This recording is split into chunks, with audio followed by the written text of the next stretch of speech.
Good morning, good morning, good morning, everybody. Hello. Happy Saturday morning.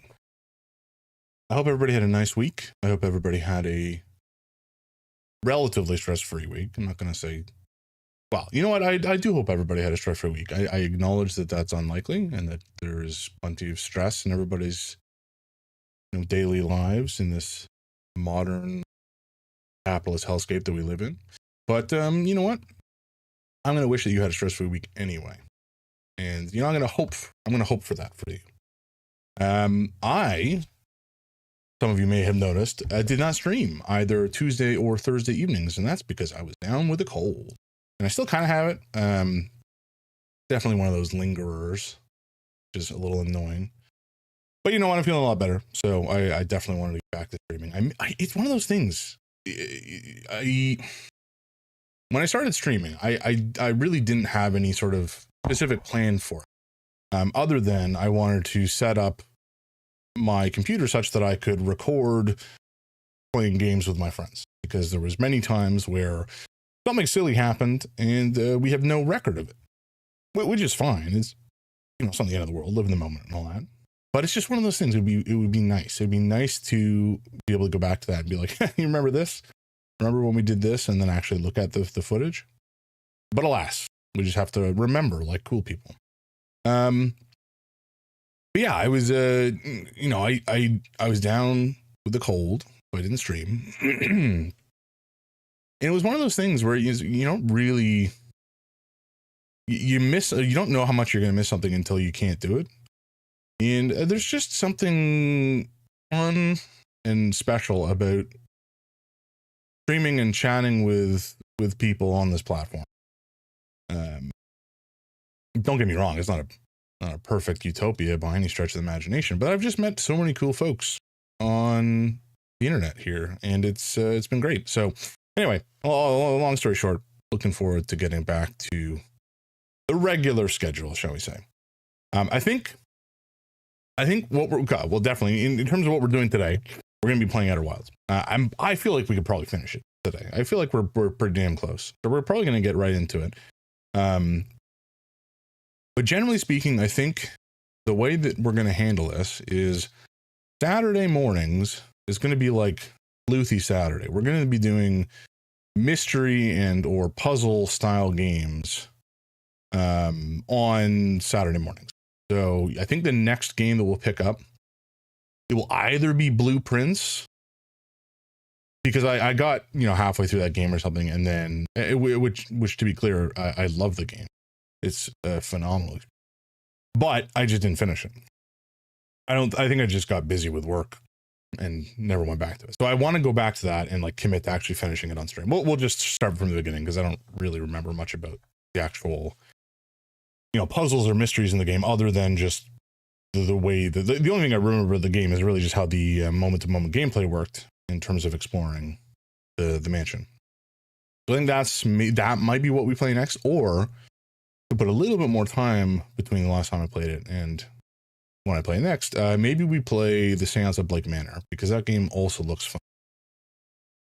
There's a lot of different stuff that we could do. There's another game called Shadow of Doubt, which is kind of like an immersive sim where you investigate crimes. It's a very, very cool game. So lots of opportunity here, lots of options, and I do like this kind of game in general. And then Tuesdays and Thursdays, well, we'll play kind of what I feel like. We got to finish up Resident Evil Requiem. I think we're probably like 1, maybe 2 streams away from completing that. I would hazard a guess at 1, but we'll see. And I don't think we're going to have a specific theme day for Tuesdays and Thursdays. Maybe I could do one day that's like a horror day and another day that's whatever, but I think I prefer to focus on a particular game and play that till it's done, rather than doing a different game Tuesday and Thursday. We'll see how I feel about it. But I'm the kind of person that I like to, not binge necessarily, but shotgun. It's kind of the same thing, isn't it? I like to play a particular game, and when I can't play that game, it makes me sad.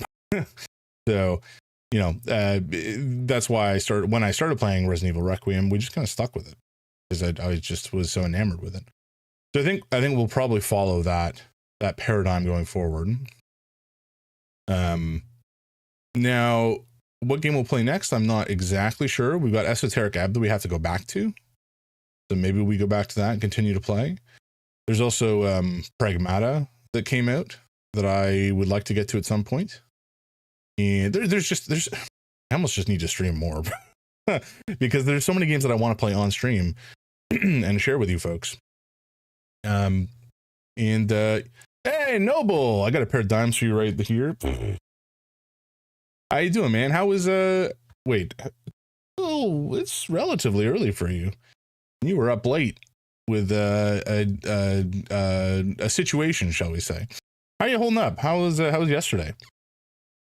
For those of you who are watching and don't know, Noble is one of the authors of a tabletop RPG called High Winds that was being shown off at a local convention on the West Coast. Well, I don't know if the city's on the West Coast necessarily, but anyway, he was at a convention yesterday showing that off to some folks and doing some demos, which sounded super cool. So I hope it went well for you, Noble. It sounded like an interesting time.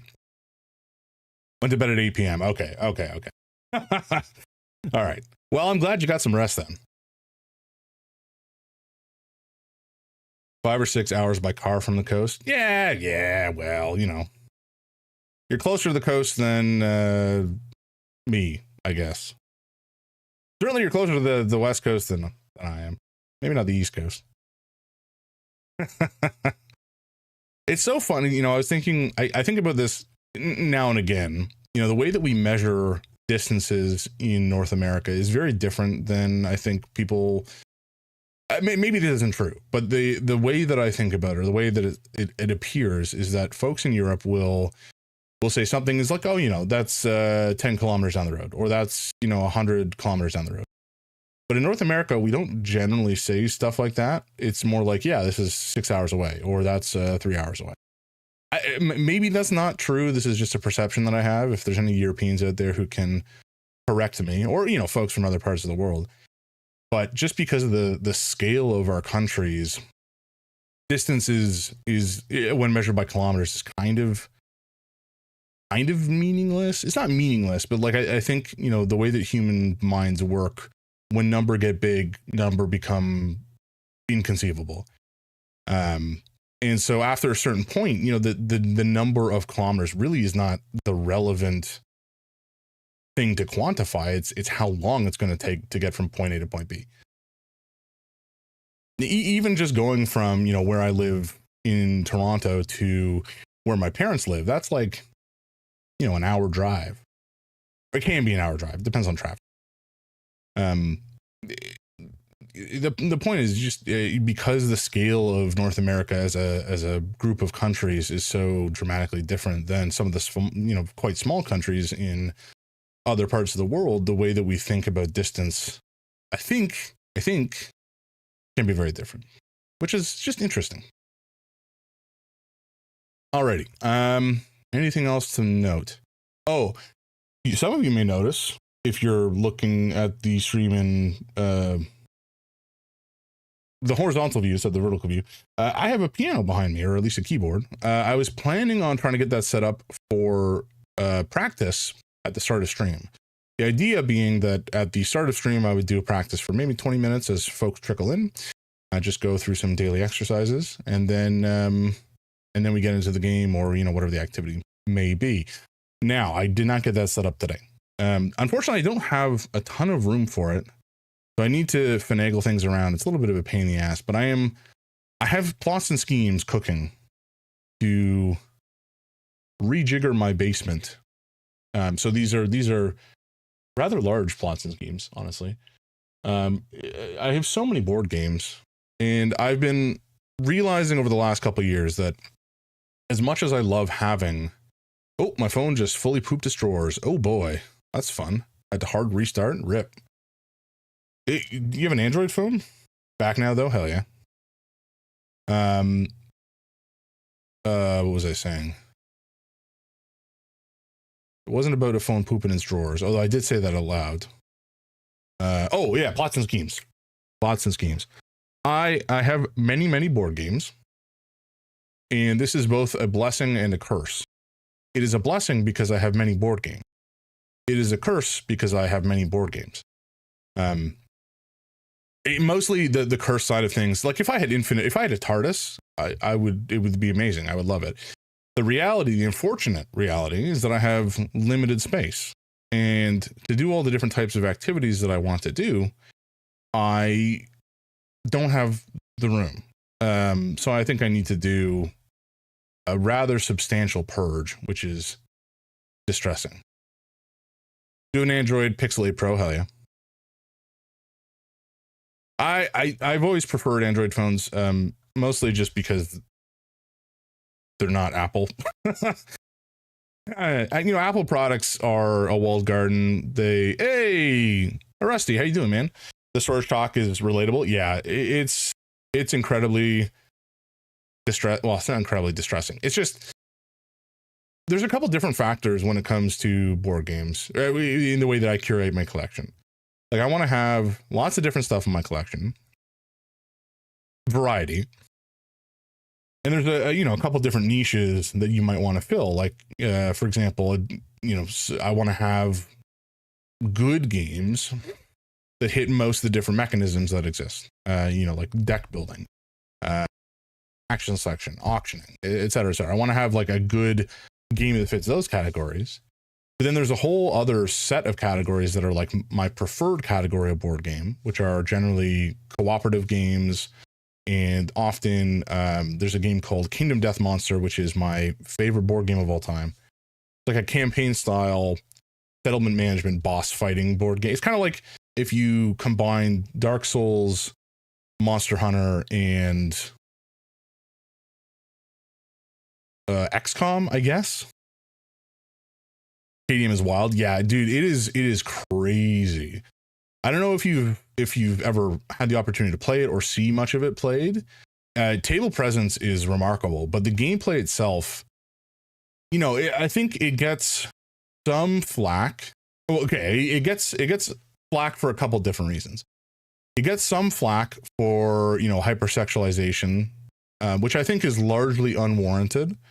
Because to be clear for the context here, the company that produces Kingdom Death Monster, Kingdom Death is like a boutique mini shop initially. Like they essentially produce miniatures for painters and mini enthusiasts. And played in a campaign, yes sir, hell yeah. The guy who hosted it was a big old conservative chud though. Oof. Bummer. That sucks. Well, if you ever want to play KDM, you got to hook up with me because I would love to get a campaign going at some point. Actually, I haven't played an expansion. One of the major expansions that came out in the last couple of years as a part of the latest Kickstarter, finally starting to deliver, added some rather significant overhauls to the way that characters work in general. Made them, I would say, more complicated. Like there is more rules involved, but also just more interesting. Anyway, long story short, the studio that produces the game produces minis. Some of those minis, because people like boobies, are quite, what's the word I'm looking for?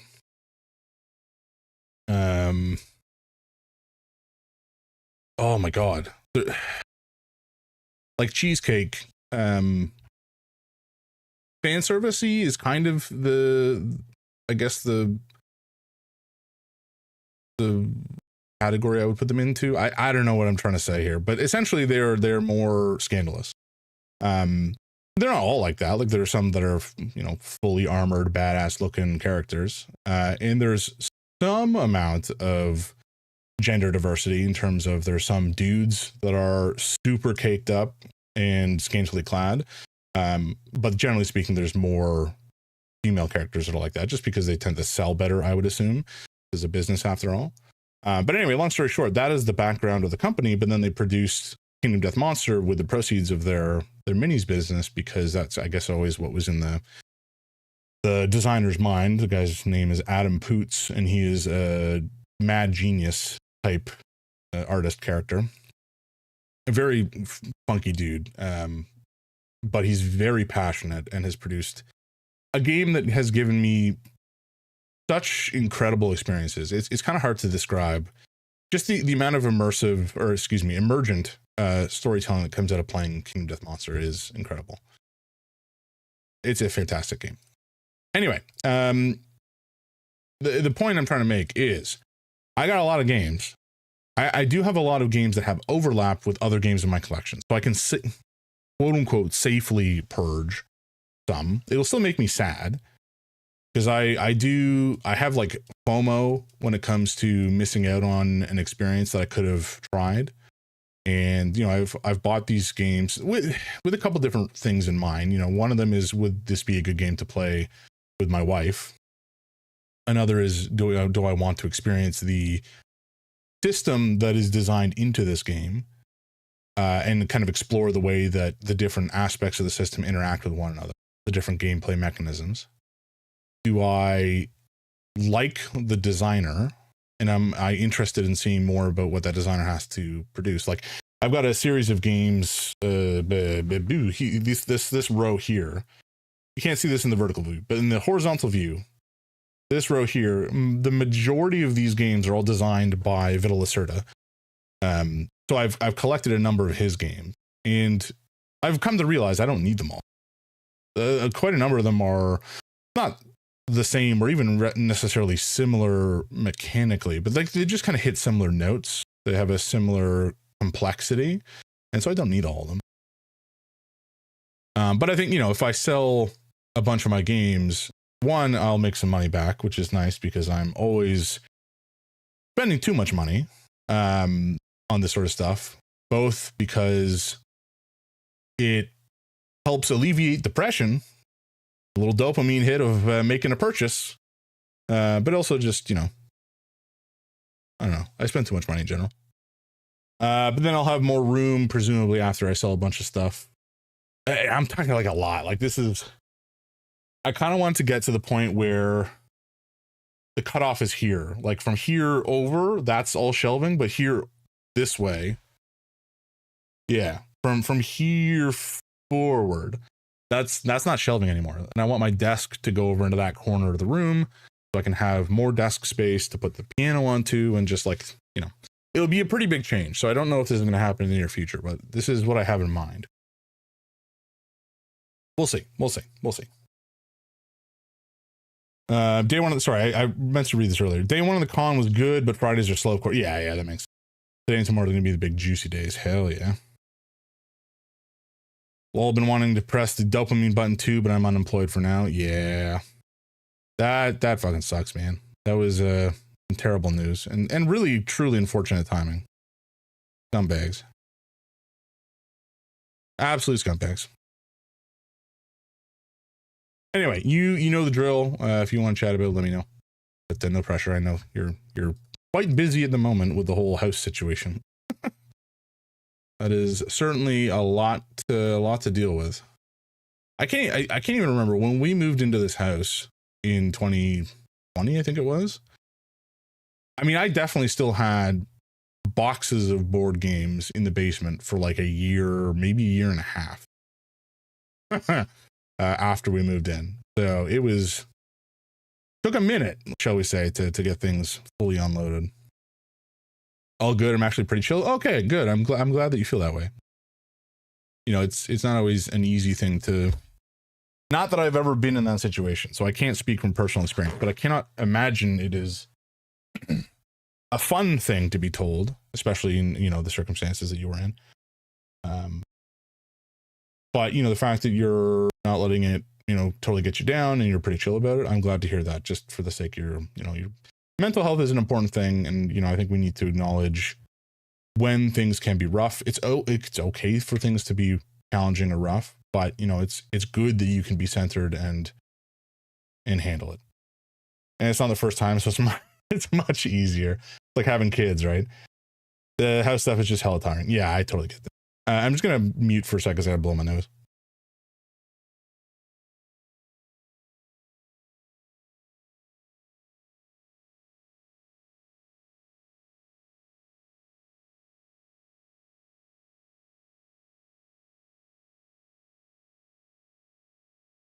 think I just blew out a chunk of my brain. Good Lord.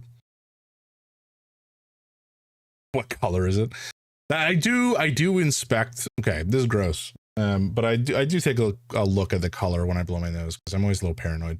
There's one time I blew out. This is definitely TMI, but I blew my nose and it was like black or brown, and I was like, that's not a normal color. I don't know what the reason for it was. I think maybe it was a smoggy day, or I had inhaled some smoke from cooking or something. I don't know, but it freaked me out. Relatable dry blood. It's possible. I don't think so because I didn't have a nosebleed that day or anything like that. It was just a really weird off-putting color. Kind of the same thing happens and freaks me out every time I eat beets. Which, if you know, you know. You look down after you've done your business later in the day and it's like, oh my God, that's oh right, beets. Right. I'm not dying, it's just beets. Blasted the symbiote before it could latch on. Yeah, hell yeah. Blasted that Yerg right out. Yerg? Was that what they were called? Does anybody remember Animorphs? I think maybe we talked about the Yerg. I think it's the Yerg. Yerk? With a K? That makes sense. Been a minute since I yeah, you're right. Oh, it's with two E's too. Yerk? Huh. Anyway, the fact that these context Animorphs was like a sci-fi fantasy young adult or children's novel series where there was like a silent invasion by brain slugs essentially that burrow in through your ear and somehow latch onto your brain and control you. The specific mechanisms of that were not really fully described, I suppose. But it was great. It was a great series. I remember enjoying it quite a lot. But I have no clue if it holds up. I'm going to assume for kids, probably. For me, probably not. Who knows? I don't know. I would probably go back and read some of the Redwall novels that I read back in the day because Brian Jacques wrote some bangers. Is being adapted? For what? Like TV or a movie? Because I think I want to say it was a TV show at one point in the 2000s, maybe. Way back in the day. Hey, look at that. Dream Elements is actually doing its job. Excuse me, Ryan Coogler is producing? What? A Disney Plus show? That's insane. How did they manage to pull Ryan Coogler in for Animorphs? That's actually mind-boggling.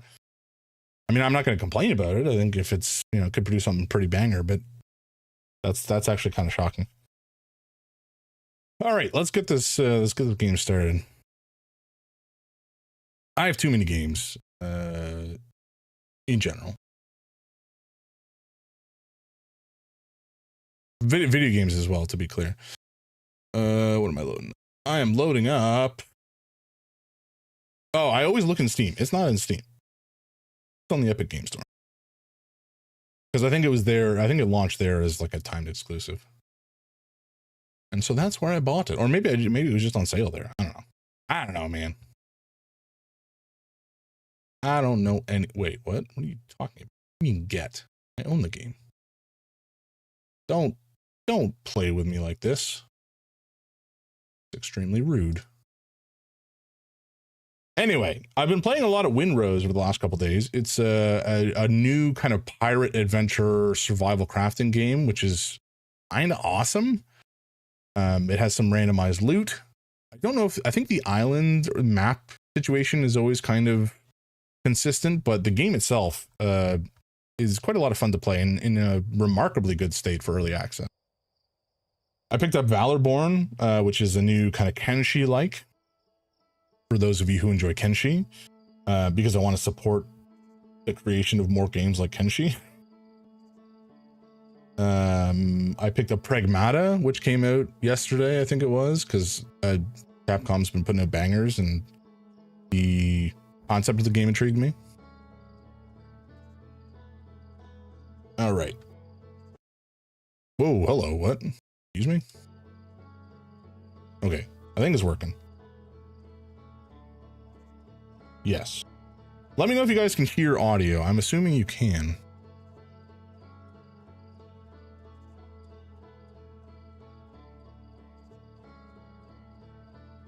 All right, hell yeah. I think we're pretty close to the end of the game. Banjo's banging, hell yeah.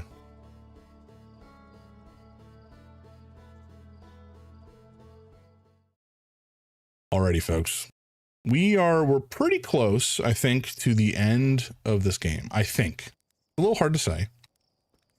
But we'll go take a quick look at our computer situation and see whereabouts we gotta go. We definitely, okay, there's a couple of specific things I want to do this run if possible. So some of the things that we have yet to fully resolve, the Quantum Moon, I think we're gonna go there this time because there's a puzzle on the Quantum Moon that I was banging my head against last time and did not succeed in, but I do want to finish that up. The Vessel and Escape Pod 3, these guys are on the Dark Bramble somewhere. I kind of forgot about that last time, so I got to investigate and look into that. The Sun Station we can access from Ash Twin Towers, the Ash Twin, I think we can teleport there. And the internals of the Ash Twin project, I have no idea. We'll get there at some point. But that's kind of what's on the docket for today. So let's try to make our way over to the Quantum Moon and figure that sumbitch out. I had an inkling of what we had to do. I was trying to fully sort it out in my brain, and it's kind of been like eating me up on the inside ever since. It's kind of remarkable how a game like this will stick with you, to be honest. It's just like, this game I think is so well designed overall, and the puzzles are so good and so intriguing. I really, I'm considering reaching out to a couple of different game developers just to get a feel for, wait, where does this go to? Uh-oh, I'm going the wrong direction. Oh boy. Well, I want to reach out to some game designers for a couple different games and see if I can like interview them essentially. Because I would love to understand, how they approach designing a game like this. Like, and this is not just like basic ideation. I want to know how they came up with puzzles that kind of span worlds, span a solar system effectively, right? Like what was the process for getting into that and starting on that? I think there's some really interesting conversations that could be had. So, I know that I'm a nothing burger in terms of, the scope of my reach as a content creator. But at the same time, I don't know. I think it would be really fun to talk to somebody about that sort of stuff. All right, where's the Quantum Moon? Where are you at, buddy? You are... Oh, God damn it. I think it was right in front of me. Wait, what? Is it right in front of me? Is it dumb? Huh? Where are you at, buddy? I'm confused. Anyway, long story short. I think what I want to try to do is reach out to some folks, interview some people about their game design process, and make some YouTube videos about it, because I think that could be really interesting. And it's something that I am personally pretty passionate about. Oh, there's the Quantum Moon. No, it moved. God damn it. Just in terms of like systems design. Chef, whoa, welcome in, man. How you doing? Thanks for stopping by. Good to see you. Oh my God. What? Why is this? It's just freaking out now. Is it like above me? What's, huh? But yeah, well done, chef. You were the king of the channel for today. I think that's how that works, right? Technically speaking, legally, you are the king now. Man, I don't know what the best way to lock onto the moon is here. Like, I want it to show up close by so that I can just kind of go to it, but clearly I am struggling just a smidge. Last time we were able to get it right off the planet here, and it kind of made things much easier when it came to doing some investigation. Maybe if I keep doing the same thing, it'll work. What's the definition of insanity again? Bound down to me peasants consensually.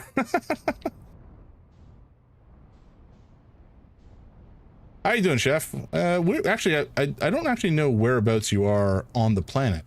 Are you on the East Coast, the West Coast, somewhere in between? What time is it for you? And if you don't want to disclose that information, that's also completely acceptable. Okay, where are you headed? You're headed... What? Oh my God, I hate this. Come on! Chef lives in my basement. Wait, that's home. Let's just fly towards it. Not non-consensually. Uh-oh. I think Melon knows the definition of insanity. That sounds about right, yeah.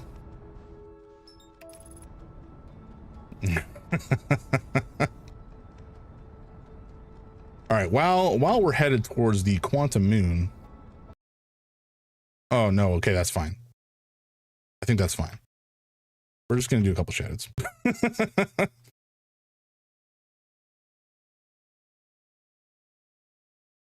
Noble is a lovely person, a delightful human who streams, does game design, etc., etc. Has very good music taste, very good and interesting. Actually, I think Rusty, you and Noble would hit it off if you had some chats. I mean, you're both in tech. Okay, can we abort autopilot, please? I don't want to fly into the moon. Okay, we're good. He's in the game design. He's this is the guy who's designing a TTRPG called High. Oh my God, my brain. High, not high. It's not High Seas. What is my brain doing? Noble, I'm so sorry. I have failed you. High Winds. Good Lord. Oh, my brain. Yeah, the rulebook is, yeah, exactly. That's the one. But yeah, it looks very cool. I've skimmed through the rulebook and liked what I've seen. I need to go back and do a proper read myself. Okay, we're gonna launch our scout at this planet and probably miss. Guys, this is always such a pain. There has to be a better way to do this. Actually, I think I've just done. No, that's no. Okay, that was close. There is a better way to do this. I have just realized. In that I just need to do that, I think. So now that it's on my camera, I can just fly into it. And crash, which is fine. It's fine. Okay, we are on the moon. We're good. I'm the loser who just reads games and barely plays. Dude, one, not a loser. Negative self-talk is illegal here for anybody other than myself. So none of that, please. You know better. You're not a loser. You're a very cool individual with fascinating interests. But I do the same thing. So, you know, if you're calling yourself a loser, you're calling me a loser. And that's very rude. All right, so we gotta find one of the quantum prime. Oh, there it is. I mean, I'm the big muscular man who just reads games and barely plays. Yeah, that's more acceptable. But also, you still just saying just reads games and barely plays makes that sound like a negative. I wouldn't say that it's inherently a negative unless you feel it's like a negative, you know? It doesn't have to be a negative. What am I doing? Oh yeah, I know what I'm doing. Okay, so we are on. So what I've noticed is there's 3 planets where the boundary. I'm UK based. Gotcha. For a bit back and forth making dinner. Yeah, not a problem, man. Wait, when you say dinner, is that dinner or is that supper? Like, is it the middle meal of the day or the end meal of the day? I mean, I'm the big muscular man who boldly reads games and doesn't waste time playing. Now, you're making it sound like playing games is a waste of time, which is not strictly speaking true. So, you know, you improvement, but I wouldn't say you're necessarily all the way there yet. There's a difference between that's a fiercely debated topic, champs. I don't know. I mean, it is, but like, should it be? I feel like, you know, if we're doing things for, you're in the north, you have breakfast, D and dinner was what I was going to say. Holy gods. Tea and dinner. You're in the south, you breakfast, lunch, and dinner. Okay. What about supper? Isn't supper a thing?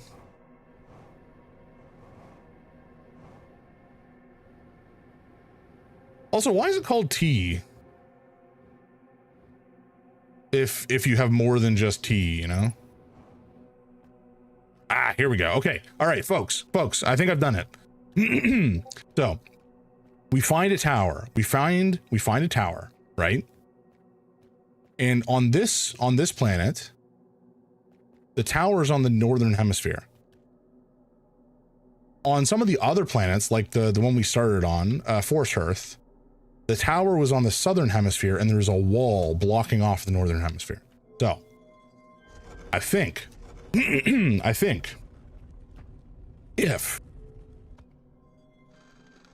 if we go back to Force Earth, that was convenient.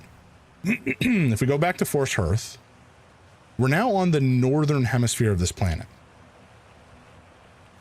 Also, what is the sound? What is happening?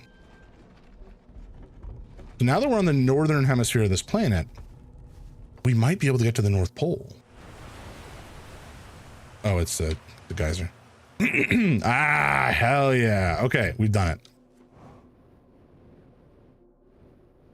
I was like so stuck on this last time, and we come in and we just bang the puzzle out like nobody's business.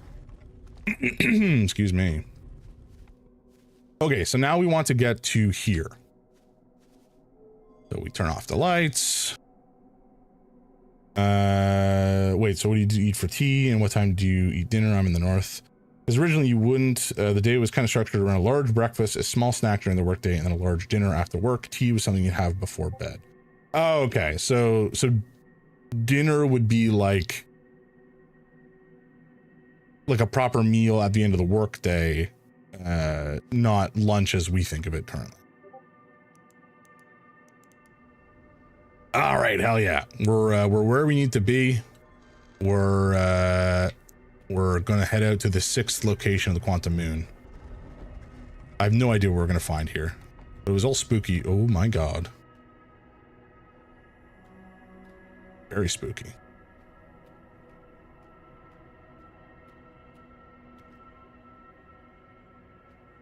What is this place?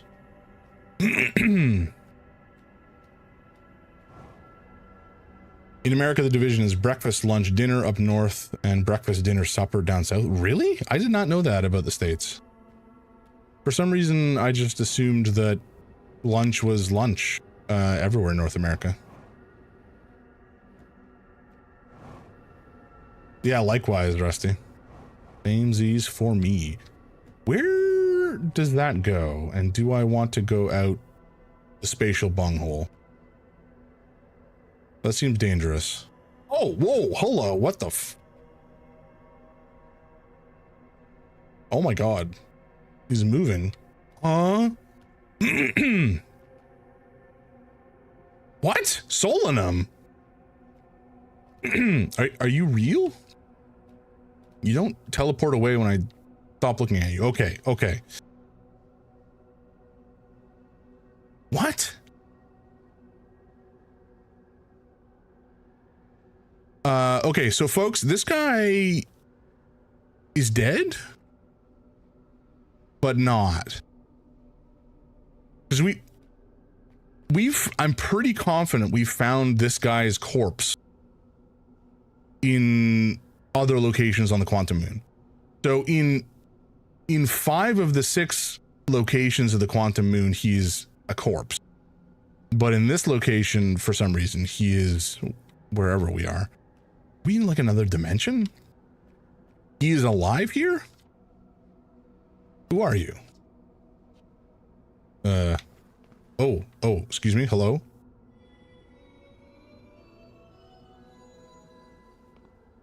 Are you a wizard? Huh? Pick up, explain. Okay.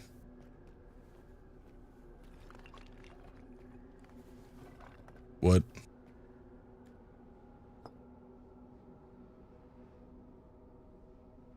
Huh? I can pick these up. Oh, what? God, okay. Explain, no, identify you. Oh, okay, this is like blowing my brains. Schrodinger's Solanum. Yeah, seriously. I am Solanum and no Mai. How did you know I could read this? My clan arrived in the star system before my birth, and we now call it home. Okay. Sure. I'll put you back, or should I just drop you? I'll just drop you. Identify the Quantum Moon. All right, we're getting like a real lord drop here, folks. This is the Quantum Moon where we are both standing. Despite also orbiting other celestial bodies, the Quantum Moon is the eye of the universe's moon. Oh, what? We're by the eye of the universe. Okay. Interesting, intriguing. Identify me. He's just gonna be like, what? I have no idea. Who are you? I've never met one of your kind before. It's an honor to speak with you. I particularly admire your 4 eyes. There are many questions I would ask if I could comprehend your language. You have my gratitude for understanding mine. Hey, Mean Bear! Welcome in, man. How you doing? How's your morning going?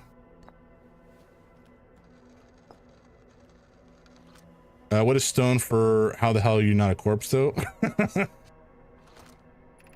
All right, identify the eye of the universe. We are orbiting the eye of the universe now, although we cannot see it. Only the Quantum Moon's reflection of it.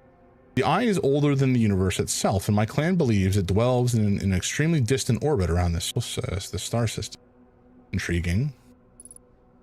All good. It's a miracle I woke up early on a weekend. I am cursed with the inability to really sleep in, which is a bummer. I never have been able to. Okay, so explain the eye of the universe. There's fundamental uncertainty throughout the universe. Normally, this uncertainty is only observable on a very small scale. As one approaches the eye, however, that uncertainty grows enormously. The Quantum Moon probably exhibits macroscopic quantum behavior because of its proximity to the eye. Shards that broke off from the Quantum Moon have a similar effect, as I imagine you've seen elsewhere in this star system. Conscious observation forces a quantum object to collapse to a single possibility. But what would happen if a conscious observer somehow entered the eye itself? Over time, this has become my clan's greatest question. Okay. Explain you. So hopefully he's going to tell us how he's still alive. I am on my first pilgrimage to the Quantum Moon. All Nomai and my clan make this journey when we come of age. Even though the eye cannot be reached from here, the Quantum Moon remains special to us, as it carries us nearer to the eye than any other place that we know. I've journeyed here to be close to the eye. While the eye is obscured from our sight, we can see the quantum moon's reflection of the eye in the sky above us. Huh? We can? Is that it? Okay, so you didn't really explain how you're alive, but sure. I imagine your purpose here is the same as mine, to learn about and to find the eye of the universe. I'm unsure how you arrived here, however. Perhaps you came from another star system, as my clan originally did? Do you know how old you are, sir? You appear to be many thousands of years old. Okay, explain the quantum moon. Have you encountered a quantum shard on another planet? The shards look the same as the quantum moon's surface does now, while at the eye. From this, given the quantum moon is the eye, I did miss something. From this, we can reasonably infer the quantum moon's natural state is as we see it now, and that the eye is its primary location. Given the quantum moon is the eye's moon, it's likely that any characteristics the eye exhibits are also exhibited by the eye itself. The quantum moon and its shards, for instance, are quantum. Thus, the eye is likely also quantum. In fact, this moon is probably quantum because its proximity to the eye made it quantum. The same way the areas surrounding quantum shards that landed on other planets eventually became quantum too. Okay, you're kind of busting my brain here, buddy. Identify, explain. He's just gonna be like, you're an idiot. That's not how this works. These are the two tenets of Know My Philosophy. To seek out and to understand is our way of living. Oh, well, he did have something to say. That's interesting. Quantum moon. Me? A lot of quantum, very quantum. Yes, sir. Is this your first time on the quantum moon? It's my first time here. If you've come here looking for answers, I hope you find them. Okay. Quantum moon, you. Like many of my clan before me, I journeyed here to see the quantum moon's reflection of the eye. This is the closest any of us have come to seeing the eye itself. You may think I'm strange, but I have a hypothesis that I may not be entirely alive. Perhaps my journey has reached its end. Well, you're not wrong, friend. Sorry to say. You are 1/6 of a corpse. I imagine you've noticed the quantum moon changes in appearance depending on which location it is currently orbiting. For instance, the moon looks like quite different when orbiting Giant's Deep than it does when orbiting the Hourglass Twins. Because the quantum moon clearly changes its different forms, the eye, being this moon's primary location, must be similarly malleable. From this, we can hypothesize that the eye represents extreme changeability. That said, despite its malleable nature, the quantum moon becomes locked to one specific version of itself when it is consciously observed. But what would happen if a conscious observer were to enter the eye? I don't know. Possibly something horrific.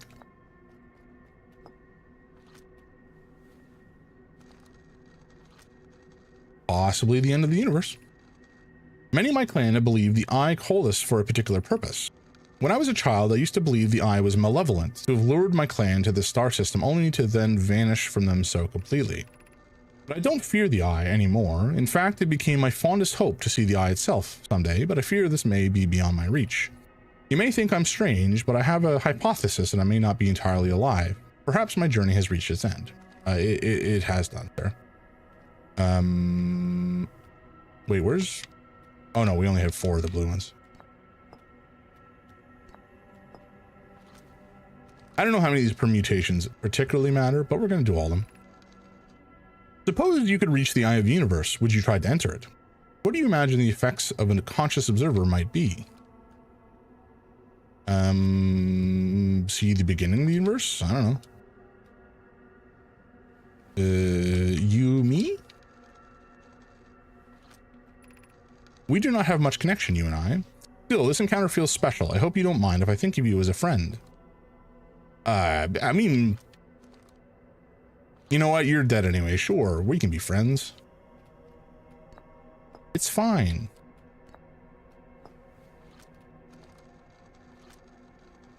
Is this your first time on the quantum? Okay, no, we've read this one already. Did I miss one? I don't know. No, didn't miss that one. Okay, so maybe we didn't miss any of these. This one I think we did already.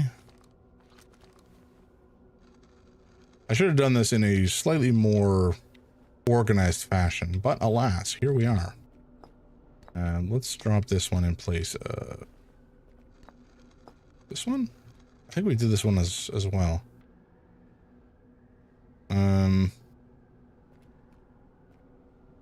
Okay, whatever. We'll go through these again. Okay, we did this one. Okay. I am not exactly sure what I'm getting out of all this, other than I guess I've got a little bit more information about the eye and its potential quantum nature. Okay, so we do both of these. I think I've done all of them at this stage.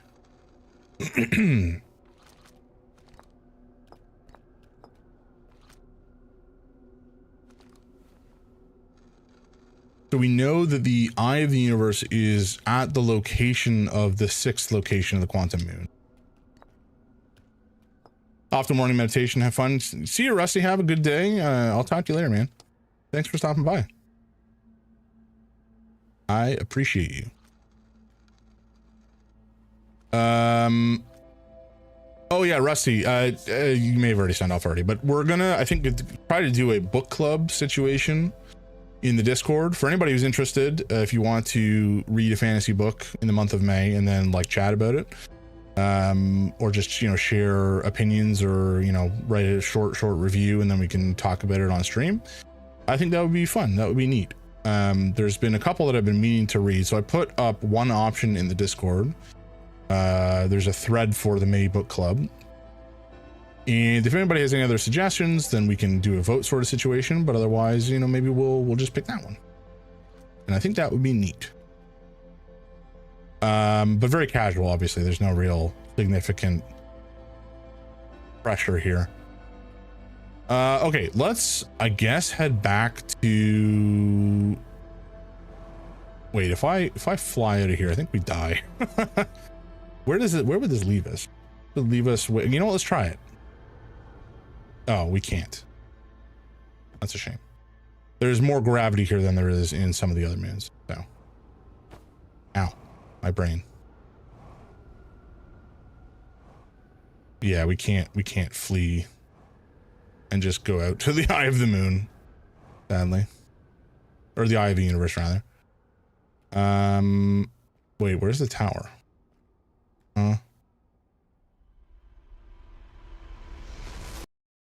Huh? Oh, okay, the universe may have exploded. That may have been the reason. This whole situation, which is fine. This is fine. We learned a lot. And I think ads are about to start. So in about 2 minutes, we'll have ads. And I'll just like go grab a drink in that time frame and stand up, move around a bit so my spine doesn't fuse and cause me some strife. And then we'll keep going. But yeah, we have to take a look at what we learned, because I don't really know what we got out of that whole situation, other than some ideas about the nature of the eye of the universe, its quantum state, likely quantum state, hypothesized quantum state, and the fact that the eye of the universe is at the location of the 6th location of the quantum.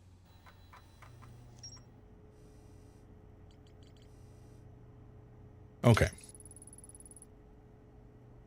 Yeah, Solanum, oh, is a woman, apparently. Well, okay, so I guess we've solved the quantum moon puzzle for now. Where do we go next? I guess we just go back to Dark Bramble. I think that's where we head. Let's get into space. The one place not yet corrupted by capitalism. And head to Dark Bramble, wherever the hell that is right now. I don't actually know. Oh, there it is. Well, you beat me to it. That clip of Tim Curry is... Oh, we're going to head right into the sun. Okay. No, thank you. You'd think that the autopilot would know not to yeet us directly into the burning fires of the center of the solar system, but it does not seem to understand. But yeah, Tim Curry, absolute legend, obviously. Many, many, many iconic roles under his belt. But him in the, I think it's Command and Conquer. I don't remember which entry. 2 maybe? He's just a genius, and that role is just utter camp. It's so fucking funny. All right, so folks, we got ads starting right now. Red Alert 2. Yes.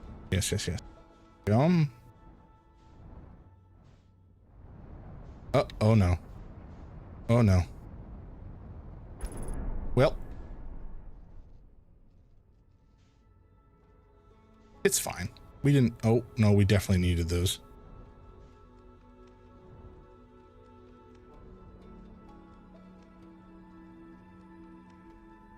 Oh boy. The Red Alert arc was a Soviet one. Yeah, I never actually played them. I'm just familiar with basically that. Gonna call my partner, be back in a bit, sure thing. Okay, what is busted here? Is it this guy? Yeah. Whoa, what just happened? Oh, Chef. Well, thank you. That's very sweet of you. That's completely unexpected, and I appreciate that immensely. No, stay. There we go. Well, thank you again. I appreciate that. I appreciate that a lot, Chef. I hope you enjoy your time here, and that you know, it's a sub well spent. But also, yes, fuck ad. Okay, what am I doing? Where am I? Oh my god, how do we get so far away? Why do these planets move so fast?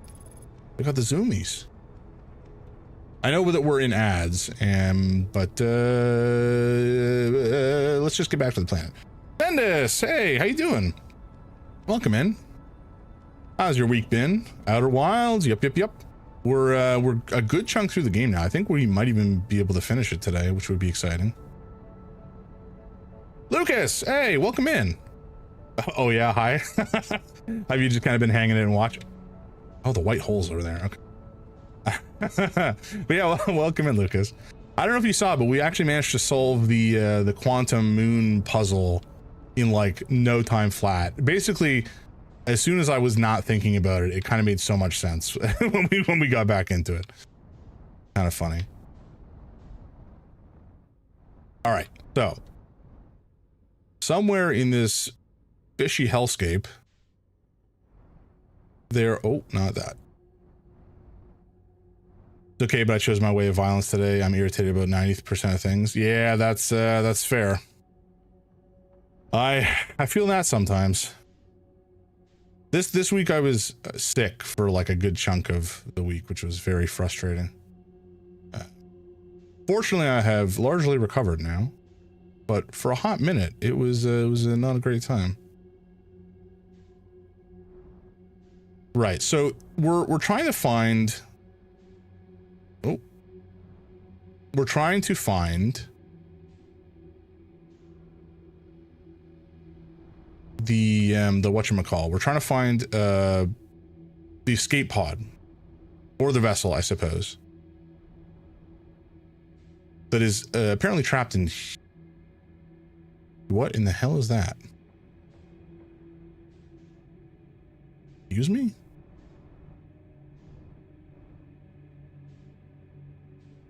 Oh, it's moving. It's moving. Oh, whoa.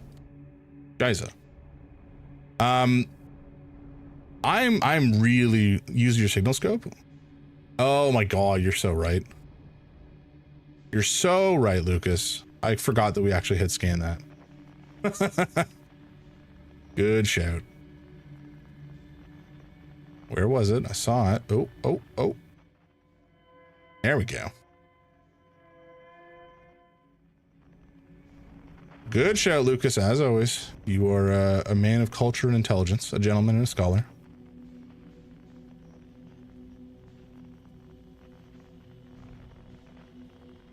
Oh, I see it. I see blue. Hell yeah.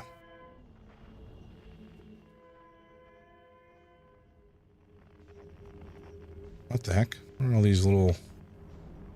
Oh. Hopefully that's not important. I didn't mean to bang into it. Oh, hello. Okay. Can we just like chill for a sec, please? I just want to hang out. Stop moving. There we go. Okay. Oh, now. All right, folks, we're back from ads. I forgot to stop playing because I was intrigued. I'm sincerely sorry. We have to fix this nonsense because I broke it smashing into Dark Bramble not that long ago. Oh, no. There we go. All right, we're good. And we have found escape pod number 3. We're going to head into it and see what it has to say. Probably nothing positive. I can't imagine they had a good time here, truthfully. Our escape pod crashed as we tried to flee this place, destroying our movement and communication capabilities in the process. Oof, a bummer. We've held out as long as we could here, but this pod's supply of breathable air is nearly depleted and the anglerfish attack more and more frequently. Our best chance at survival is to return to the vessel to either repair the damage or, more probably, await rescue. Seka, is the message finished? The vessel's beacon is already growing fainter. We will be gone in a matter of hours. We need to leave here quickly. All right, so they did not have a good time and had to escape. Is that all that we have in here? Nope, there is more. All right, relax. Come on. Begin flight log, escape pod 3. Vessel has been mortally injured. Emergency sequence activated. Awaiting departure from vessel. Now launching escape pod 3. Multiple collisions have altered pod's trajectory. Significant damage to pod detected. Navigation error, life support error, propulsion error. Oof. Scanning external environment. Scan completed. Gravity not detected. Breathable air not detected. Multiple life forms detected. Potentially hostile. Verdict: do not exit pod. Well, they kind of had to after a while.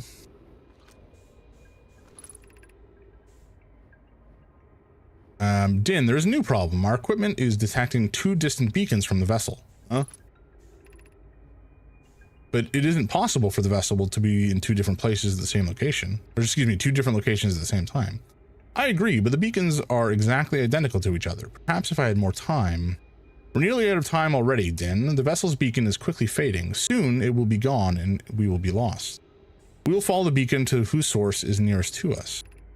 But suppose that beacon is false. We likely don't have enough air to reach the farther of the 2 beacons, Din. The decision is made for us. We'll leave a trail of lights as we go. There's still a chance someone could hear our escape pod's distress signal. That is true. We did hear it. And I suspect you perhaps did not survive. All right, let's head back to our ship and follow the trail wherever it may take us. Hopefully to the vessel, although I am not expecting these folks to have survived. In fact, I don't think it's possible for them to have survived for a myriad of reasons. One, just simply, I think, you know, if they've been trapped on the vessel for as long as they have been. Oh. Hey, I understand what is happening. I understand why there was the signal. And of course it was a false signal. Yeah. Okay, but that's okay. We can actually, ooh, not this guy, scout launcher. We can launch our scout launcher through this speed pod. Oops, sorry, buddy. I did not mean to blast your corpse with the launcher. Oh. Huh? There we go. Excellent. Okay, so our scout launcher is locked onto wherever it needs to be. And we're just going to exit and do some reading here. I think it's just the one we got to read. Oops, not that. Nope.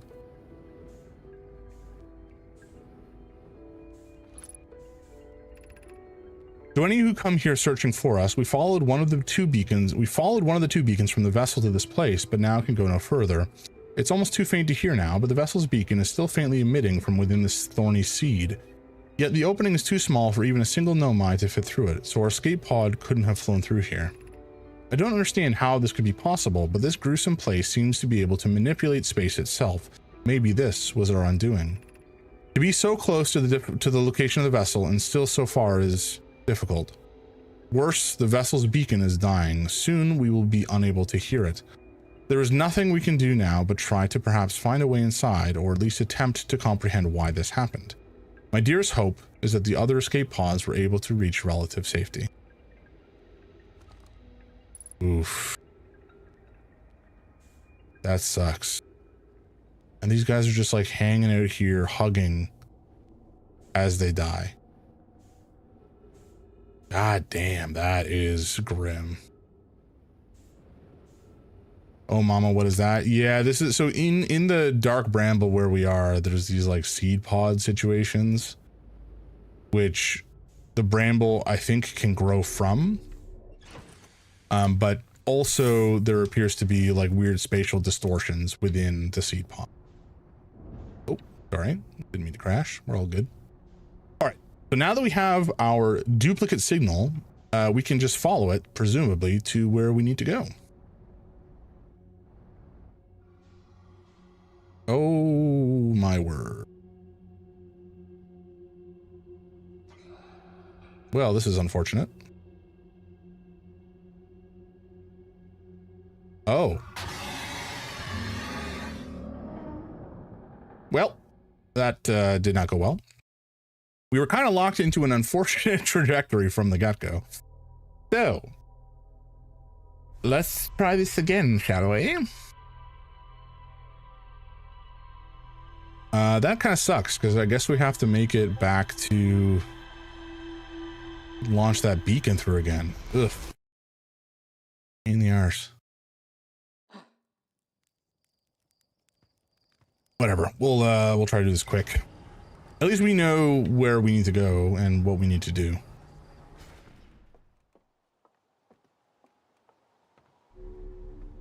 But yeah, we kind of beefed it there, didn't we?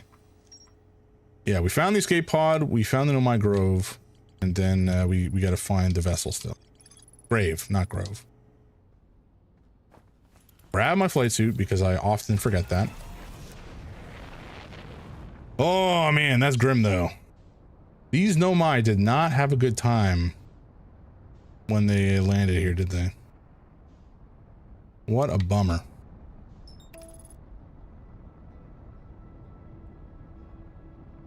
I mean, they're a species of explorers. Oh, no, autopilot. Why must you try to kill me every time?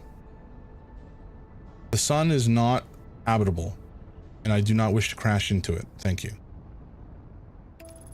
Excuse me. Merlin. Hello, Stinker. Merlin, come here. Do you want to say hello to the people? Come on. Yeah, come here. Hello. Hello, little man. Folks, we're just going to switch over to the chat view for a sec so y'all can see my beautiful baby boy. Or maybe he's going to run away. Come here, Stinky. Oh, there we go. There we go. No, you. He's like so uninterested in hanging out. Well, what are you doing? Oh my, what is my hair doing? A little better. He's running away. It's fine. It's fine. I'm not gonna push him. Attempted murder by Mr. Pilot failed. Yeah, every time. I swear. Every time. Okay, so once more into the breach. I don't think we have... Oh. Yeah, we just have the distress beacon here, so we'll make use of it.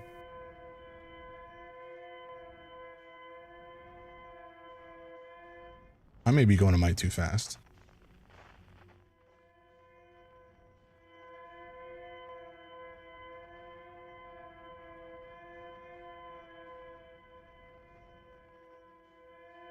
All right, must be through here.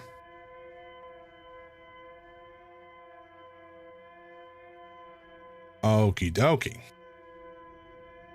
Woo!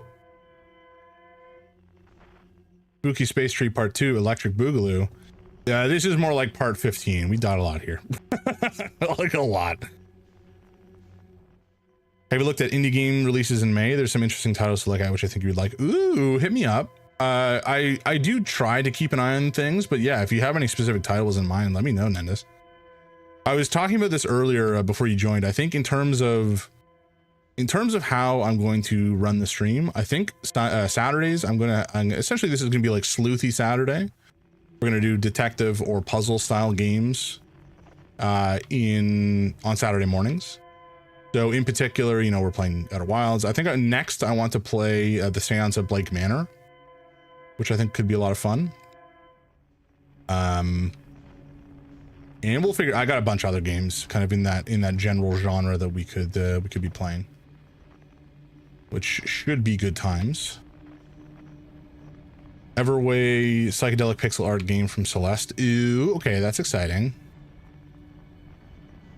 I'm gonna launch this sucker and then we'll pause and take a quick look, because I love shouting out indie games. I mean, I like games kind of most descriptions, but you know, but indie games are nice and they deserve attention. Okay, hell yeah. Slime Rancher on mobile releases in May. Oh man, I never played Slime Rancher. Of course, the new Don't Starve. Wait, is that out in May? Are you serious? That's crazy. I was not expecting that. For some reason, I thought it was a lot farther out. I love Don't Starve, so that's going to be something we'll play almost for sure. Okay, we're gonna have to do this a little bit more carefully this time and not launch ourselves through it a million miles an hour.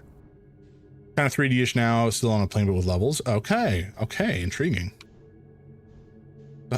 Oh. Okay, so I don't. Oh my God, how did you hear me already? Fuck off, fish. Go home.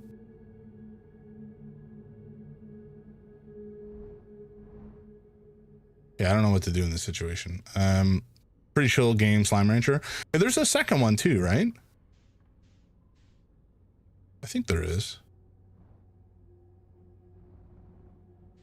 I don't know which one we should be going for here. I'm gonna guess the red one.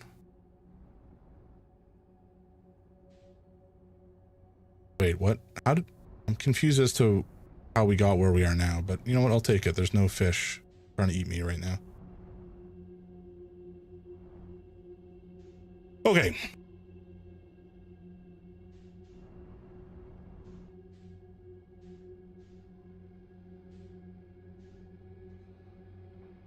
Yeah, I hear a fish, though I do not see it.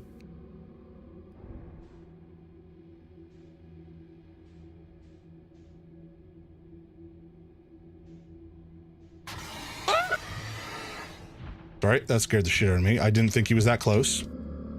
He was right behind me. Are you kidding me? Oh my God. I had no clue. I had no clue it was right behind me. That scared the bejesus out of me. Oh, I hate this place. Graveyard Keeper 2 with graphic upgrade. Also a nice pixel game. Nice. Hell yeah. There is a game so there's a game called Crosscode, which was a crowdfunded video game, I think on like Indiegogo back in 2018 or something like that. But their next game, Alabaster Dawn, is out in May as well, which is exciting. Early access, but still. Okay, once more into the breach, back to the Dark Bramble.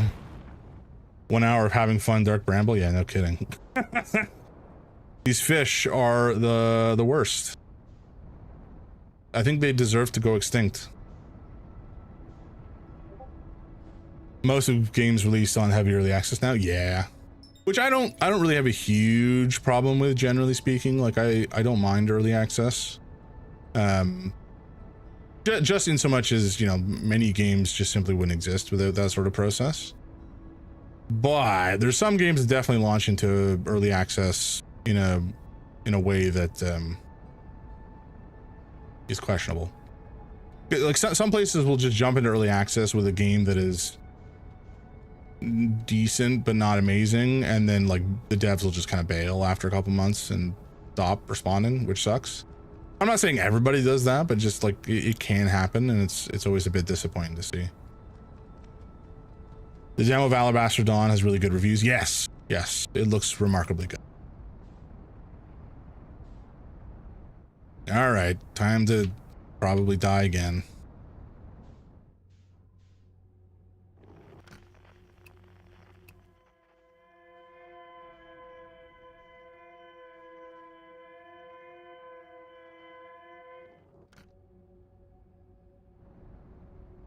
I don't know how many fish there are in the starting area. Yeah, I've seen games that have been in early access for like 6 years. Yeah, exactly. Like it definitely happens. And actually, you know, a game in early access for a long time isn't necessarily a bad thing, although it's maybe indicative of like massive scope creep. Or, you know, maybe it's just one person who's working on it in their spare time kind of situation. Which is, again, kind of one of the reasons you have early access sometimes. Where are you? Oh, there you are.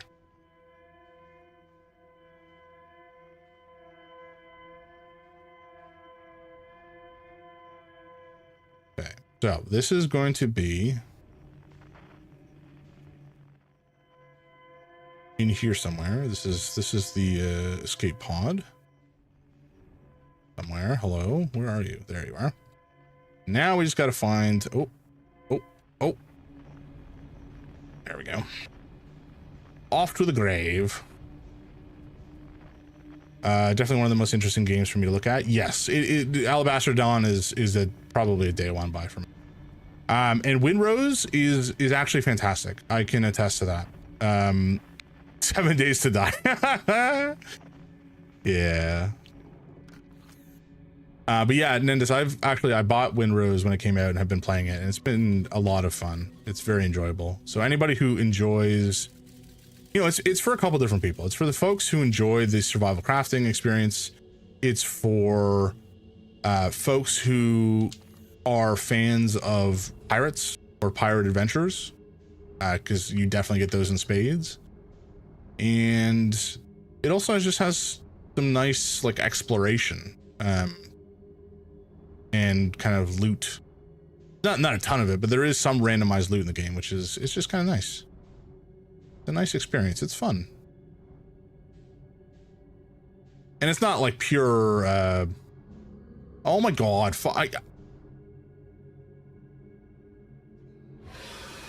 No, fuck off. I'm not dealing with you. Like I was just inside and still moving forward, and it freaked out on me. Okay, let's just like blast off. And now that we've built up a little bit of speed, run directly into this vine.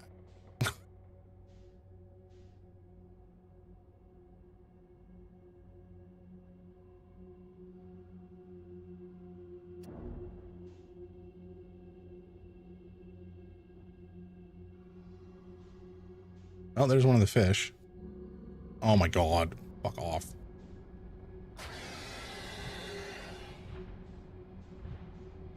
Can I outfly the fish? Maybe. Probably not. I'll give it the old college try, because it's the only thing I got left. Oh gods. Oh no. Oh fuck. Oh fuck.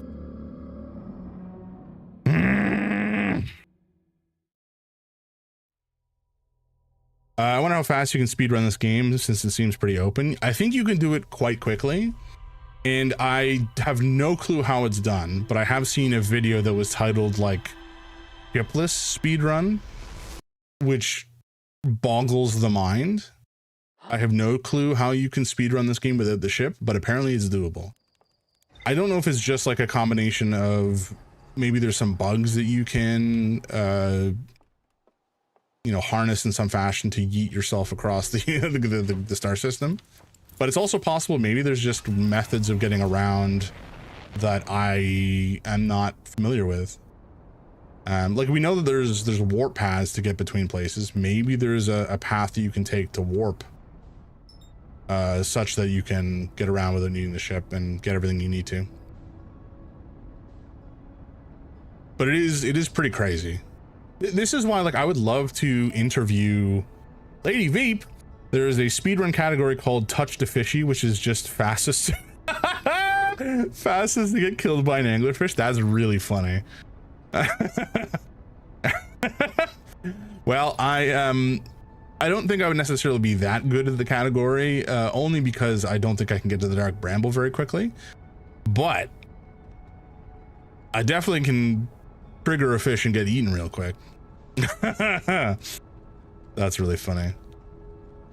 Speedrunners are characters, I gotta say. It takes a different kind of person, different kind of mindset to grind on speedrunning.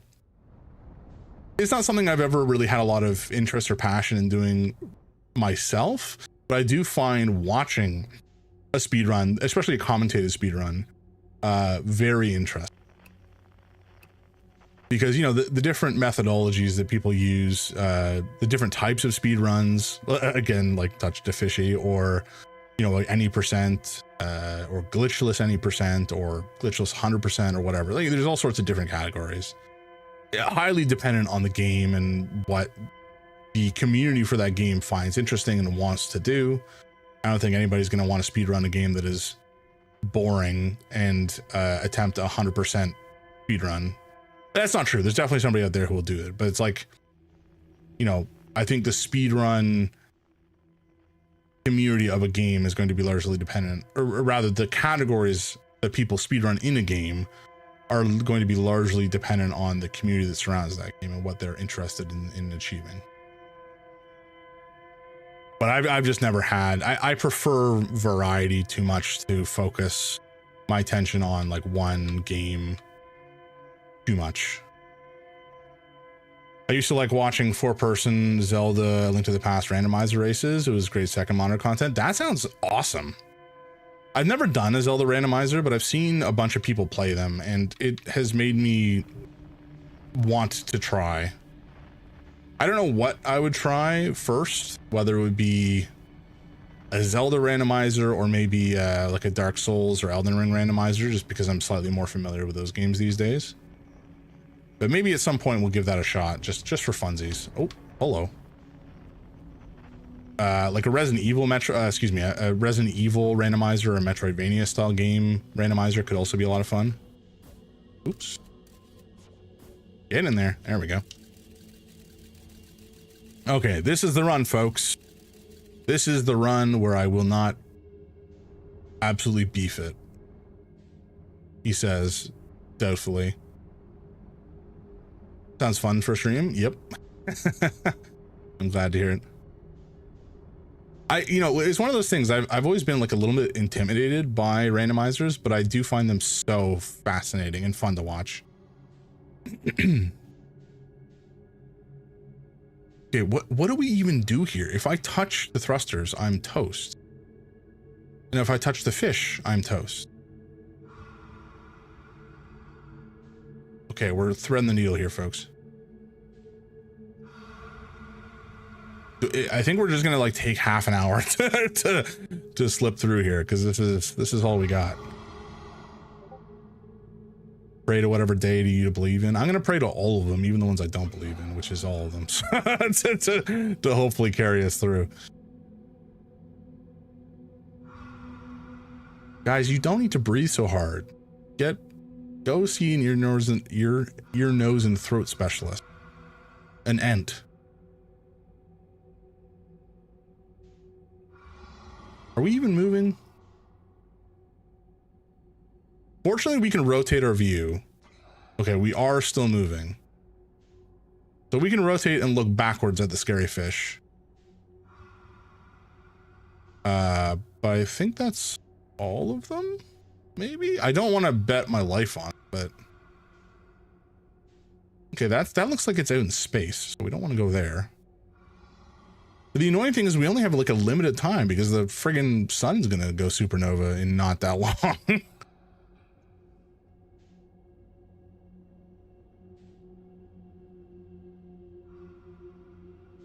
Okay, we can still hear the breathing, so I don't think we can use our thrusters yet. I think if they're in hearing view, that doesn't make any sense. If they're within hearing range, if we try using our thrusters, we die.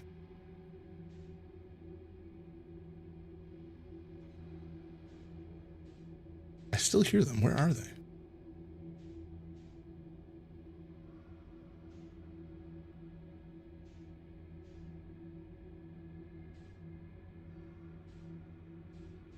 They're like just over there.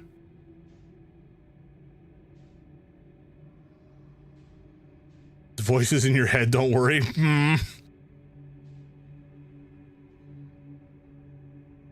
Okay, do we do it, folks? Do I just push for it? Oh, I can use the thrusters just a smidge.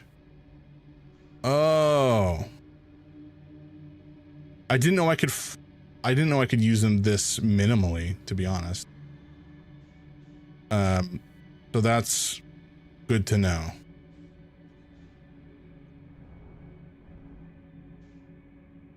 I've heard the phrase word earshot. Yes, within earshot is definitely a relevant phrase to to what we were talking about.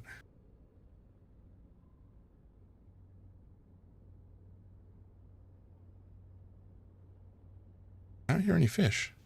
Oh, it's the vessel. I did take a risk just now in pushing forward like I did, but you know what? That's fine. It worked. Oh my God. Folks, we're here. We've done it.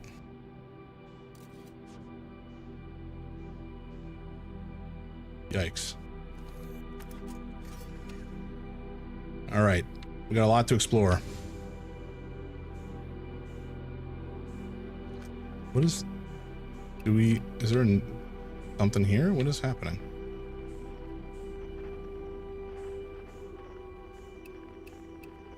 No, there's not like an unknown beacon or something. Okay, lots of corpses. It's a bummer. Oh my God, I can't believe we finally made it. Knock on wood, but we've survived up until now. Is there something down that way? There is. Is there something down this way? Maybe?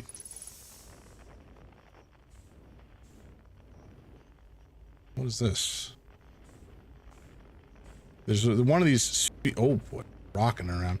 There's definitely one of these spear lads that we can manipulate. I don't know what they do. Okay.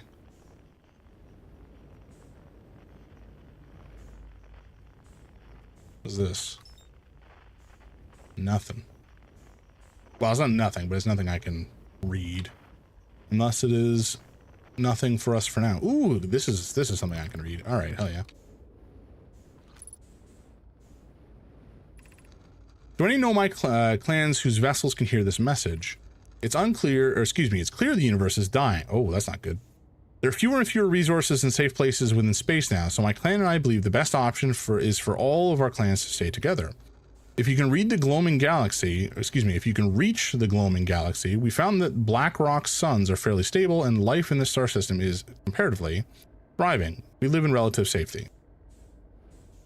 If you prefer to continue exploring alone, know you'll be on your own. Hannah, we're making our way to you. It's good to hear from you, Bromai. Oh my God. Oh my God, stop. We'll watch for your vessel. Has anyone heard from Neem? His clan was on his way to our vessel, but they never arrived, and he hasn't sent any messages, so I'm beginning to worry. That is unsettling. It reminds me of that old myth my grandfather used to tell of the disappearance of Escall.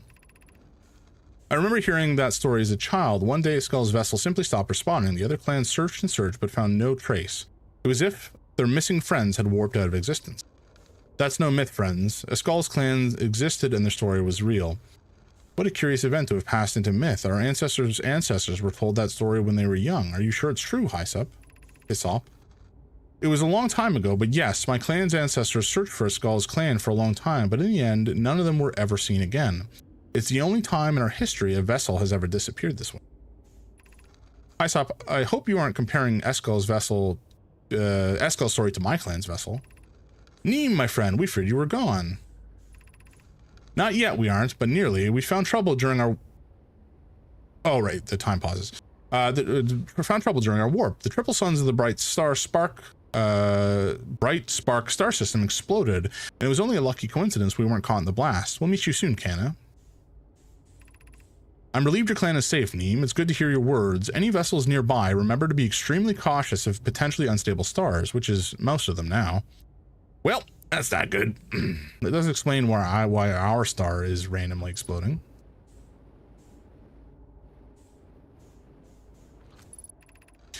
This is Eskel's vessel. Something went badly wrong during our warp, and our vessel is mortally wounded. We need help as quickly as possible. Our vessel appears to have... Is it fused with the local environment somehow? There are vines that are now part of the vessel. It's been torn apart from the inside itself. We are abandoning our vessel. Any Nomai clans or spaceflight capable species receiving this message, I implore you, we need your help. Is this broken? Can anyone hear me? Our vessel is dying. We need immediate assistance. Okay, so this is Eskel's vessel. And this is this like communication from other vessels that are, we can communicate in, or rather we can receive communications, but we can't send them? Kind of what it seems like. Is interesting. Does this do anything? Well, it hasn't made the ship explode, so that's good. There was a chance of that happening.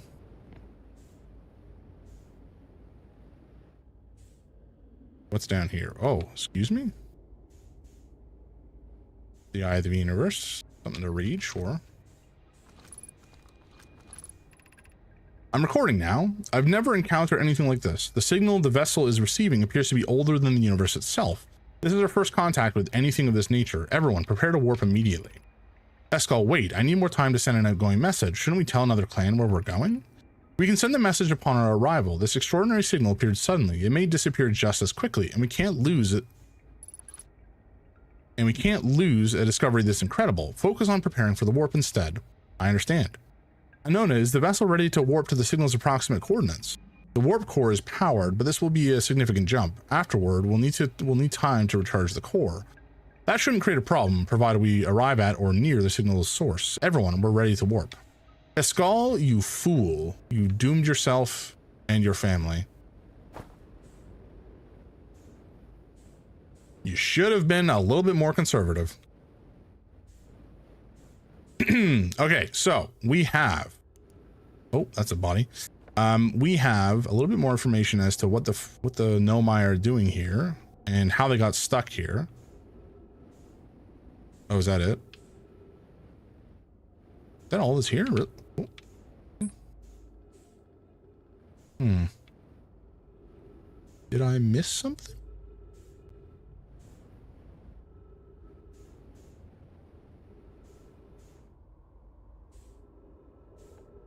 Ship. Okay, let's head back into our ship and do some light reading and make sure I haven't missed anything here, but I don't really know what we were looking at for the most part. Okay, there definitely is more to find. That makes sense. There's more to explore, sure. Oh, I can mark the location. Oh, that's actually very handy. So I think we can get back here much more easily now. Oh, thank goodness. Biz, welcome in, man. How you doing? You look like you guys were having a lot of fun last night. Oh shit, I forgot to refuel. Ooh, oh no. It looked like you guys were having a lot of fun last night with Super Battle Golf. That game is such a blast. I'm actually going to be playing it tonight in a tournament on Trauma's channel. For folks who've not watched Trauma before, he's just a fun dude. There's lots of cool people in that community, and it's been a blast to kind of hang out with everybody. But the tournament is going to be just there's like, I don't know how many people exactly, something like 16 people maybe participating in a game of Super Battle Golf, and it's going to be such a disaster. I cannot wait. For anybody who has not seen Super Battle Golf before, I highly recommend you look into it, because it is a remarkably fun kind of friend slop style party game. It is good times. Okay, what am I missing? Super Battle Golf was a lot of fun. Hell yeah. Hell yeah. It is a grand time in my experience. Hope your Saturday is chill so far. Yes, sir. I woke up, I showered, then I started streaming. I mean, I had breakfast and such too. I'm not a monster. I could use more coffee. I think we'll at the next ad break, I'll probably go make some coffee. Because coffee be good. Okay, I'm a little lost as to where we're going. I'm gonna head back into the hole. I'm already at 50%. Holy jumping. Because this was our best bet for getting more information, as far as I can tell. But none of the other doors were open, so I don't know if I just missed interacting with something or what. Or what? Meanwhile, I'm just like bumping into every corpse I find. Sorry, buddy. I'm just gonna go back down this way and double check that I didn't like just miss a completely open door. Oh, it seems fine. Okay. Well, let's go back out this way and maybe futz around with the thing in the middle some more, just in case I was supposed to try something else. Okay, so this is nothing that I can do anything with anyway.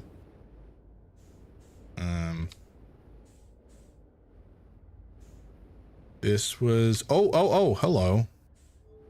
Didn't see I could futz with this. That's exciting. Whoa. Oh, hello.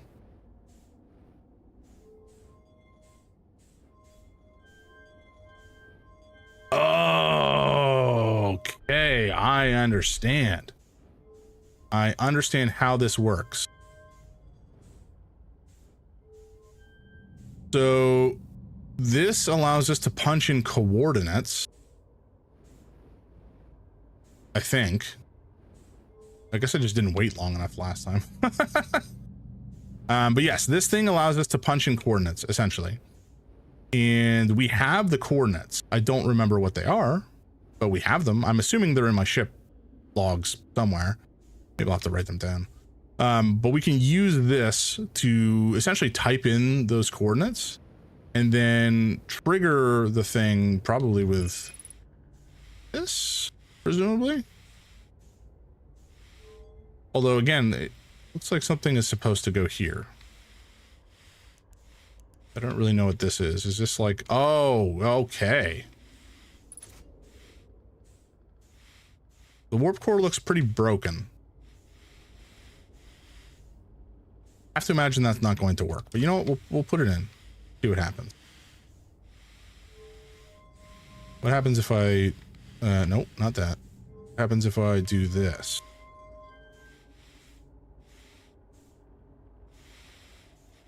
Nothing? Nothing. Does this have to be down this way maybe to open up?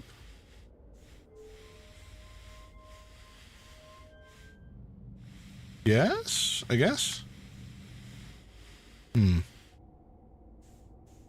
Okay, I feel like this is everything at this point. So let's head back to our ship. And maybe now we will have discovered everything that we need to in this place. Where's my ship? Whoa, it's floating away. Hello. Get back here. I still have need of you.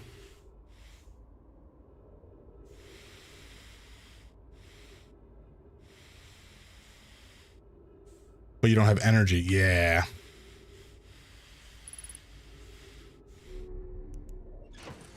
Okay. Yes, the vessel is fully explored. Hell yeah. Found the derelict Nomai vessel deep within Dark Bramble. The vessel's warp core is long dead. Activated a three-sided pillar on the vessel's bridge that appears to be some sort of input device. The Nomai tried to call for help, but the vessel's outgoing message system broke during the crash. The vessel can still hear incoming messages from other Nomai vessels. The remaining Nomai clans are regrouping in response to the impending death of the universe. Bummer. I found a recording of the original signal the Nomai encountered from the Eye of the Universe. The Nomai were worried the signal might disappear, so they warped before they could tell another clan where they were going. Big mistake. Okay, so Ash Twin and Sun Station.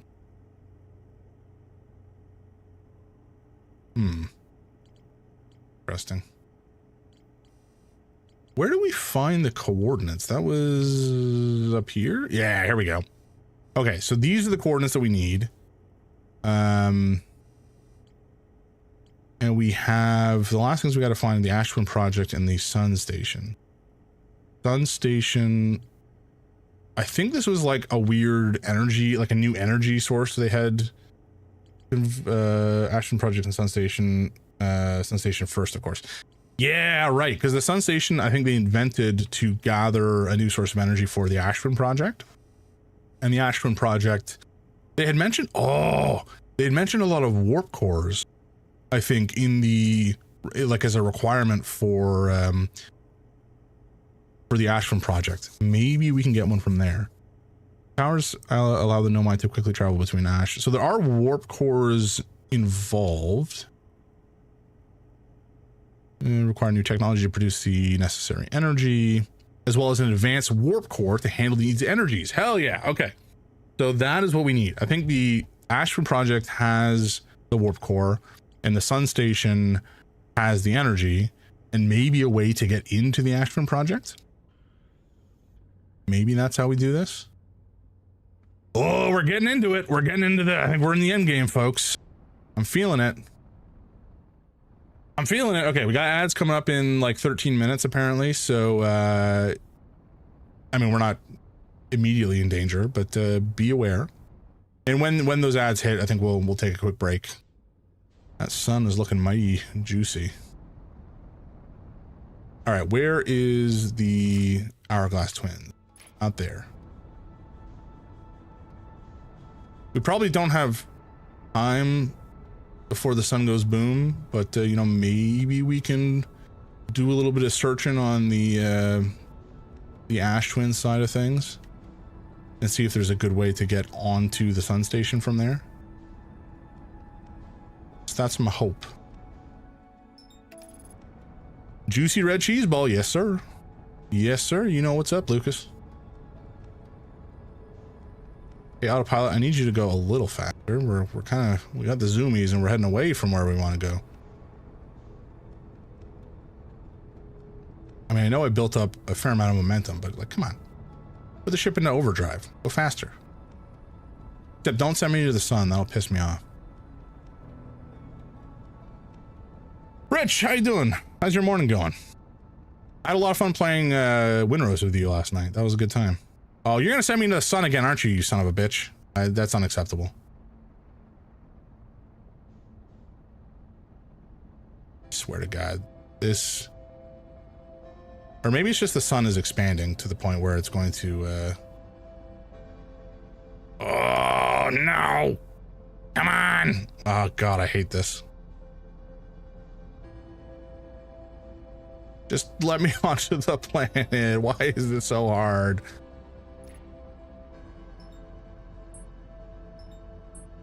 Guys, space is hard. Who could have predicted? Pretty good, pretty good. Just gathering copper after spending all on upgrading your ship. Hell yeah. Folks, we are chasing this planet around the sun and it's not going well. I don't know if the planet is just like going faster than it was before, but like, goddamn, we're not making headway here.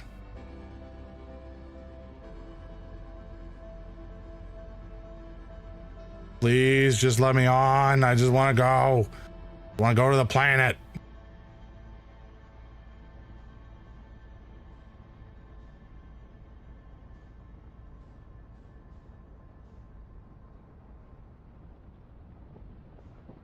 Yeah, okay. Well, you know what? It's fine. We're about to die. Flashbang. It doesn't really look like a normal supernova, I gotta say. Something about that looks a little funky. Ah! Okay, we're good.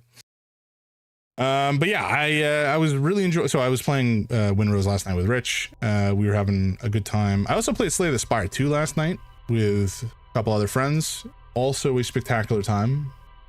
Anybody out there has not heard of Slay the Spire 2, look it up. It's real good. Deck building roguelite sort of situation. A lot of fun. Remarkably well designed game. Also in early access, but it doesn't play like it.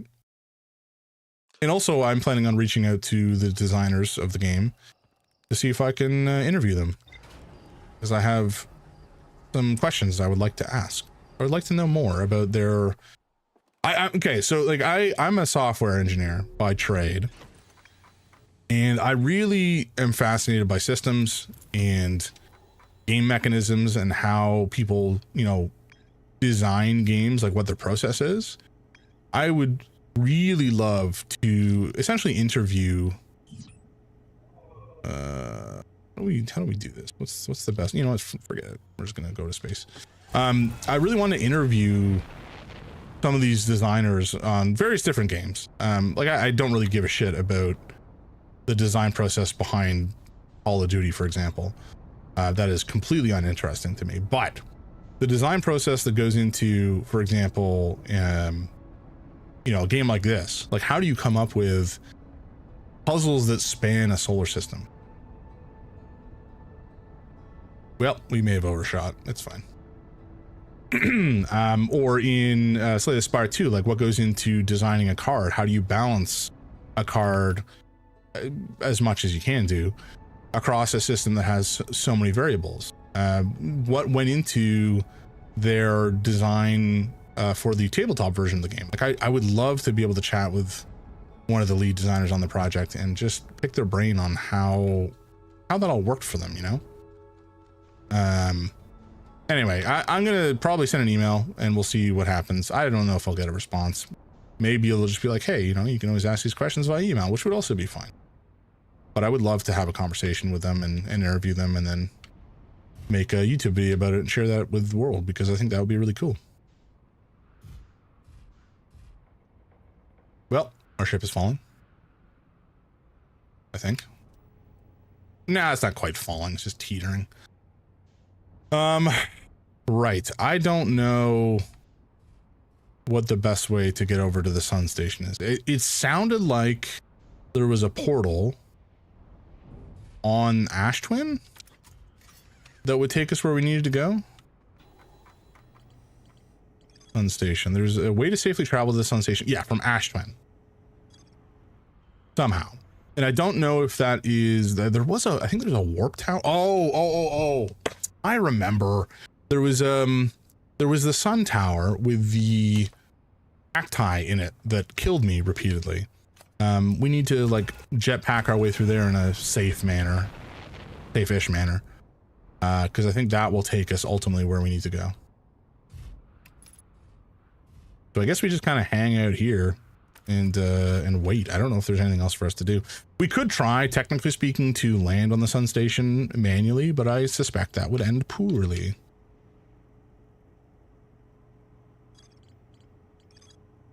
For my, you know, precious bones. And there's also this DLC stuff, which we did not really look into at all. And I think I did actually find one of the deep space satellites, just randomly. But I don't know anything beyond what we found at the radio tower. We may have to do that at some point. But certainly right now, Lucas, this is maybe a question for you. If we beat the game, does that prevent us from proceeding with the rest of the DLC content? Or can we just continue from where we have ended the game and then do the DLC stuff?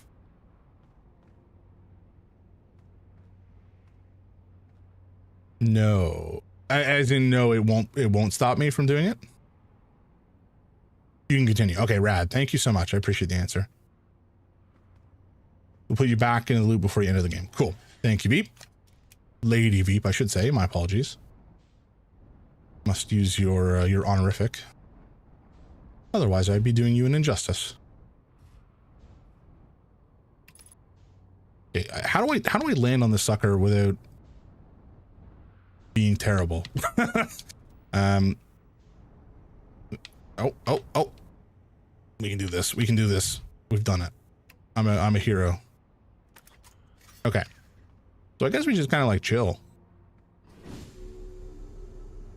Oh. Well, we're floating.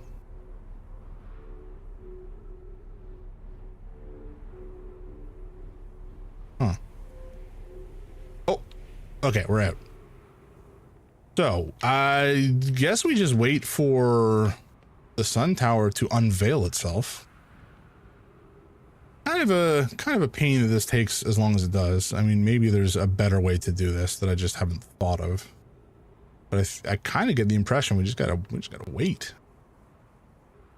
Gotta wait for the ash to dissipate. Trying to think.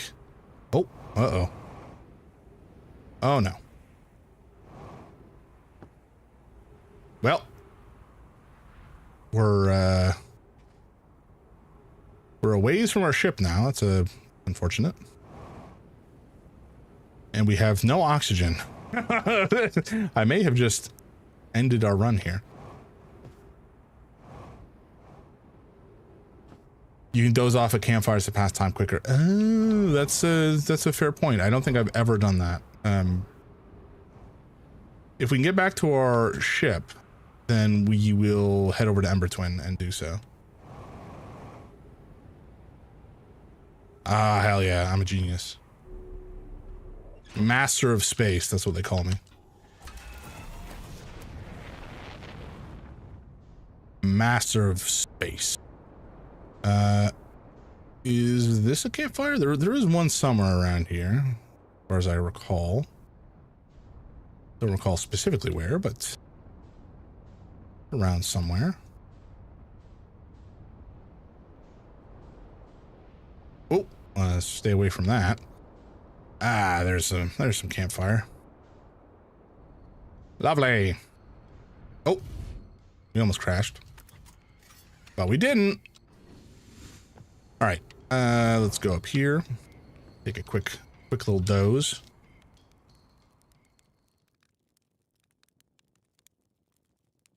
Oh no, I see how this works. This is seconds. Does this go faster and faster, or does this stop at some point? No, it doesn't. Okay. That's fine, I think. We'll let it go maybe 5 minutes total, and then we'll wake up and see where we are. I think that should be fine. I don't know if the tower will be fully unveiled at that point, but it will be closer to unveiled. Probably. Or we'll be facing an exploding moon, one or the other. Or sun, rather. Okay, it's not yet unveiled. But you know what? I think it's close enough. 5-6 minutes is enough. Yeah.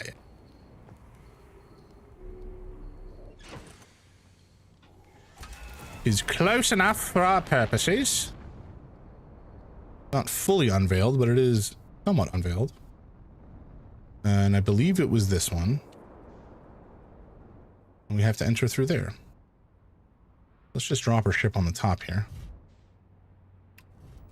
Nope, we're not. Not at all safe. Oh boy. Oh. Hell yeah. Okay, nice. Beautiful.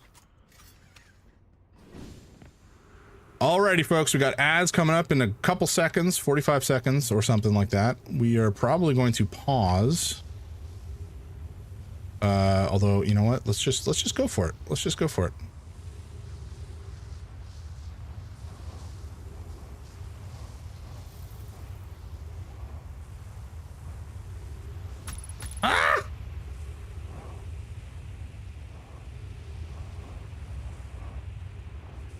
Hell yeah. Got it in one, baby. All right, how do I do this now? That's outside. Okay, that's fine. Now let's do some quick reading. Sun tower offline as of 1 minute 12 seconds. No! Are you kidding me? It's offline? Does that mean it's permanently offline or? Oh, I don't know. Oh man. Does that mean it's actually permanently offline? That would really make me sad. We did so good. Epic parkour, yeah. Almost no hit, almost. I beefed it halfway through, but we brought it back. We brought it back. I was pretty happy with that. That was good. All right, Sun Station, I need you to come back online. I need you to come back online and link up with me so we can go do some investigating. Ads are starting any second. It is. It's totally offline. Blip. Oh, because the sun has expanded to the point where it's consumed the Sun Station. Right. Bummer. All right. Okay. We're just going to quit here. We're just going to quit. We're going to restart. And I'm going to go grab a drink. And we'll get back into it. All right. I'll be right back, folks. Do some stretches, drink some water, some liquids, maybe get a snack. Take care of yourself, and we'll be back shortly.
Alrighty, folks.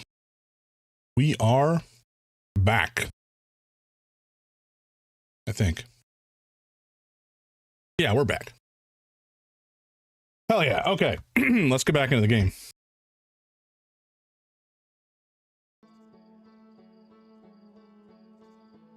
And we'll just stick with the Outer Wilds vibes, I think. Okay, so we've learned our lesson. We need to make sure we get to the sun station soon enough that it does not get consumed. Which is good to know. So we're just gonna doze off immediately. Because I think a full run is like 22 minutes. So maybe we wait maybe like 6 minutes from the start and then head our way to the Ash Twin. And that should hypothetically give us enough time.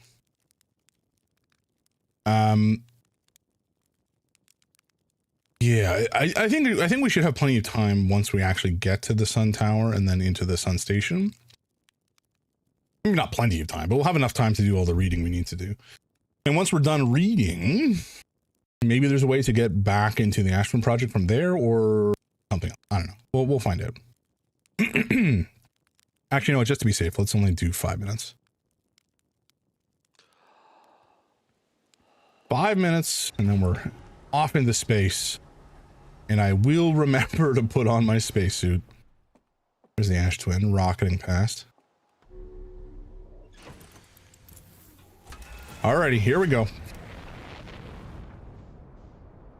There is the Sun Station as well. Not Ember Twin, Ash Twin, please. Thank you. And I request, Mr. Autopilot, that you do not consume or have the sun consume me.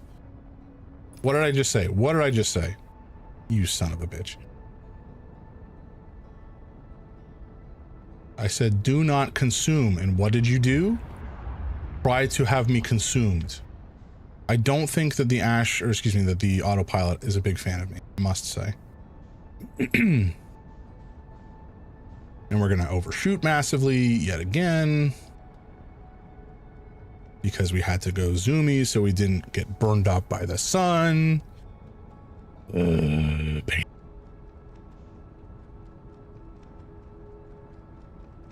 Okay, I think we should be able to make it on this trajectory.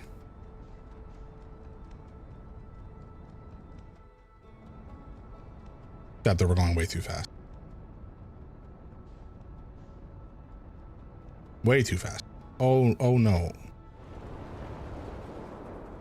Although I kind of would have preferred that we crash, to be honest. But this is fine. This is acceptable. Ish. Mostly acceptable. There we go. That's fine. I'll accept this. Alrighty. Hopefully that being... Actually, is that going to be in the way? No, I think we're fine. I'm gonna trust that that being there is not going to doom our endeavor from the get-go. Although it might suck up our... Oh, gods. Oh, no. Oh, God. Oh, no. Oh, Jesus Christ. That was very close. Okay, it was less close than I expected, but that may suck up our ship. We'll find out.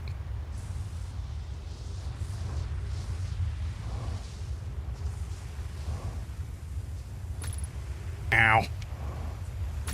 Oh, God. Come on. We gotta perfect the rest of this or we die.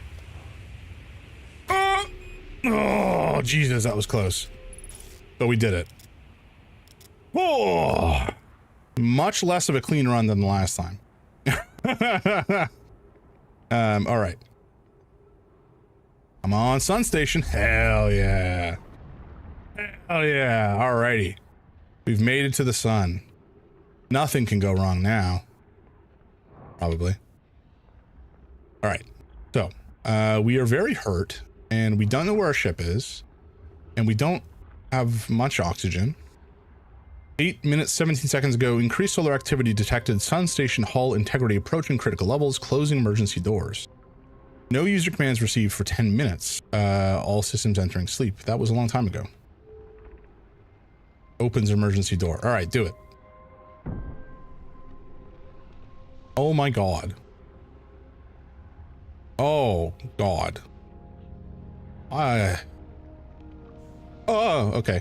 No, we're fine. It's fine. Nothing can go wrong. We definitely are not going to run out of oxygen or fuel during this endeavor. Oh, we're not. Okay, there's trees here. That's fortuitous. Okay. We're okay. There's a dead dude. All right. Hi, mission science compels us to explode the sun. Huh? Can we change this? I don't enjoy working in view of such a morbid mission statement. Here's a better one. Mission, determine if it's possible to prompt the sun to explode. Hi, you lack a sense of humor. At least I don't lack a sense of ethics. Kindly refrain from going supernova on me before the sun does, Idea. But it's accurate. We're going to create a supernova for the purpose of scientific progress. That's our mission. Our mission is to decide if such an irresponsible feat is even possible. Okay, so the sun is being blown up by the sun station, is what it sounds like. And then harnessed to produce energy, I guess. That's interesting. The choice. Okay, there might be another scroll over here somewhere. And not here. There's a couple more of these suckers. Nope. Ow. Okay.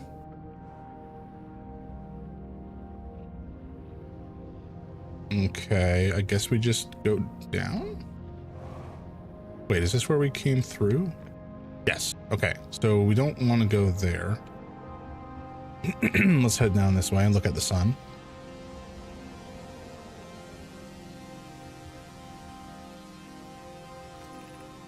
Star has reached end of natural life cycle, now approaching giant red stage. Red giant stage. Warning, evacuate sun station.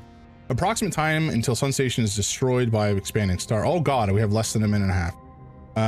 Oh no. Okay, we gotta go. Oh boy.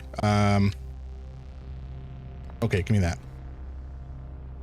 We gotta do a lot of reading very fast. What happened? Did the sun station explode? Or not fire, rather?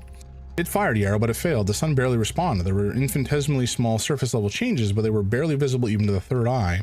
The sun station is useless. It will never and could never cause the sun to explode. I don't know what comes next, my friends. I suppose we must start over, but I'm unsure how to start over. Return to Ashwin first, my friend. Perhaps a change of task would help. Spire noticed a comet approaching the star system that we'd like to investigate. Hi, I hurt for you, my friends. We all know how hard you both worked. I can only offer my compassion. How are you? How is Idea? Well, we're well, Yarrow, or as well as can be expected given the circumstances, though disappointed. I may have disagreed with exploding the sun, but I never wished the device would fail. I'd hoped our terrible work was finished.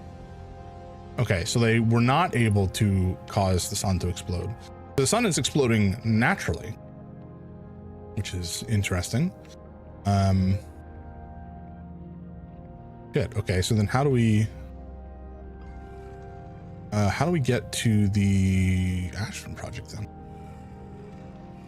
So this is the projection stone. Don't see much here. Oh, I'm kind of in a panic. Oh, what is this? Okay, so they're weighing the eye of the universe against the sun, I guess.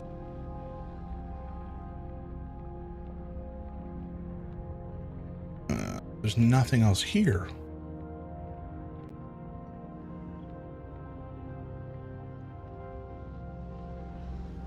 Yeah, I don't actually know what else we need to do then.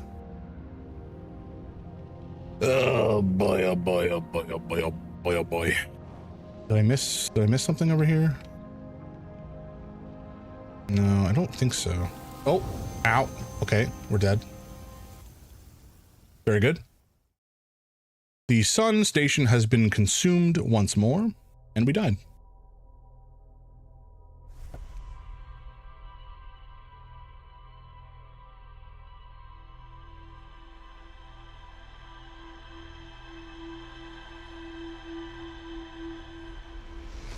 Well, that could have gone better. Could have gone worse. Let's go take a look, I suppose, at at our computer and see if we missed something. It feels like we did, because it doesn't feel like we got enough out of that. Oh god, maybe we didn't. Sun station was designed to make the sun go supernova. The Nomai fired the sun station, but it had no effect on the sun. They concluded the sun station could never cause the sun to go supernova. After the failure of the sun station, the Nomai took a break to investigate the newly arrived comet. According to a Nomai computer, our sun has reached the end of its natural life cycle. Oh gods. Okay, so then how on earth do we get into the Ash Twin project? Final stage. Yep.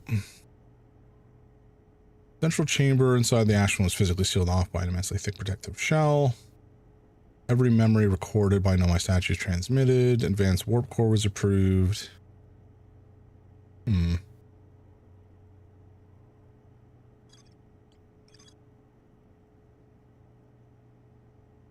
Statue Island. The statue's storage unit inside the Ash Twin project was equipped with a mask, which can then send those stored memories back to the corresponding user. Statues were designed to only activate once the Ash Twin project succeeded or in the event that it failed. Nomai mined ore from the site to craft a protective shell designed to physically seal off the central chamber. Once the shell was finished, the Nomai checked to ensure there were no longer any physical entrances or cracks. There must be a way to warp inside. A warp tower's alignment point is not its warp receiver. Rather, a warp tower always aligns with the center of its corresponding astral body. The warp receiver must be located on or in close orbit around the relevant astral body. The Hourglass twins are so close together they function as a single astral body with a shared alignment point in between them. All of the warp towers were being constructed on Ash Twin, while 6 warp receivers were being constructed at different locations. A Nomai named Poke successfully forged an advanced warp core for Ash Twin.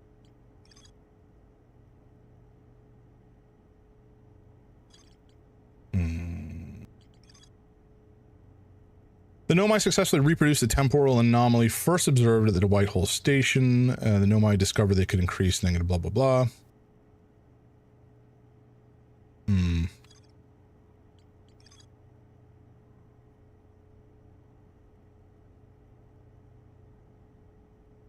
Each tower was designed to visually reflect its warp destination. The towers allowed the Nomai to quickly travel. Okay, there's definitely a way to warp to the Ash Twin project. I just don't know where that warp tower is.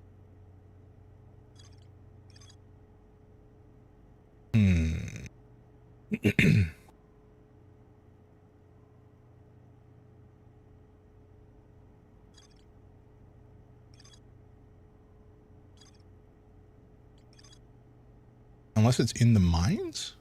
Were they warping stuff to the Ash Twin project? That would make the most sense to me, right? Like if there was a warp pad in the Nomai mines on Forest Hearth. Ore samples from the Nomai mines on Timber Hearth were, sorry, Timber Hearth, not Forest Hearth. So there's volcano for durability testing. Nomai were trying to craft a briefly supernova proof shell.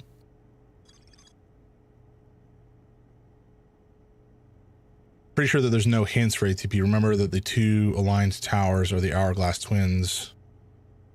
Remember that the 2 aligned towers are the Hourglass twins. One represents Ember Twin and one represents Ash Twin. Which 2 aligned towers?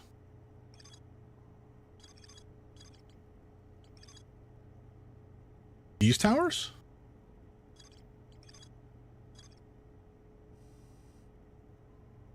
Oh, these towers. Oh.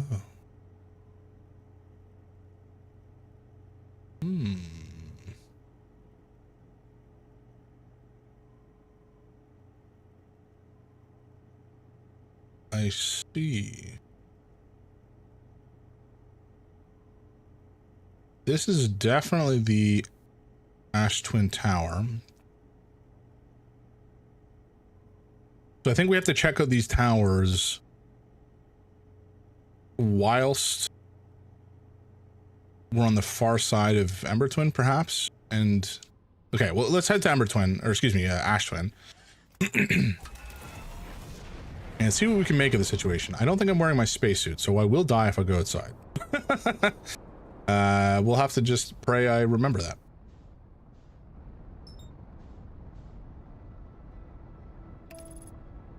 No, Ember Twin, please.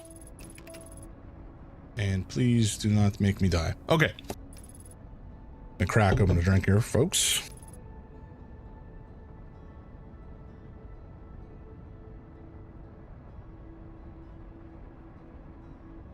Okay. Close enough.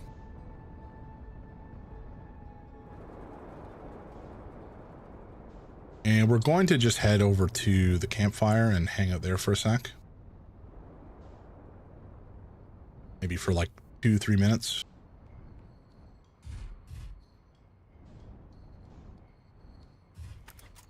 There we go. Spacesuit on.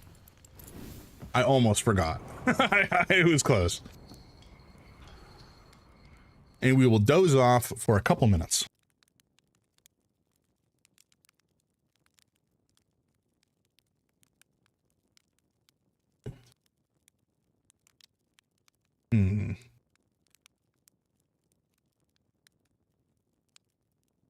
I don't remember there being a warp pad in Ember Twin at all. Possible I'm just missing it, or I'm misremembering. But I think there's a tower on Ash Twin corresponding to this pair of planets. All right, wasn't quite enough time to unveil any of the towers, but that's okay. We can just kind of hang out and... Oh, there's the sun tower. Never mind. So the sun tower is unveiled, but the other ones are yet to be shown. I think. Okay, so there is a warp pad on Ember Twin, but if there's also a warp pad on the center of Ash Twin for the Ash Twin project, then perhaps if we warp when the Ember Twin is on the opposite side of the platform or the planet, we will warp to where, basically to the closest warp station on that trajectory, which is going to be the Ash Twin project as opposed to Ember Twin. That's my hypothesis that we'll have to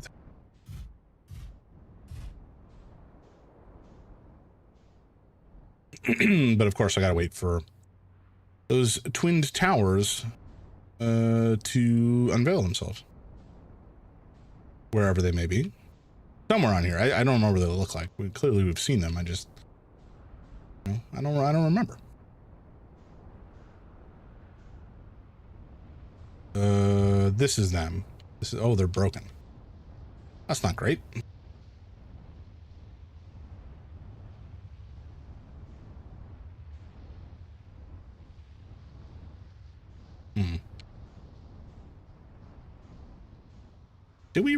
Did we read this? Maybe we didn't. Okay, you know what? We're gonna drop the ship in here. Oh, hello. Can you just go there? All right, perfect. Excuse me. Okay, so we saw a thing up here to read, I believe.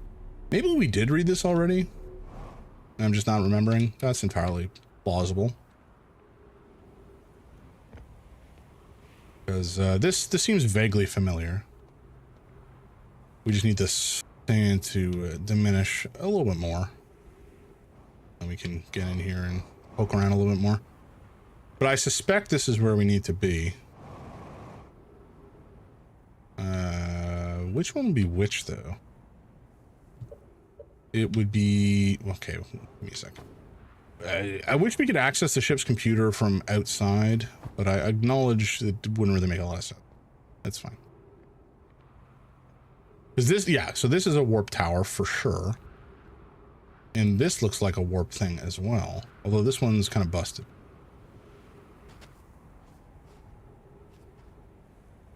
Okay. Okay. We're making some headway, sorta. Not really headway, but we're Making something happen. There's a scroll slot, so I'll pop this in. I feel like we have read this already. Nope, maybe we didn't. Friends visiting from the Hanging City, we are planning the Ashland Project, the High Energy Lab, and Ember Twins Equator. I became lost in an Ember Twin. My gratitude. No, okay, never mind. We did read this. Okay.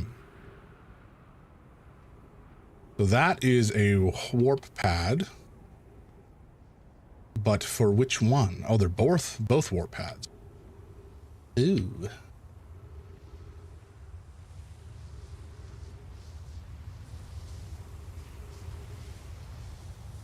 Oh, that's the sand. I thought the sun was about to explode and I got worried. Excuse me.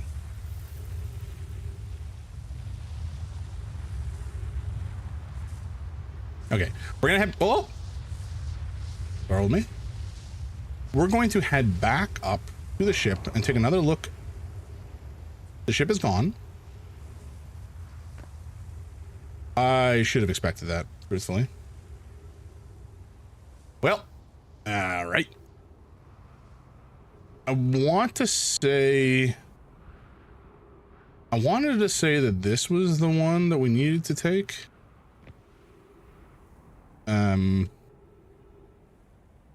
I'm not entirely confident in this, but I think this was the one.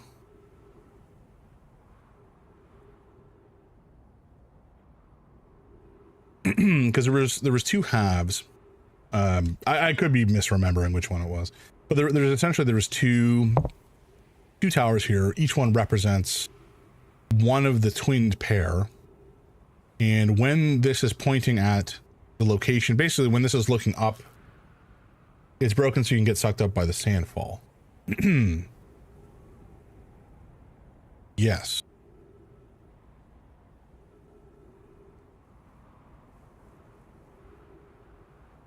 Is that good or bad? You know what? It's fine. We're going to find out. As soon as it comes back around, whenever that will be. Not quite as fast as looking at the sun, but it will come back around.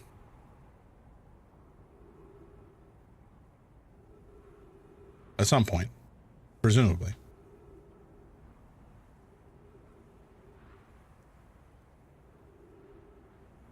I would be able to, you know, look at the diagram I'm trying to remember and maybe come up with a better, or at least more knowledge-based idea of what we're doing here. But I'm just gonna wait here. We're gonna see what happens.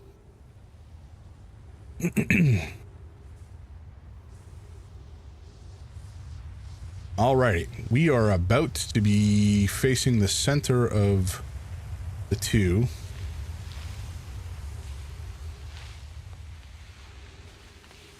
Okay, so it was a mistake.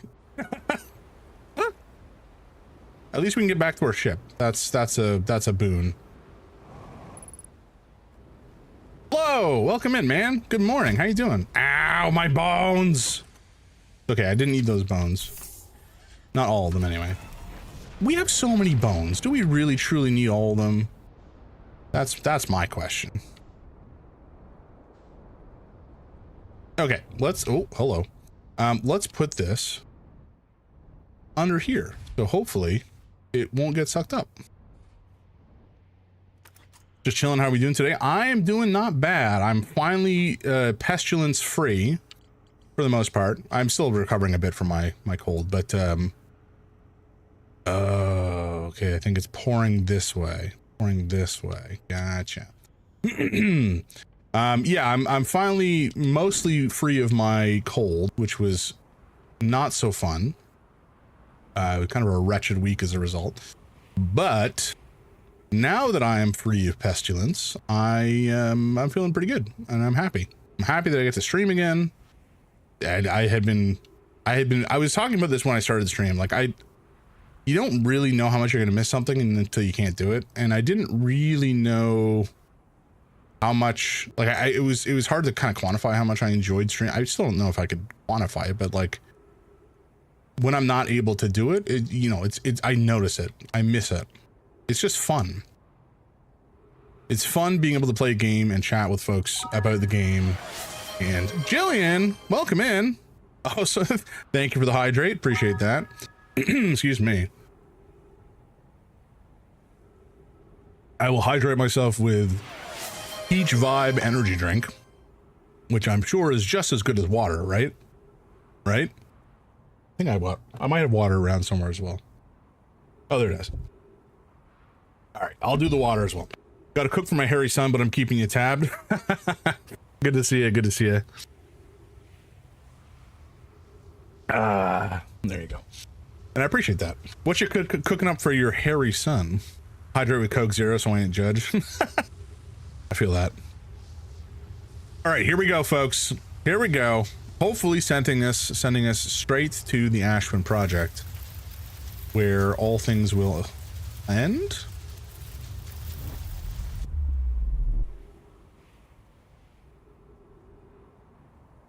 Shit.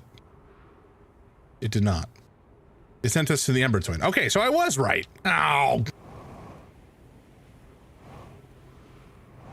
All right, can we make it to Ashwin off our ship? Can we make this happen? Or am I just gonna fly off into space? Oh, we are doing it. Okay, that's actually shocking. Oh gods. Oh no. Oh no. Hey, we did it. Okay, we got it. We got to outrun the sand. Get some pork chops with tender stem broccoli. Ooh, lovely, lovely.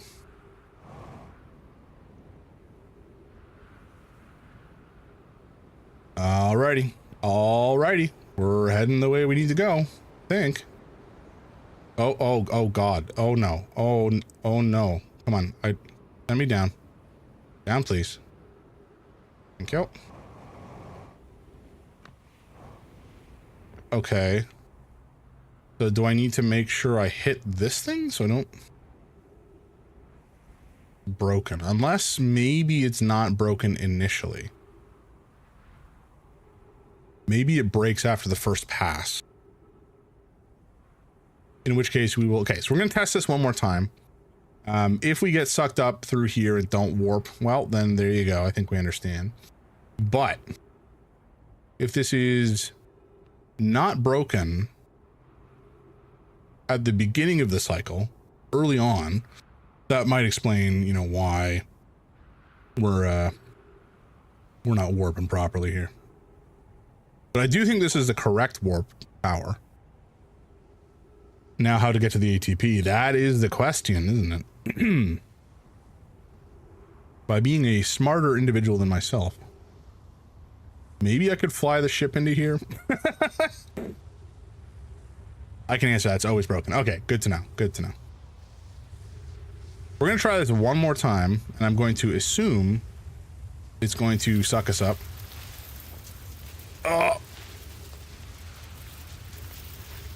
And not warp us, it seems. Okay, it did not warp us. Now, is it because I wasn't standing in the right place, or what? I wonder if... God damn it. Did my ship fly away again? I think it did. Oh my God.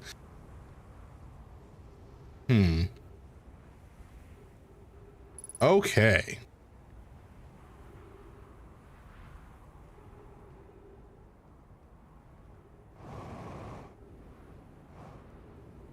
The only thing that I can think of is, you know, once all the sand is gone, then this will warp.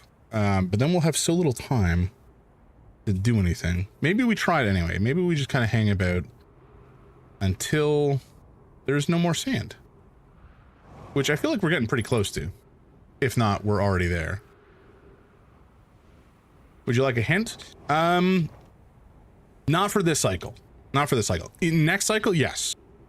We're gonna do one more test here to see how it goes.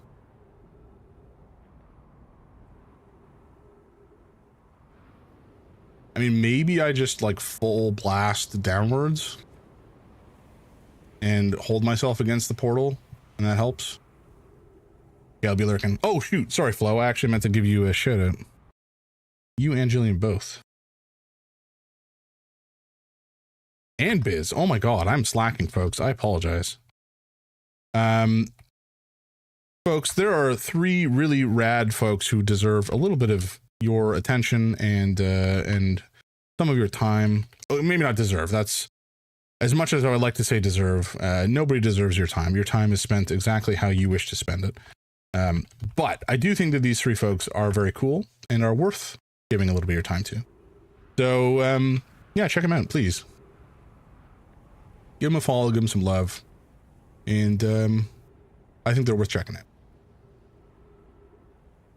Okay, so now that we're here, waiting for the next pass. Whoa, Rob, how you doing, buddy?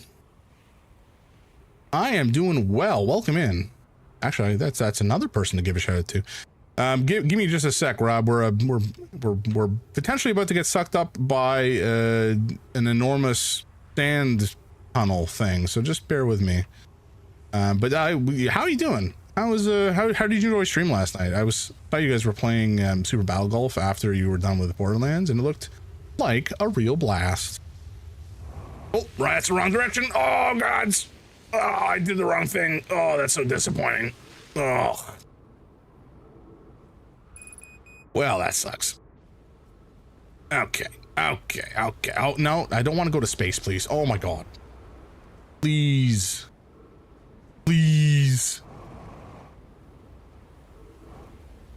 Oh, gravity, fuck you. Well, that hurts. Okay. It was fun, man. We love a good troll game. It's such a fun game, dude. I've been playing it. Well, I played it a couple of times with Trauma and Mikey and Mighty and such. I played it a couple times with some other folks as well. It's just such a good time. It doesn't get much goofier than that, I will say. Where's Ash Twin? Hello?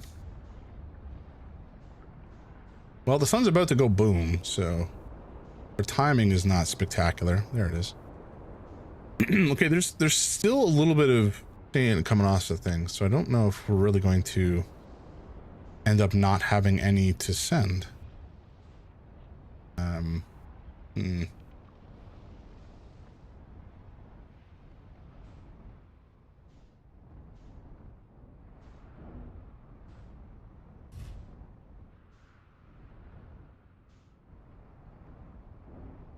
Don't think we can get in here with the ship. That would be silly.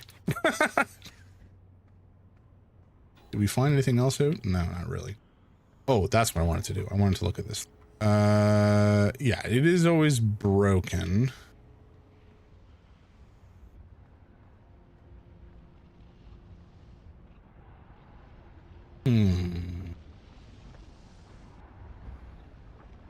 But if we're always pointed at this, it doesn't matter. It doesn't matter where we're coming from. I wonder, can we use the Whitehole station to warp here? Does the Whitehole station ever look at us whilst we are here? Well, that's something we'll have to check out. That might be worth investigating. Like, if this one is always busted and is not going to work, not a valid option.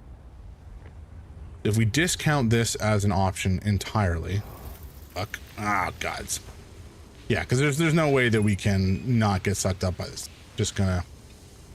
It has too much power. The Whitehole station always teleports you to Brittle Hollow. Well, only because it points at Brittle Hollow, right? But we can change the orientation of it. So we can make it spin essentially. But if we can get it to spin and point at the Ember Twin and the Ash Twin, maybe there's because that's it there, I think. And Brittle Hollow ends up around Whitehole Station anyway. There's a world where that maybe work. We can definitely see it from here. So if we can see it from here, we can see Ash Twin from there. Let's just quit because our ship is like fucked off to space somewhere. And restart our run. Whitehole Station, it's only in line with Brittle Hollow as an astral body. Okay. Okay,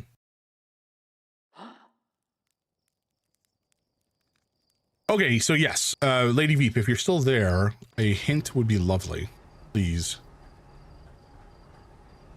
I am unsure. Oh, that was the thing, the probe. And yes, while I'm here, you were onto something with the thrusters. Oh.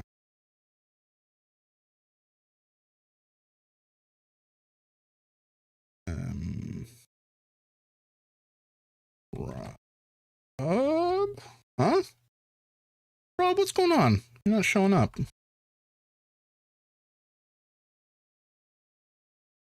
Oh, there we go. All right. Yeah, Rob, I was watching Rob, like I said, playing Super Battle Golf and Borderlands 2 last night, and it was a zany time. Him and Biz and a guy named Bowie and Jay. We're all having some shenanigans, shall we say. I mean, there's a world that I just like sit on the tower in the ship and zoom downwards, you know?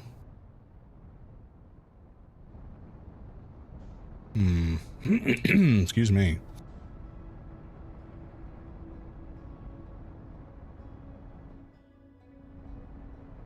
Oh, we're gonna overshoot by a mile. Okay. Actually, are we gonna fly into the sun? Yes. Yes, we are. Oh. Okay, I think we've managed to escape fiery death. Barely. Oh, by the skin of our teeth. I was remarkably close to death. Okay, we're gonna head to Ember Twin and maybe have a snooze, and then head back to the tower. Do some more experimentation. There's gotta be a way to park somewhere on Ash Twin that won't result in us losing our ship, though. Oh, golly. Speaking of losing our ship, I have just caused immense damage. But I just want to find where on Earth is the campfire. There it is.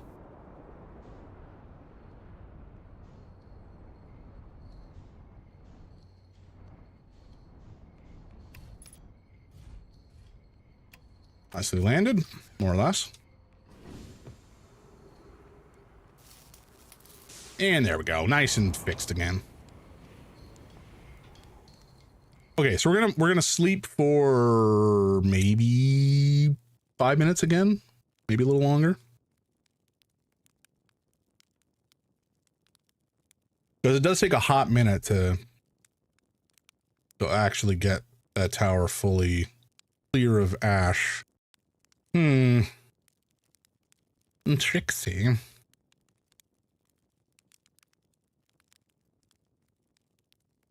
Tricksy stuff. The puzzles in this game are so well designed. And like it's a world that behaves generally consistently based off of established rules, right? Like I think that's super important when you're trying to make a game like this that has puzzles that are highly dependent on like the physics of the world. You need your world to behave in a consistent fashion, or else you're going to just confuse people. And so, once you establish rules with how the warps work and how, gravity works and how your thrusters work, if you change all that without there being like a good reason for it, then it's just going to confuse people.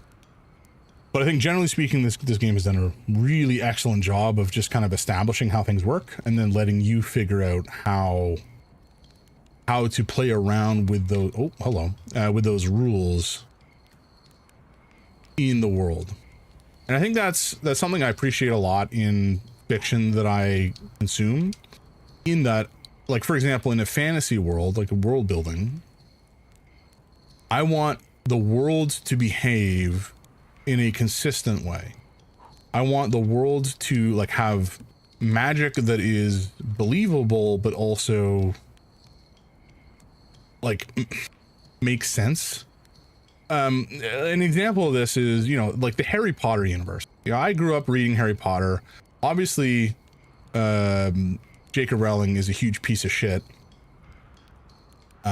who has really just truly spent her money and influence in the worst possible way by actively harming, you know, trans people and the situation that they're in. And, you know, they're basically a group of people at risk already, and then she's just making their lives worse. I can give you a hint too if you need. Yeah, fire away, please, Lucas. But you know what? Like, the reason I mentioned Harry Potter is just because her world building, you know, it's kind of shit. It's not shit, but like, the world does not behave in a way that is really consistent. It just is there, and then stuff happens, and, you know, magic can just kind of do anything you want, and time travel is a thing in the third book for no good reason, and then it's never referenced again. Whereas, like, you know, in Brandon Sanderson's works, I'm not saying that the man is the best author of all time. Certainly his prose is not mediocre, but it's just kind of very serviceable. It's his plotting and his world building is what he's strong at. And oh yeah, it's going to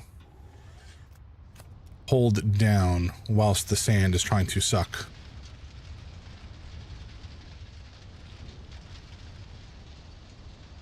Okay, that did not, so it didn't work because we're not actually on the pad. That's fine. The sand pillar is your biggest obstacle. The sand pillar is your biggest obstacle.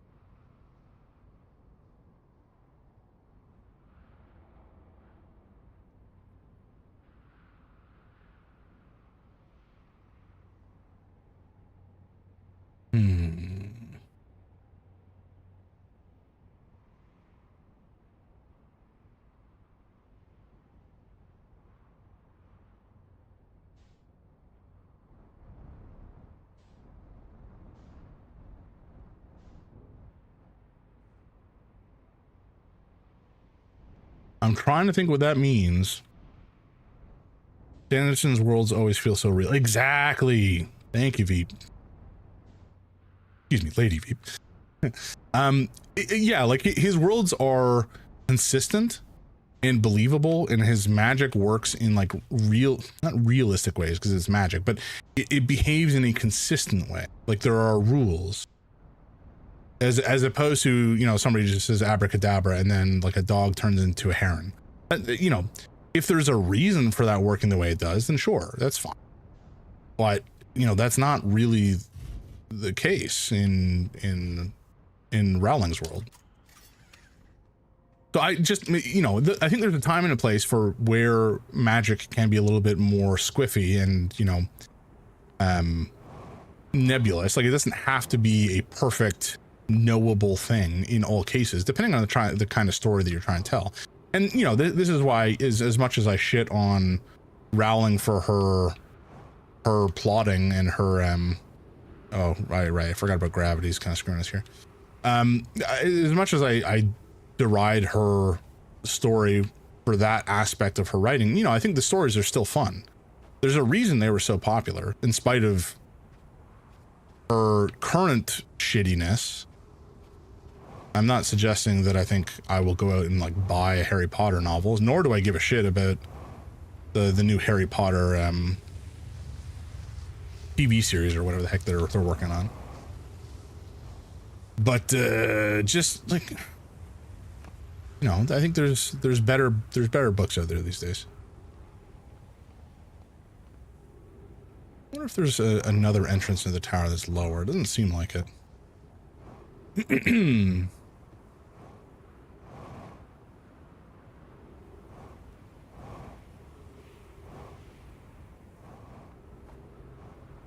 Oh, hello. We were inside the bridge there for a second. Probably not ideal. Remember the Nomai designed their technology to trigger the exact moment of astral alignment. However, the Ash Twin and Ember Twin share a single alignment point, the center of gravity between them.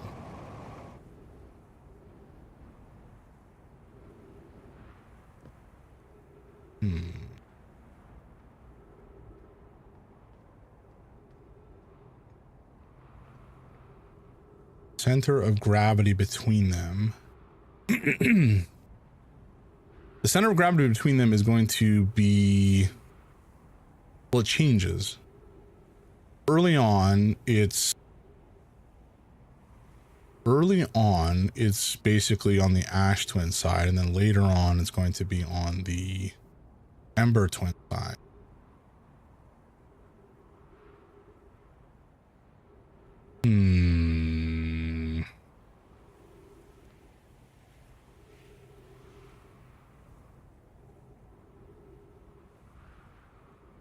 Oh, so maybe the other one will work. It's just, it doesn't work until later. This one will be covered.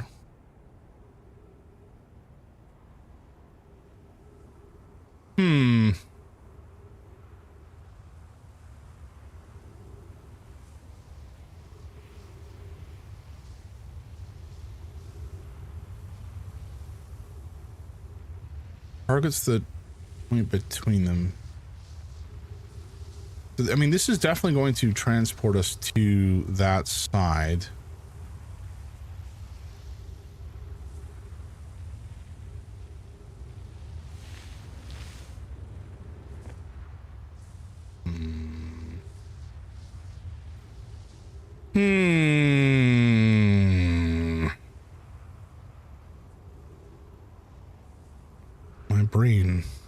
My brain is not big enough for this.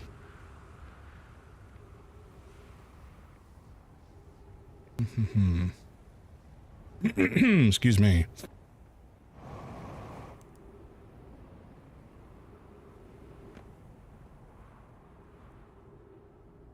Oh, hello.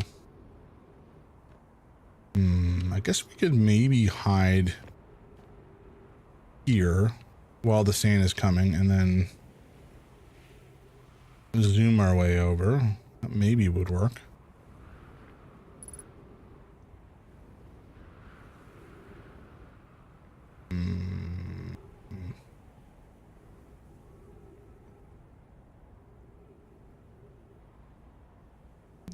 Exact moment of astral alignment.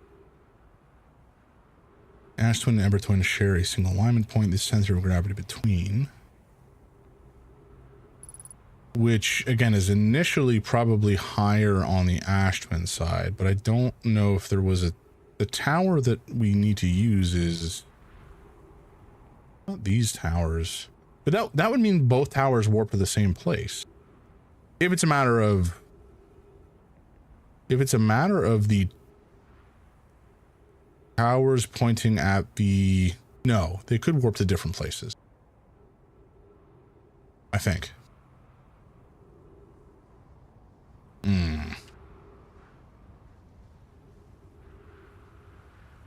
They can warp to different places, I think. We're gonna test hiding in this little cubby whilst the sand goes across.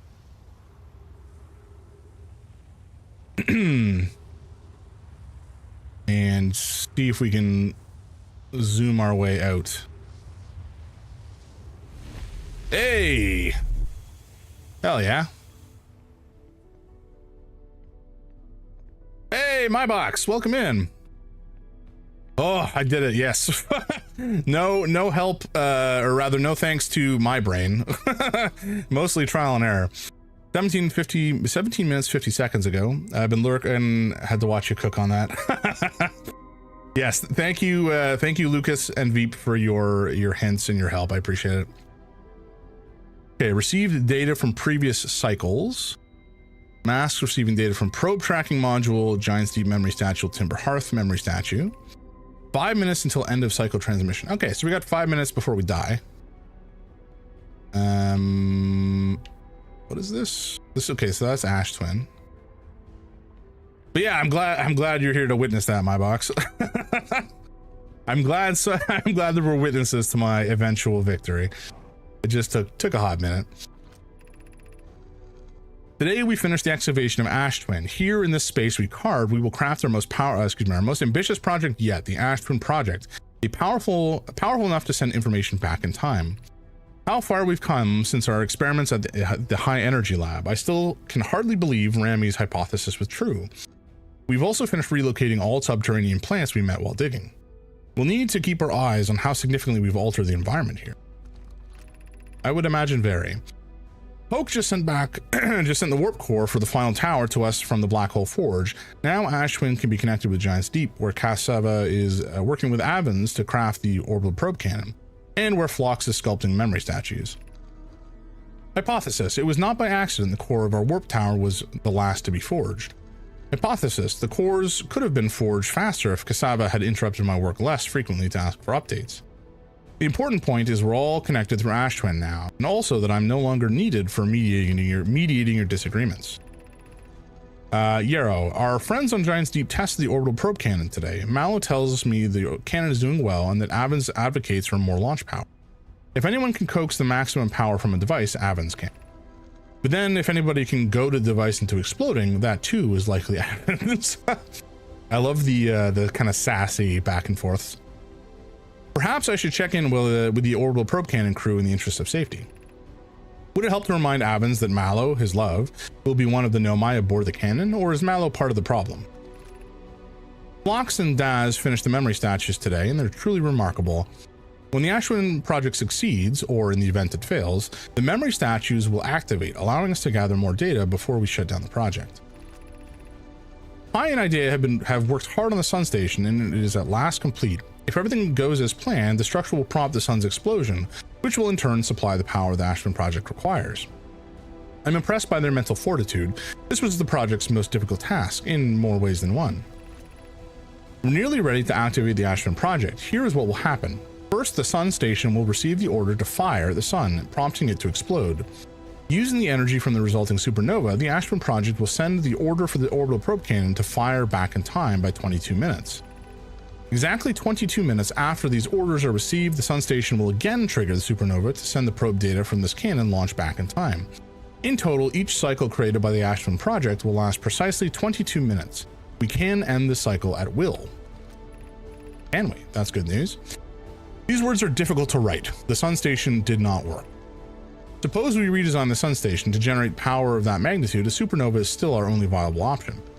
This is easier expressed than accomplished. You can wait for the sun to explode on its natural timeline if you prefer Idea, but you'll need to find some way to halt our aging process.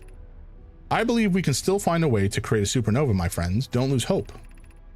However, this is the closest we have ever been, and the Ashwin project is theoretically sound. We were only unable to power it. Perhaps there is another way. Folks, we have ads in 48 seconds. Let's finish this reading and then we'll pause. We are halting our research into creating a supernova for this moment. A comet has newly arrived in the solar system and we're anxious to explore it. It's been a very long time since we last explored somewhere new, so we're excited to welcome this comet. Imagine what knowledge we might be gaining there. Ooh, that is a bummer. You know what it contained? It contained your doom. I'm sorry. Alrighty, folks, we're going to pause here because I want folks to be able to witness this, and we're just gonna, have a chat. Oh, finally we made it into this damned project. It only took me, how many cycles? 3 or 4? By the way, those projection pools are the ones you've read in the past. Oh, okay, gotcha. I couldn't remember if they were if the same thing was on both sides. How are you liking the game so far? If the ads don't take you. I love it. It is a remarkable experience. I've heard that this game from a number of my friends. They have all said that this game is phenomenal and is the kind of game that you wish you could wipe your memory for and play again fresh. There are not many games that are like that.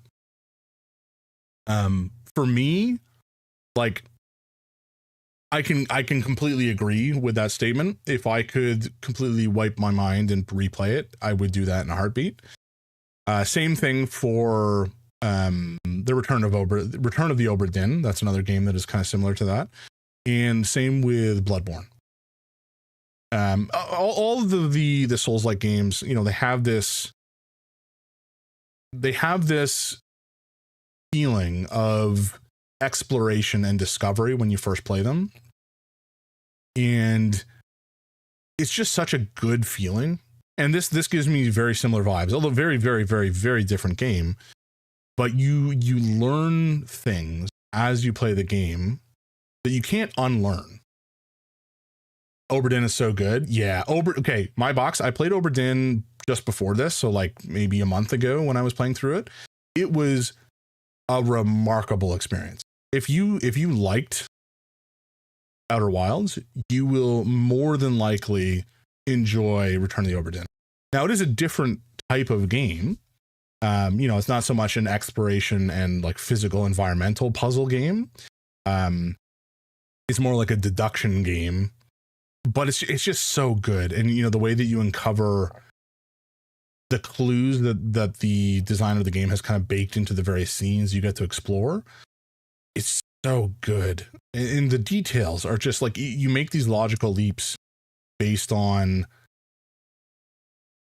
just little details in the environment, and you kind of slowly pick apart what is happening, who's involved in the scene. It's fantastic. I would highly recommend you spend the time yourself at some point to play through the game.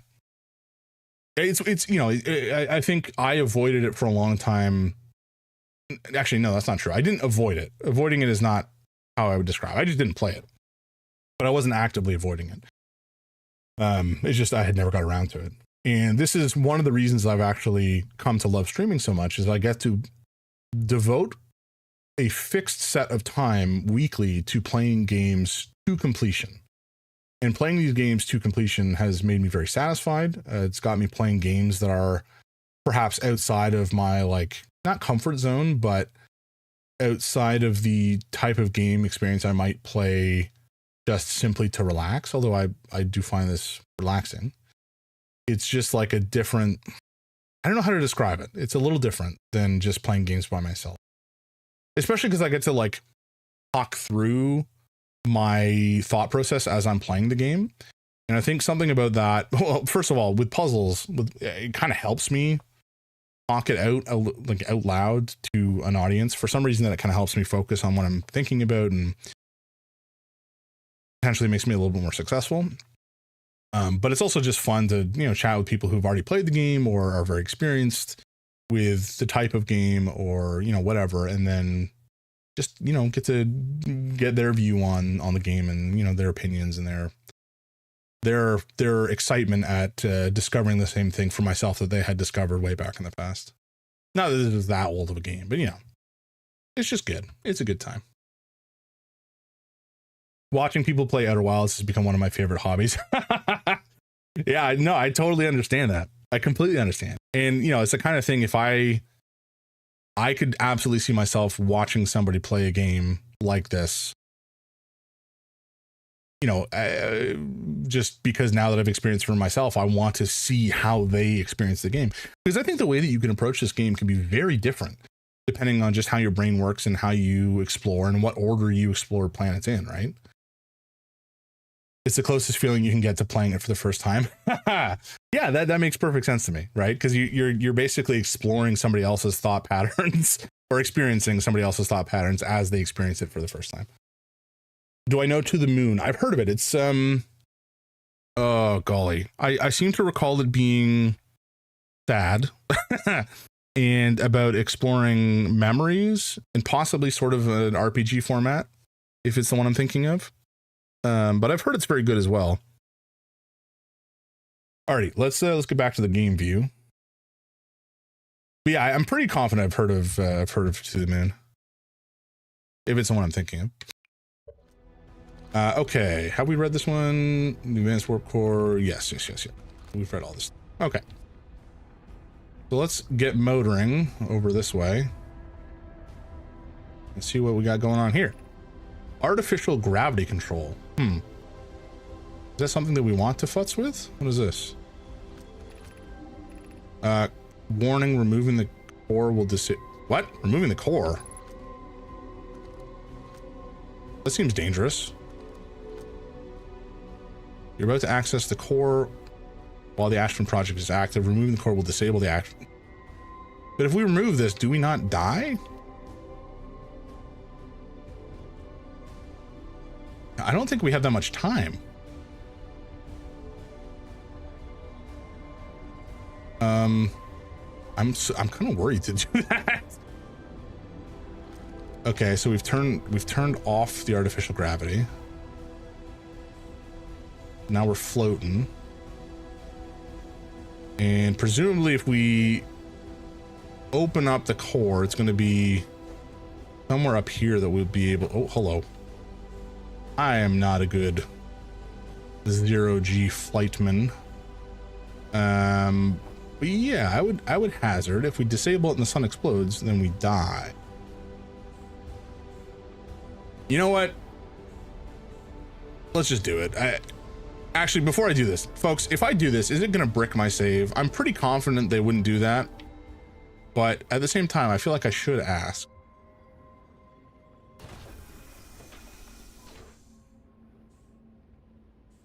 Because if we remove this, and then the sun explodes, yeah, you won't lose anything. Okay. Because realistically, we have to come here and do this as fast as possible, which we did not do by any stretch of the imagination. And once we have this, we have to head to... I guess we go to the vessel and put it in the vessel and then use the warp coordinates that we found at the vessel to get out to the eye. And that is presumably the end game. I don't think we have enough time in this loop, so I think you'll disable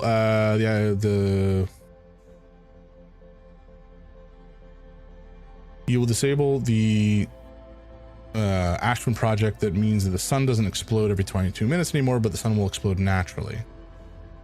I thought that the sun was exploding naturally and that the sun station wasn't the thing that was causing the sun to be destroyed. Did I misunderstand that? Because we've essentially reached the natural lifespan of the sun. Yeah, the game uninstalls itself. Can you imagine? There are some games that actually do that. Yeah, I mean, the sun's exploding anyway, so we'll just wait. But there are some games that actually do that on fully clearing a game. You have the option essentially to delete your save, which I think is such a fascinating thing.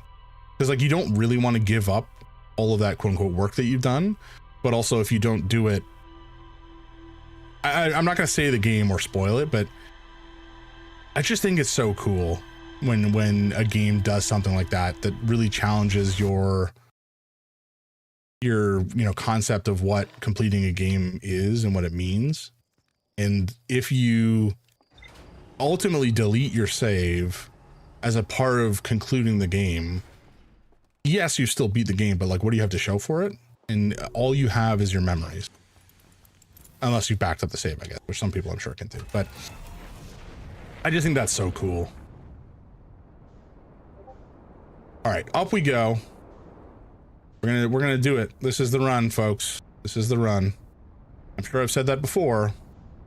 This time I mean it. Hopefully autopilot doesn't take us into the sun. I don't think it will, because I think we're heading towards the planet as it comes towards us. Okay. Okay. So we gotta wait for the tower to unveil itself. But once that has been done, we should be able to fairly quickly, hopefully, warp to the Ashwin project and grab the core. And when we grab the core, we should be able to run back to our ship, head over to the Dark Bramble, pop that sucker in to the warp drive or whatever it is, punch in the coordinates, and head off to the Eye of the Universe, which is presumably outside of the range of outside of the range of the supernova. Gonna hang out with Chert while you wait for sand? Yes, sir. If I can find the friggin' fire. Where is it? Chert the goat. Just sitting around bopping away.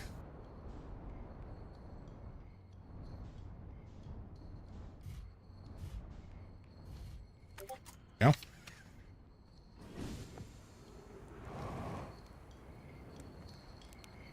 How you doing, Chert? Goodness, it's you. Hello. I take it your first launch went well, then? Welcome to the Hourglass Twins. We've had this conversation before, my dude. Although I don't know if we've talked about this sort of stuff with him before. I found modern Nomai transmissions saying the universe is dying. You what? I don't, what? You mean to say there are modern Nomai out in other parts of space? And they believe the universe, all of it, the whole thing, is dying? Currently? Right now? If that's true, then how could I have missed so many signs? The supernovae were there, but I've been studying the stars for, well, what does it matter if, I'm very sorry, but I have to look over my charts. I hope you don't mind. Okay, we've broken Chert. I'm sorry, buddy. I shouldn't have dropped that on you. You'll forget in a couple minutes. Actually, no, this is the actual run. Oh no, we have scarred him. We have scarred Chert for possibly the rest of his life. Hopefully the rest of his life is a long period of time. Plays drum depressingly. Yeah, my bad, Chert. I did not mean to harm you in this way. All right, so that's not enough yet. We'll rest for another minute. I think we'll rest for a minute. That should get us into the tower. It probably won't necessarily have all the sand gone or ash gone that we need to be gone, but it'll be pretty close. And from there, wonder, do I just fly over? Okay, you know what? We're going to do it this way. We're gonna go fly into the top of one of the towers on the Ashman, because we can head back up to one of them. Maybe we'll leave it on like one of the platforms. There's like a platform halfway up sort of situation that we should presumably be able to get back to with relative ease. Yeah, I'm sorry. Just relax. Just chill a bit, please. Okay, I think, is that good? That good? Maybe. This is probably fine. Okay. We have our spacesuit on. We're ready to go. Our ship has landed and will remain. Oh, flip. I did not mean to do that. Our ship is stable on the platform, fortuitously. And now we got to find our way to the towers. Which direction? Question. Hello? Towers, where are you? They must be this way, because this is towards the sand equator situation. Here they are. Okay. Oh, damn it, we just missed it. Ugh, that would have been convenient. Oh well, one cycle, we can wait. Okay, all right, folks, here we go. We are like 5 minutes into the cycle, I think, something like that, maybe slightly more. And we will have approximately 15 minutes maybe to get in, grab the warp core, and do everything else that we need to do this round, which is, I think, feasible. I think this is very feasible, but it will require some amount of coordination on my part, and that is always a problem. I'm not necessarily always the most coordinated individual that exists, but we'll try.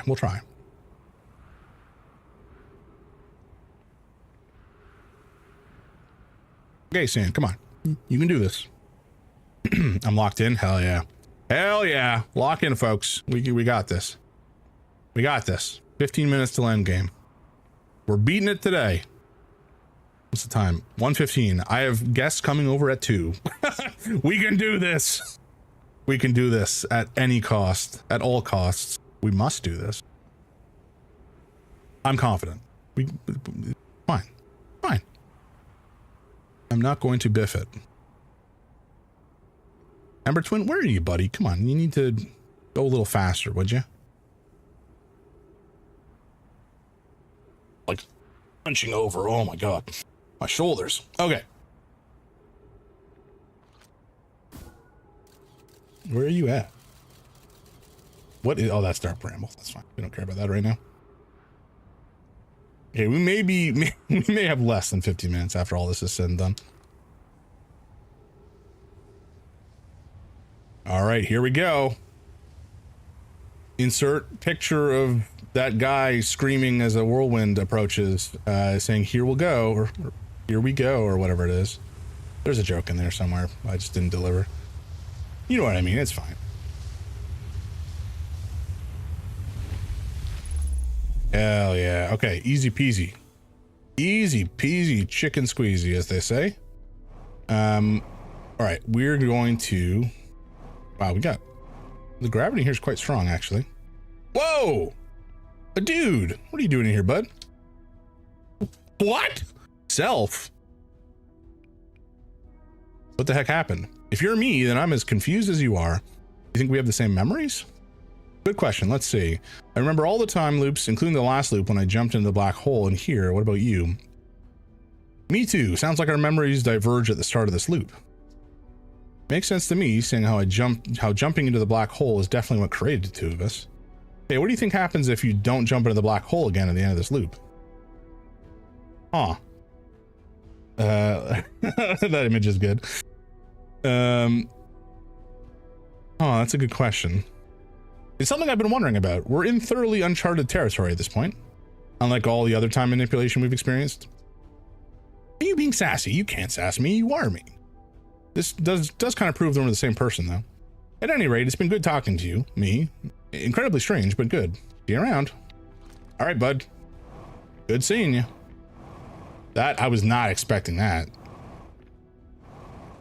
Okay, we need to bring this sucker over here and send it up.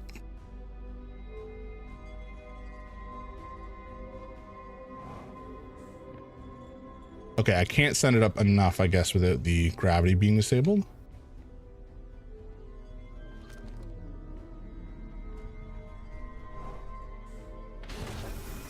Okay, hell yeah. Nope. Oh, come on. Oh my God. Oh my God. Come on. I don't have time to buff about with gravity nonsense. Something here gonna pop out so I can read it? No. All right, whatever. Here we go. Ice time. I can... There we go. Nice. Okay. Okay. Where's the black hole? How do I get out of here?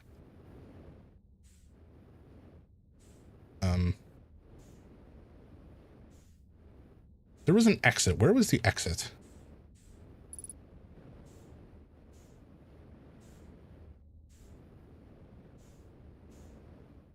He's also very chill for not being in gravity right now.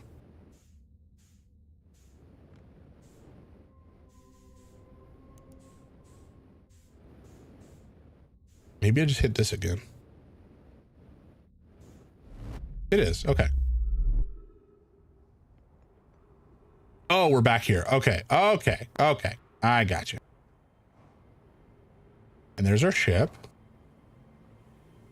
which we're heading directly towards, perhaps at too great of a speed. Oh, I nailed it.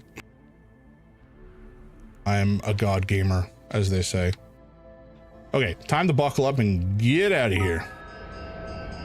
Hey, thank you, my box. Thank you for the follow. I appreciate that. Good jetpacking. Thank you, thank you. All right, actually, where is Dark Bramble? So far away. Okay.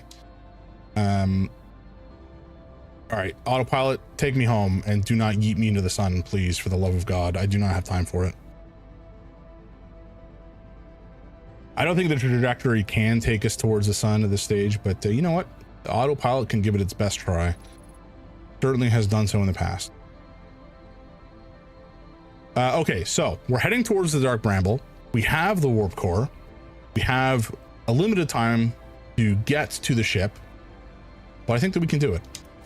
While this is... Wait, shit. Are we still going? Yes, we are. Okay, good. Whoa, Mighty Life. How you doing, my man? Welcome in. I think we're in the final stage of this game. Thank you for the Gigantify. You're such a cute man. You're such a lovely individual. Welcome in. You guys were really cooking last night with that game, I gotta say. Wait, shoot, what are we doing? Oh, yes, the vessel. Okay. We're good. How we doing? I'm doing well, my dude. I am fabulous. I finally am feeling less ill. I still have a minor like sniffle cold situation going on, but overall, it's fine. I'm good. And you know, we have some shenanigans going on tonight. Fuck, this music is so good when it's muted like this in the Dark Bramble. Yeah. Oh fuck, I forgot about the fish. Can you imagine? Oh fuck. Oh my god! No!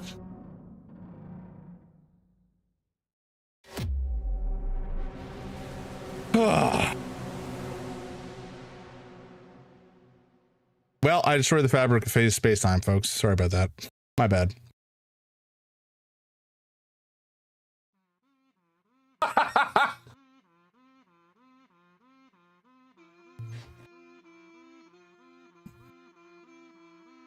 Oh, oh my god. I'm not gonna lie, I completely forgot about the fish in the equation entirely. I was not at all thinking about the fish. Oh. Also the kazoo, the kazoo music in these ending credits is so funny.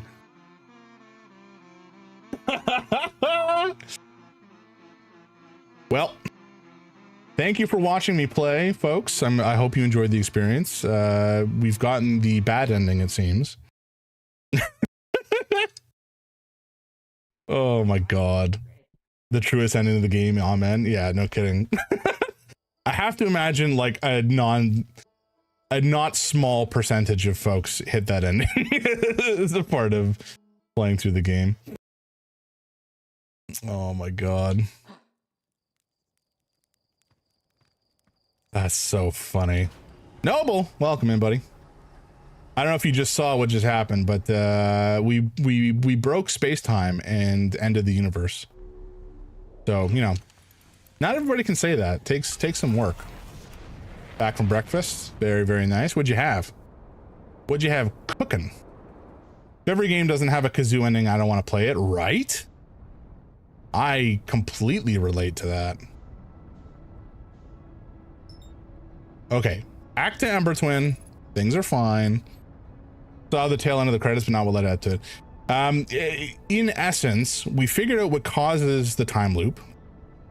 We grabbed the thing that was powering the time loop, and then almost immediately got eaten by a giant fish and died. And then the sun exploded, and that was kind of the end of it. So, good times. Hey, Trauma! Good morning, my dude. How you doing? Welcome in. You just missed us ending the universe as we know it, so that was fun.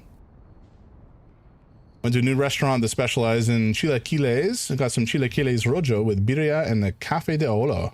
That sounds so goddamn good. I don't know what half of those things mean, but it still sounds delicious, and I would like to consume them. All right, we're gonna doze off for a smidge. We gotta wait for maybe 2 minutes, I would guess, for the ash to unveil the tower that we need, and then we'll get into it. Alrighty, but in the meantime, I got a couple shoutouts to do. For Trauma and Mighty, some goats here on Twitch. They're both fine gentlemen. And by fine, I don't mean like mediocre. I mean, like fine china situation, you know, like a fine scotch. That's the type of fine that they are. They're high quality individuals. Chilaquiles is the breakfast dish, fried tortillas with salsa and cheese. Oh, okay. No, I have heard of that before, actually. Okay, so this time we will not traumatize Chert with the realities of the universe as he knows it, and maybe let him live in blissful ignorance for the rest of his time. Okay, there it is, where we want to go. So we definitely don't have, oh boy, oh we're bouncing. We definitely do not have the tower fully unveiled at this stage, which is fine. I think we can just kind of leave our ship here, and hopefully it won't, you know, crash or get sucked off into the abyss.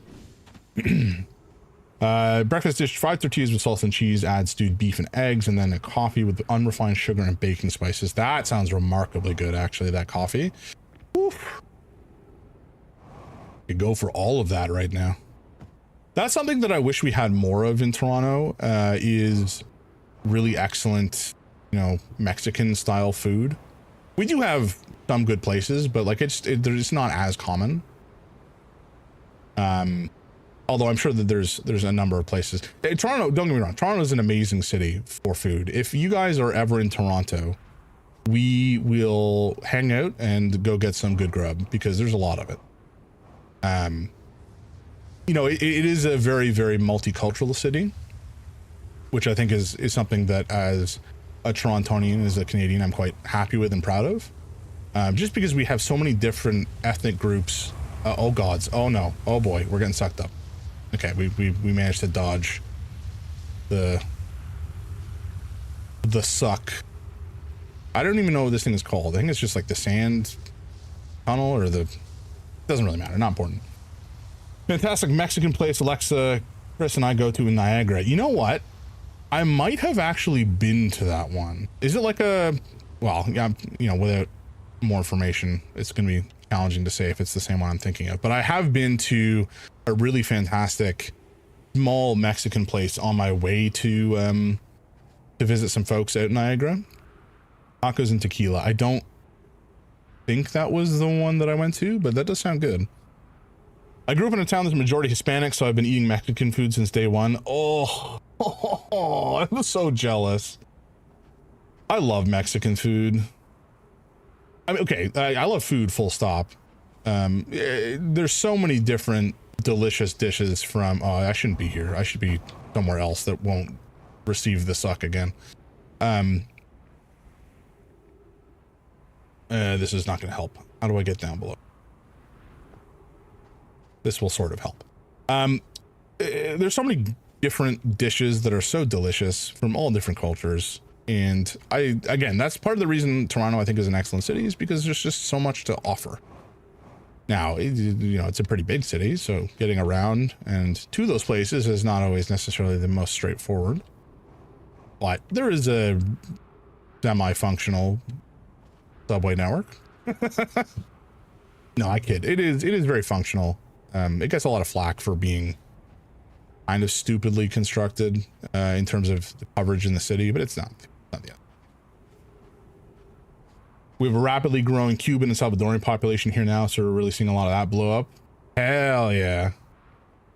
I love Cuban food. Okay, I think this is going to be the one. I think this is going to be the time. This is the earliest we could possibly use this warp. So as soon as the sand tunnel comes back, we gonna cook. We gotta zoom and then not get eaten by a fish, which is going to be the most challenging part of this run. Because I get eaten by fish a lot. Fish love me. Third? Yeah, hell yeah. Thank you, Vader. Welcome in. How you doing? Good morning. No slouching, sorry. My apologies. All right, hell yeah, we made it back in. And now we gotta do the zoomies here. Woo! All right, folks, this is it. I gotta lock in. I gotta lock in so I don't get eaten by fish again. Fish are my nemesis. Nemesis? There's multiple of them, so it's not just a nemesis. But the fish as a species are my nemesis. Oh, okay. We're gonna end space time again, probably, but you know what? We'll give it the old college try. Darth Vader's here, better lock in. Yep. I gotta lock in just in case. Oh, okay, I'm not locked in clearly. All right, all right, all right, all right. We're good. Where's the warpad? Bonk. Whoa, Trauma. Thank you for the sub, or the gift sub. I appreciate that. That's very sweet of you. And Vader, enjoy that, I suppose. Thank you so much. Oh yeah. Where did I put my ship? Dude, where's my ship? I may have sucked down too many cacti. You know that scene in Avatar, The Last Airbender, where they'll get like super high on mushroom juice, or excuse me, cacti juice? Ooh, my bones did not enjoy that. Oh, if I died there, I would have been so mad. Okay, we're good. We're fine. Imagine Neil Armstrong being like, "Oh, where's my ship?" Yeah, seriously. Stranded on the moon. Okay, is that no? Where's the dark bramble? Bramble, hello. Are you on the opposite side of the moon? The sun, rather. Yes, you are. Lovely. Oh, Veep, thank you for the follow. Appreciate that. Okay, folks, we're motoring. We're not going to run into the sun this time, I swear. And engage autopilot. Please, autopilot, do not kill me. Hell yeah, thank you so much. James, the sweetest guy around. No, that's you. Come on. You guys are... I've said this before via message on your channel, but I'm going to say it again. I am extremely inspired by the other folks that I watch on stream. Trauma, Mighty, Mikey, Plug, Noble, Biz, Rob, Vader. You guys are all so cool. And I was talking about this earlier, like using this website and streaming and meeting people and building, you know, just a network of cool and interesting people to hang out with is some of the best online experiences I've ever had with anybody. And so it's just been like truly an absolute pleasure to meet all of you and spend time with you. And ow, there's my ship breaking. Oh my god. All right, I'm clearly I'm not locked in enough, folks. I'm getting emotional. But just generally speaking, it's been a phenomenal experience getting to know people and hanging out with folks in different communities.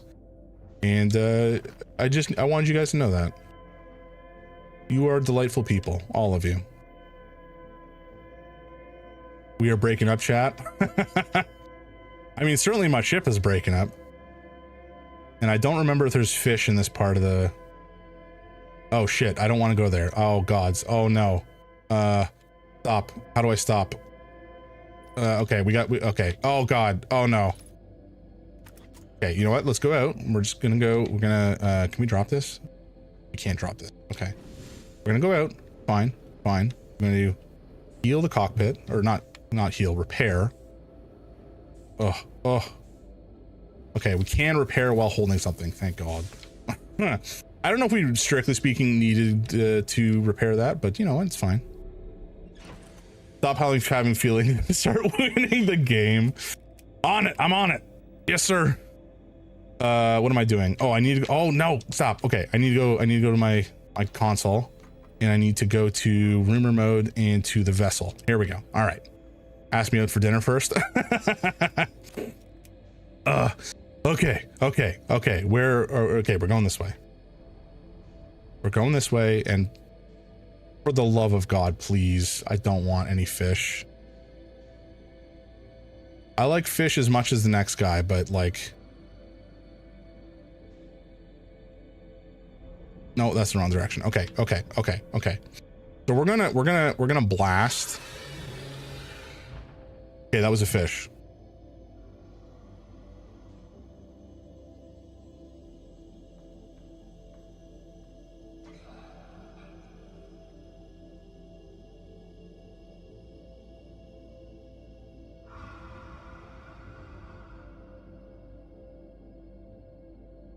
I don't want to breathe. This is fucking terrifying.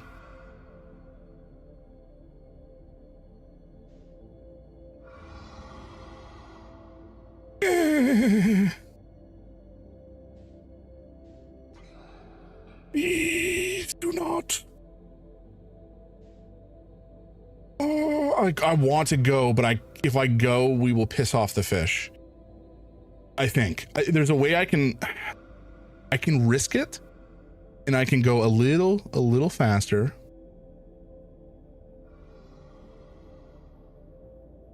But it's very risky. Rather be pissed off fish than a fish off piss. That's true. True. You know what? See, folks, this is why I like Noble. He is one of the wisest men that I know.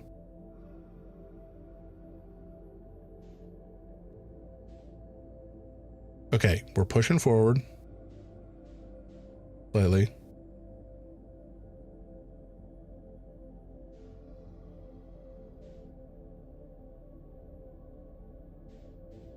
Oh my God. Yeah, you wait in line. You know, I had to follow on God. Okay, that scared me. It was just we made contact with some fish eggs. That's fine. This up here with Socrates quotes. You know what? If I had quotes enabled, or if I knew how to do that, then I would make it a quote on the channel. You know what? I'm gonna save that. Okay, give me a sec, folks. I gotta put this in a notepad. All right. I think we can do this. Oh yeah. Also, thank you, Stream Elements, for working once in a while. We do have a Discord. There are a number of cool folks in it. So if you'd like to join, you are absolutely all more than welcome. I'm trying to get a fantasy book club up and running for May. If anybody likes fantasy books and/or clubs, and I think we're going to be reading nothing too huge, but just like one book in the month of May, and then we'll just like have a little chat about it one time. All right, so I've written this down. This is attributed to the Noble One, gentleman and hero of the people. And okay, let's get back to the game. Book club, yep.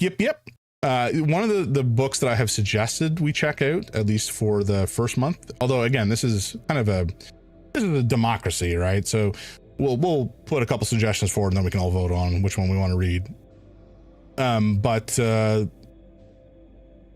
Shoot, what is it called? Book of the New Sun, I think is what it's called, by Gene something or other. Which is a science fantasy series I've been wanting to read for years and just have not got around to. I don't believe there are fish here. I think it's just the vessel. So I'm going to just push it. Okay, folks. It's happening. I may be going a little too fast. I'm also entirely upside down. All right. Here we go. Hell yeah. Okay. Let's get inside. Wait, shit. We can't get in. I mean, we can get inside. I need to look something up first. Shit. I need this. Gene Wolfe picked up a 2-pack, the first 2 novels in the series. Yeah, exactly. That's the one. I had Gene Roddenberry or whatever his name is in my head, but I knew that was not correct. Where is it? Here we go. Okay. Probe tracking module. What do I do here? I'm gonna screenshot this because otherwise I'm not going to. Hello? Is it working? I think it's working. Okay, I'm just putting this into a paint window so I can reference it in the game. Hello? Oh, there we go. Okay, nice. Hell yeah. The codes will be down left if I remember when you get close to the panel. Oh, okay. Gotcha. LAN, it's a local area network. It has to be. All right. All right, we're into it. Shit, where's the opening? There it is. Jesus. Oh my God, come on. Get motoring, buddy. We have a time limit. The universe is ending, and if we don't put this in the right spot, we're going to end it all. Oh my God, this music is stressing me out. Is this good music or bad music? It sounds like good music.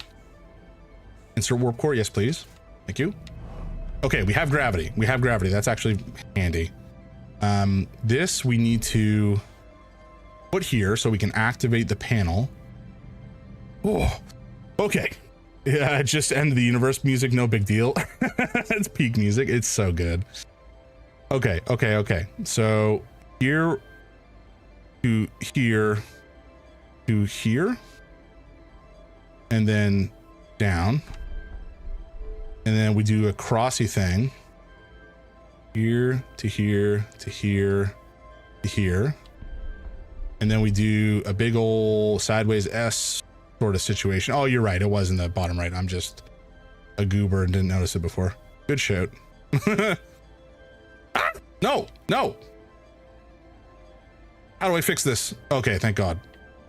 I was worried. Oh, no, you son of a bitch. Okay, I understand why this is happening. Let's just move closer. Do it. Hell yeah. Okay, we've punched this sucker in. Locked, it's loaded. Do we do this? Oh,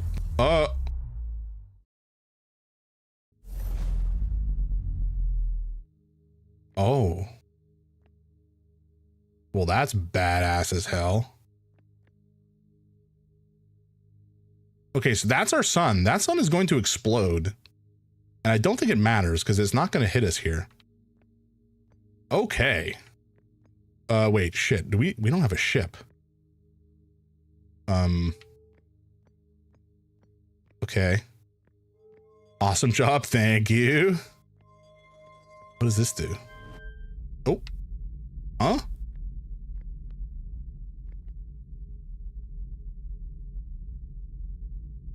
I'm scared to go through this. Does anybody? Okay, so if I go through this, chat, will this kill me or give me a bad time, or does it send me out there? I'm scared to go through it, but I don't see what other option we have. Only one way to find out. Oh, I don't think there's anything relevant down here. No. Okay. Okay. You know what? Nothing ventured, nothing gained.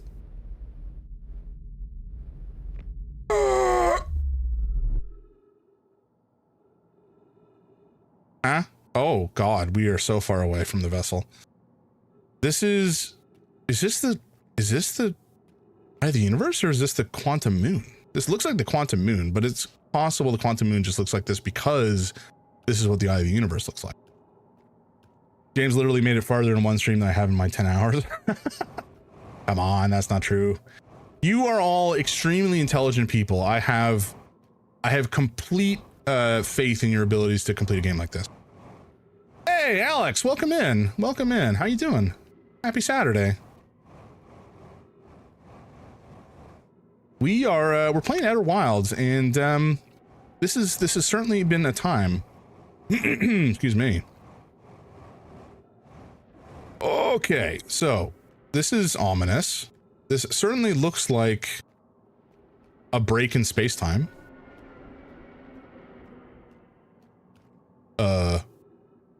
What? Pardon? Oh, okay. I thought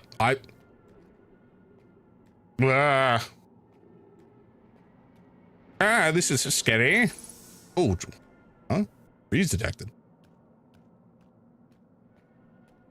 Yeah, oh my God.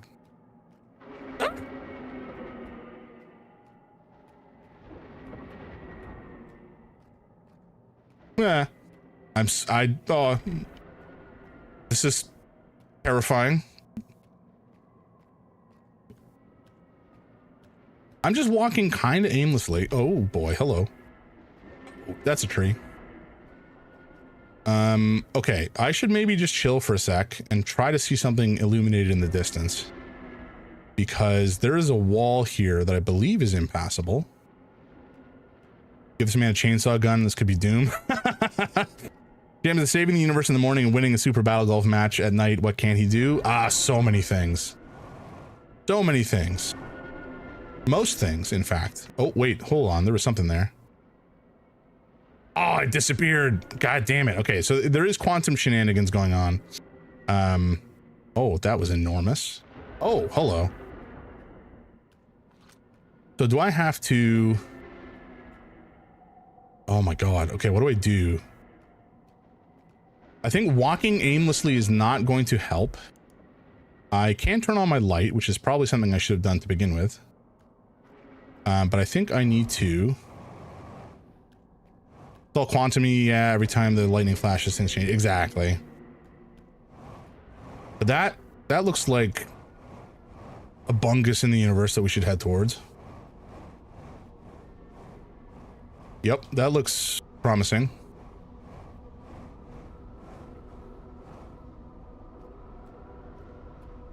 Okay, oh my god. What?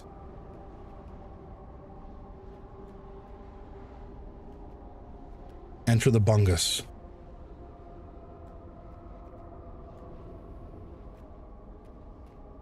Can I escape the bungus?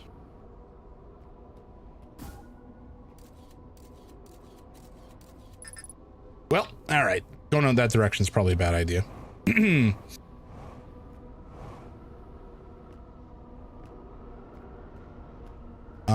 Okay. This is, sorry, whilst I'm, okay, bye, Scout. Yeah, exactly. See ya. Going back to the universe at large. A temporary bungus.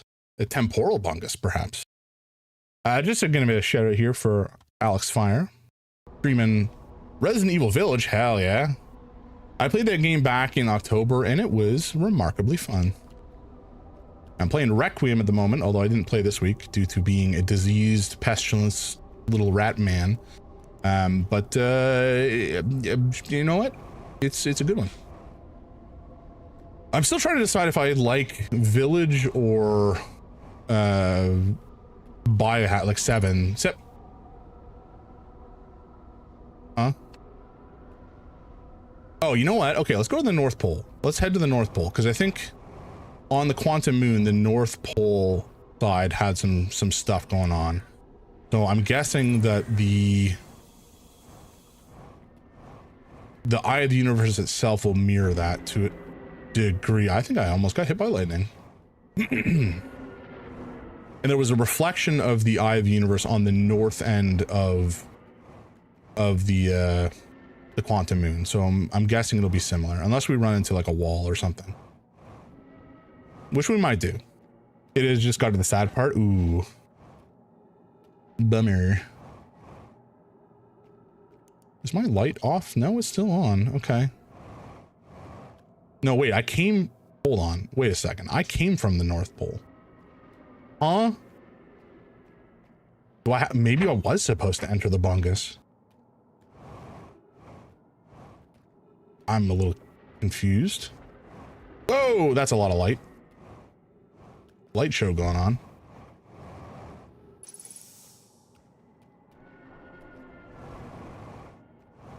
The bungus calls. Oh, okay. I guess do we yeet ourselves into the bungus, folks? The bungus ate the scout, which is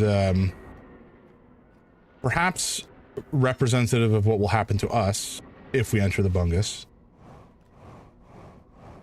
But I don't know what else to do. Probably the first human in history to type out the sentence. Trauma is an explorer, you know. He's a word I'm looking for. A man of initiative and sheer willpower who will do oh, connection with Scout lost. Can I bring you back? Nope, it's gone forever. Oh god. Okay.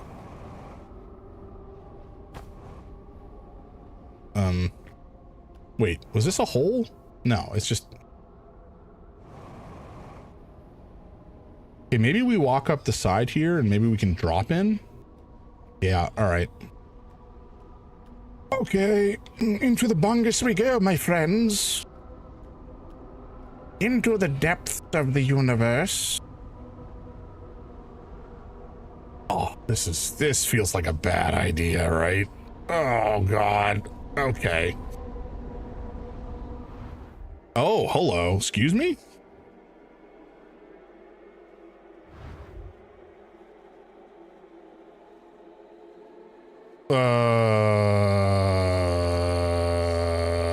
Okay.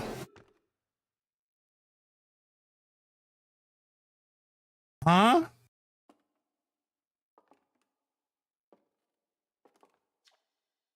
Outer Wilds Ventures was founded by Feldspar, Gauss, Slate, and Hornfels to explore a solar system at the end of the universe. The Nomai never got to see it for themselves, but thanks to their efforts and technology, a Hearthian was able to reach the eye of the universe. What?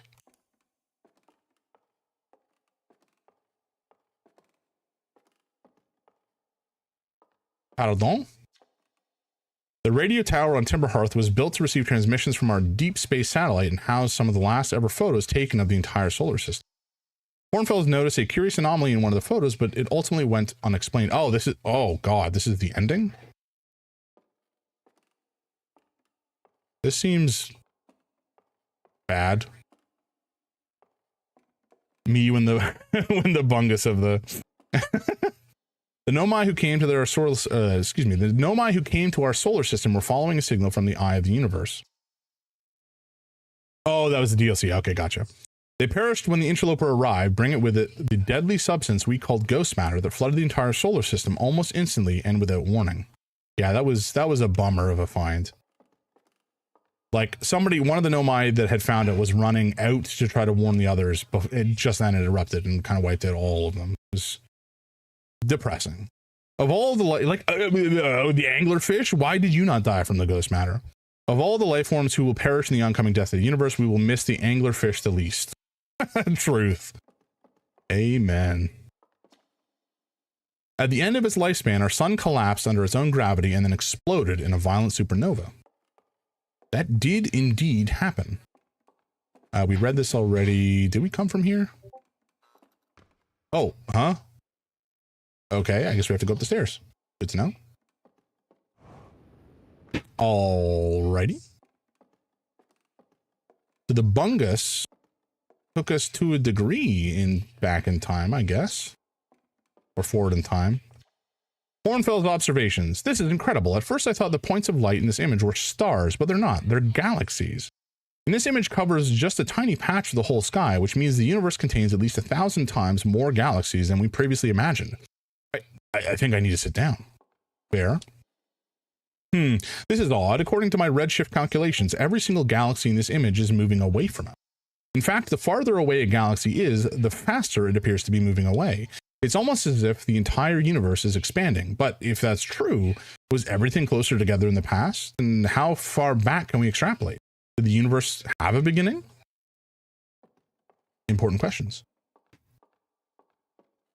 Okay, I guess we observe. Oh. Oh.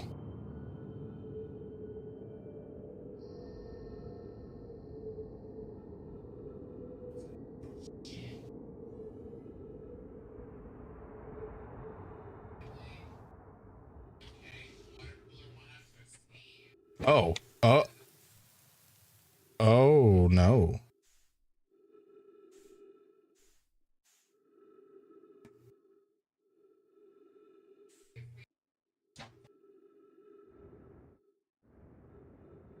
Huh?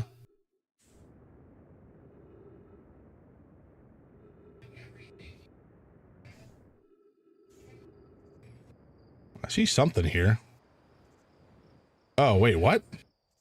Huh?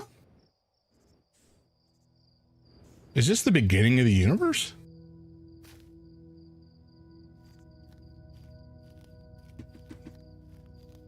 What?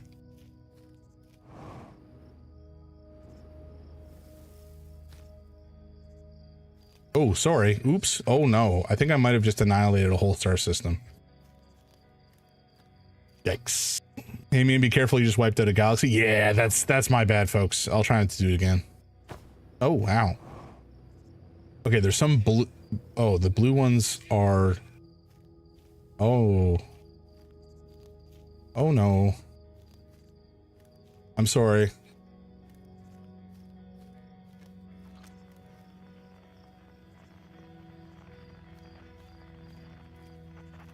Oh, this is depressing. All the stars are going out.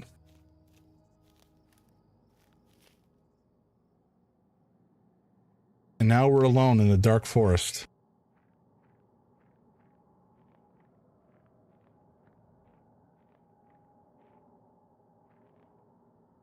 Oh boy.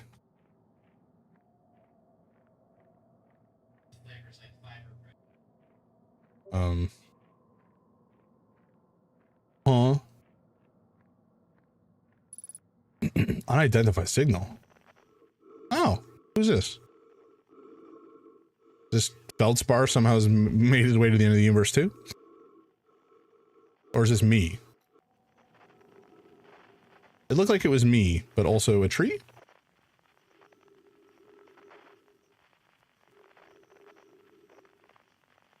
Well, this is deeply unsettling. Oh, why did you shrink? Huh?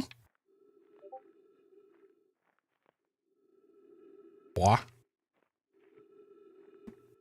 Can I light you? Oh, I can. Ooh, I can roast a marshmallow. Hell yeah.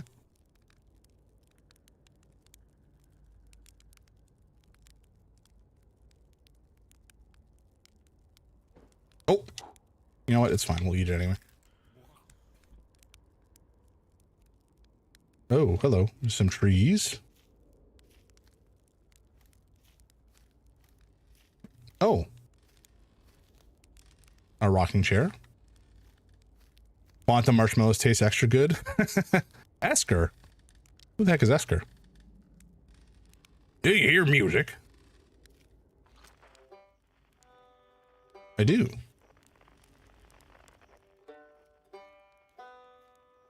I don't actually remember who Esker is. Not gonna lie. Oh, this is one of the Nomai huts.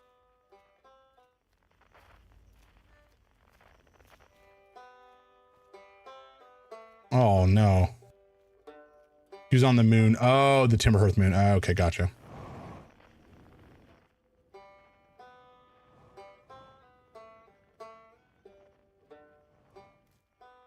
Esker's the Hearthian on the moon. Yeah. Well, that's distressing. There's just a abandoned banjo.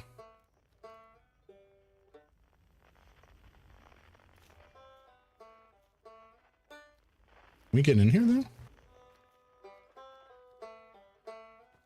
Doesn't seem like it.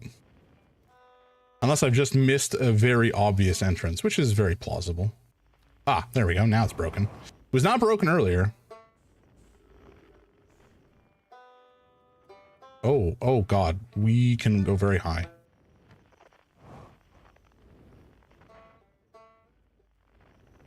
No, let me in. Okay.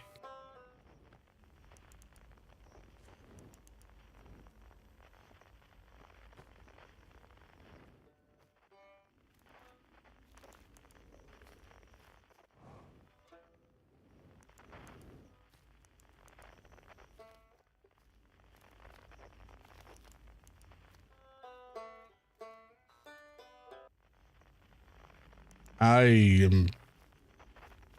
Oh, bless you. I'm a little lost as to what is happening right now. Oh, we got ads in a minute too. Ooh, not good. Oh, hey, there he is. Rebeck. It's not quite time yet. I'm pretty sure we'll need the others for this next part. We'll need, you know, everyone. No rush. Take your time. Find out if it exists here. Aren't you forgetting someone? I mean, yes. Most assuredly. All right. All right. All right. I'm just going to minimize some stuff. We got ads starting in 12 seconds. Okay. Okay. Okay. Okay. You know what? Ads start just any second. So we're just going to take a nice little pause, I think. And we'll finish up this last segment in just a little bit. So hang in there, folks. I'll see y'all on the other side of these ads.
Alrighty, folks.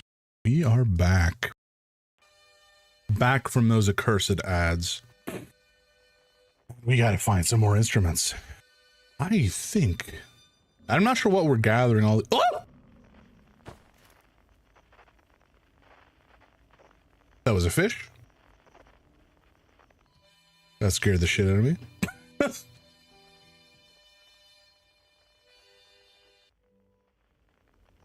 Okay. Very good. Who's closest? We have somebody over here. All right. Thought you were free from the fish. 100% I did. I was not expecting that. That was very cruel. Why did none of you warn me? Was it for the lulz? Because if so, that's fair. Oh, stuck on a tree. Huh? What are you guys doing?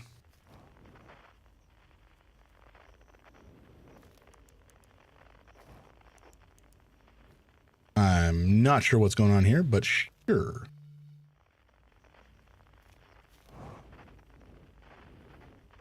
I guess there's nothing here.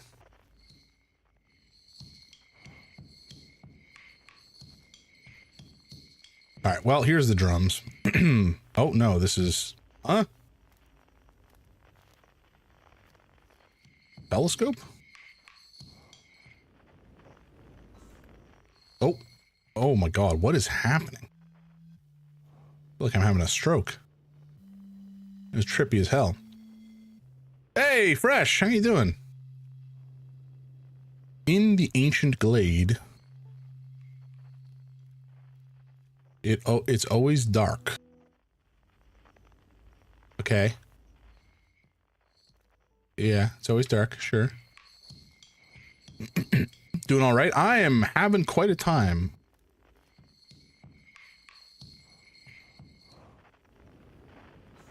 Oh, okay. I think I know what's going on here. I get it. Sort of. I think because this is all, yeah, seriously. The whole ending sequence of this game is trippy as hell. I must say. Oh, I didn't even know I could zoom. Ah, oh, god damn it. Okay, so I can't even do what I was expecting to be able to do. I was hoping to be able to, yeah, take my scout and use it to affix some things in quantum. Fix their quantum position, essentially. But maybe that's not feasible. Ow. Okay, the Quiet Shade. Sure, we haven't read that one yet. We have some lads dancing around some drums, and then we have this guy. Can I look at this? Can I look through it? Hmm? No. I can see... Not that. I can see the drums. Oh, what? I can gather them from a distance? Excuse me? I can't say I was expecting that. But I guess it worked. Sure. The stars were beautiful, weren't they? Even if our star is what ultimately killed us. I'll wait here and remember them while you gather everybody. Bleak. Hatchling, you found me. Nice to have company around a campfire, isn't it? Go on, get the others. I wouldn't want him to miss out. Guys are oddly chill about having died.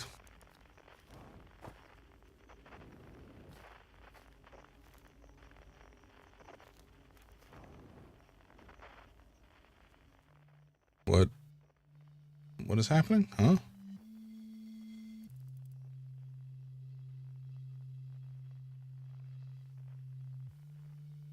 I'm a little confused. Do I just fly up this direction? Oh, I do. Okay. Oh, no! Come on, come on! Oh. Did I get it? I don't actually know if I got it or not.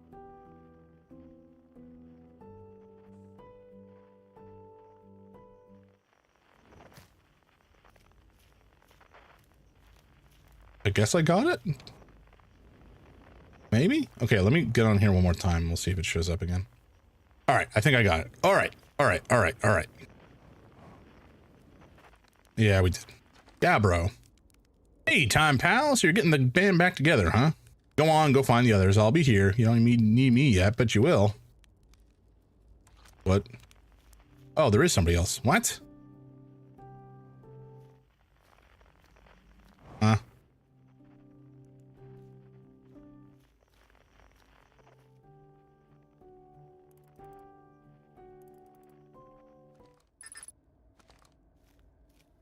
Pardon?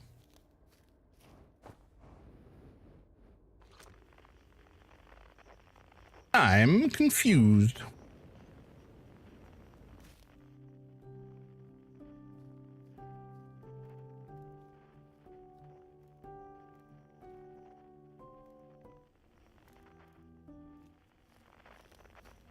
I'm very confused. What am I supposed to be doing with these guys? They're all here hailing something.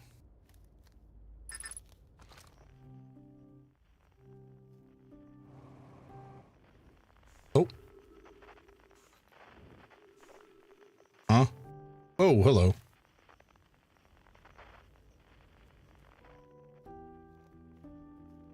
Oh, they're looking up.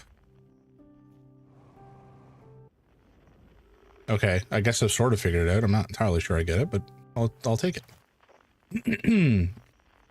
Oh, they're making a tower of dudes.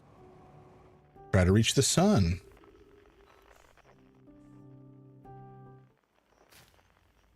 Are you making it? Oh. Okay, sure. Well, I guess we're going to space. Or, which one was it? This one?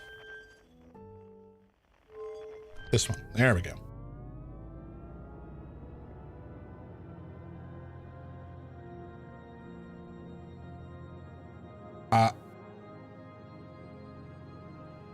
Maybe it'll all be explained, but I'm quite lost at the moment.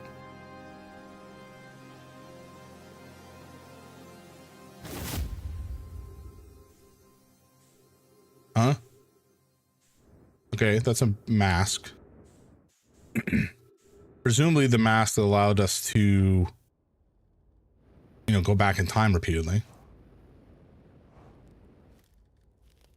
Oh, Solanum. A conscious observer has entered the eye. I wonder what happens now. Is it time to find out? Not yet. Not yet. Is that it? Okay, you know what? Yeah, sure. I think that's it. Solanum. Solanum's back. And not quite dead. All right, let's do this, folks. This song is new to me, but I'm honored to be a part of it.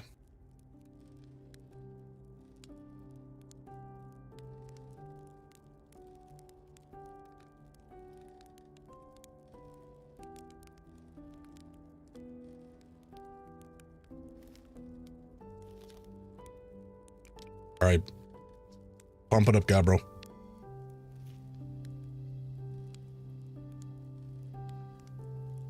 Okay, that's not exactly what I was expecting from that instrument, but sure. Bust it out. Come on, Felspar. Kurt, get to bopping, my man. Hell yeah.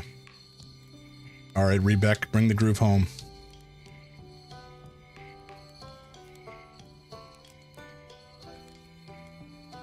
This refrain is so chill.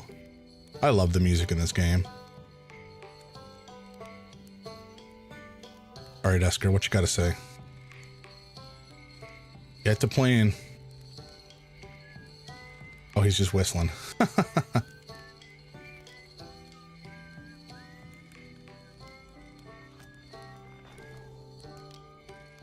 This is the music I can make. Oh, shit.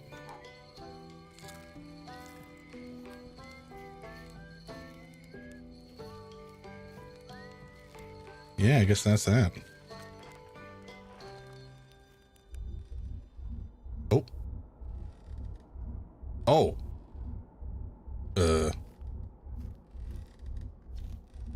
Wow, how long has it been since I got to make music with everyone around a campfire? I'm really happy we're all here. Cut it a little close, don't you think? Well, it worked out all right in the end, I suppose. I hope there are beasties in the next one. I tell you what, this has been really fun, and I got to help making something pretty cool, so I got no complaints. I mean, not me exactly, but, you know, close enough. The kind of thing that makes you glad you stopped and smelled the pine trees along the way, you know? Even if it's over now, I had a good time learning, but I think the rules are about to change. I learned a lot by the end of everything. The past is past now, but that's, you know, that's okay. It's never really gone completely. The future is always built on the past, even if we won't get to see it. Still, it's time for something new now. I believe we've reached the end of our journey. All that remains is to collapse the innumerable possibilities before us. Are you ready to learn what comes next? Not yet. It's tempting to linger in this moment while every possibility still exists, but unless they are collapsed by an observer, they will never be more than possibilities. Did Esker have something to say? Oh yeah, he's just happy chilling with his friends. Alrighty. Time to learn what comes next, folks. I admire your curiosity, friend. Let us find out together. Do I just jump into it?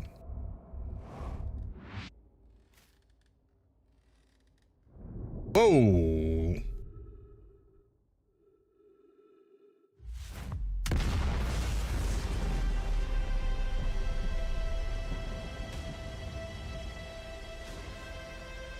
Oh shit, did I just create the Big Bang? Is that what just happened?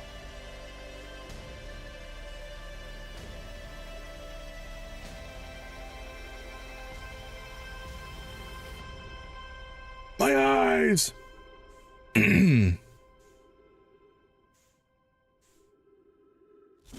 Oh, hello. I stopped looking at it for a half second and it just explodes. My bad.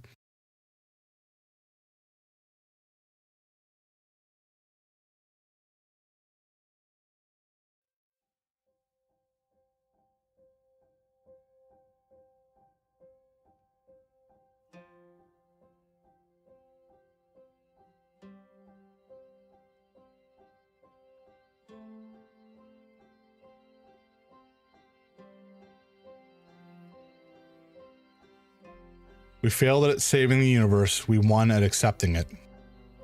God, what an ending. That's so melancholy and bittersweet, but like, you know, we accepted the universe for the beautiful thing that it was while we had time with it, and then it's over and something new happens. Every ending is a new beginning. Good golly, what a game.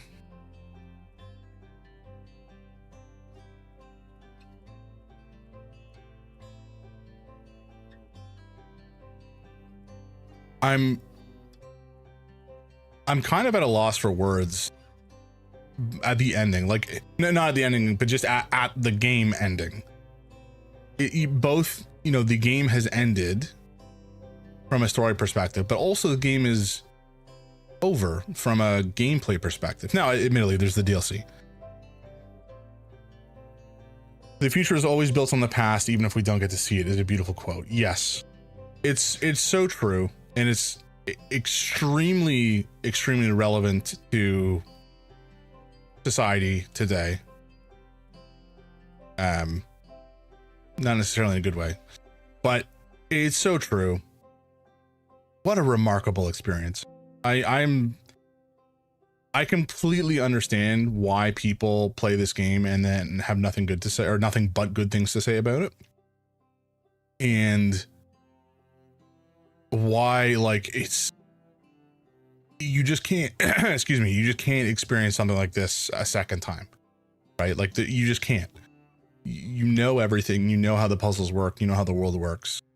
You cannot experience it the same way again. It's impossible, unless I guess you lose your memory or something. But wow, what a game.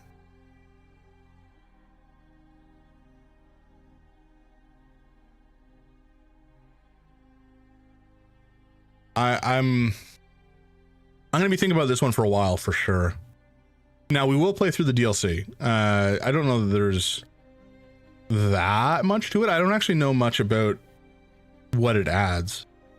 I think I did find, I mean, we definitely went to the radio tower and found out a little bit about that. And then I think I did find one of the satellites. The DLC is huge. Okay, never mind. Good to know. Hell yeah. Hell yeah. All right, we're back in, folks. Hell yeah. It's awesome. Hell yeah. Okay, I'm very excited. That makes me so happy. All right. So very good to know. I guess we'll start playing that next week. I thought we were close to them, but you know what? Sounds like we're not, and that does not make me mad in the slightest. That makes me extremely excited. It's like Outer Wilds Part 2. Buddy, Lucas, you're singing words that make me extremely pleased. Oh boy.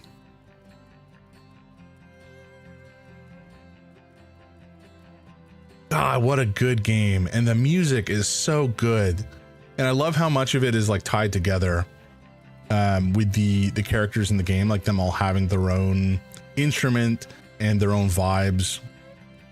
You know, there's not that many characters in the game, and there's not that much dialogue with those characters. Like, they're not like a constant presence. It's a fairly lonely experience, and it's a fairly melancholic experience, doing essentially, you know, archaeology to understand a dead civilization that was just trying to survive and look for something interesting in this world. I like the voices you added to the characters. Well, thank you. I appreciate that.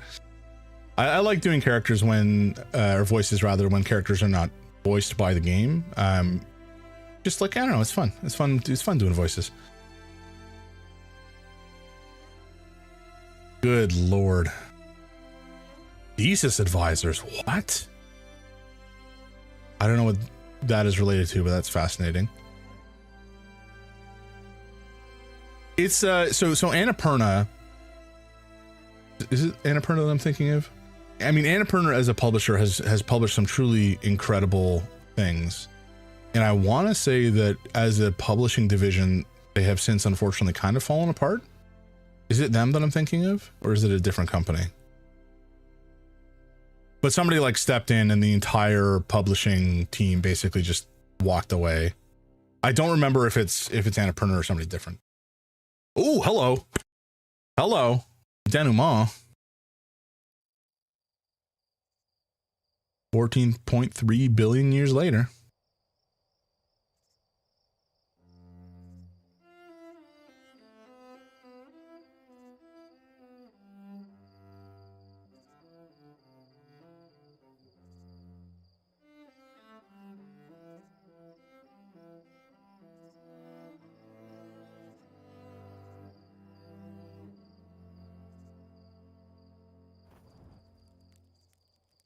Hell yeah.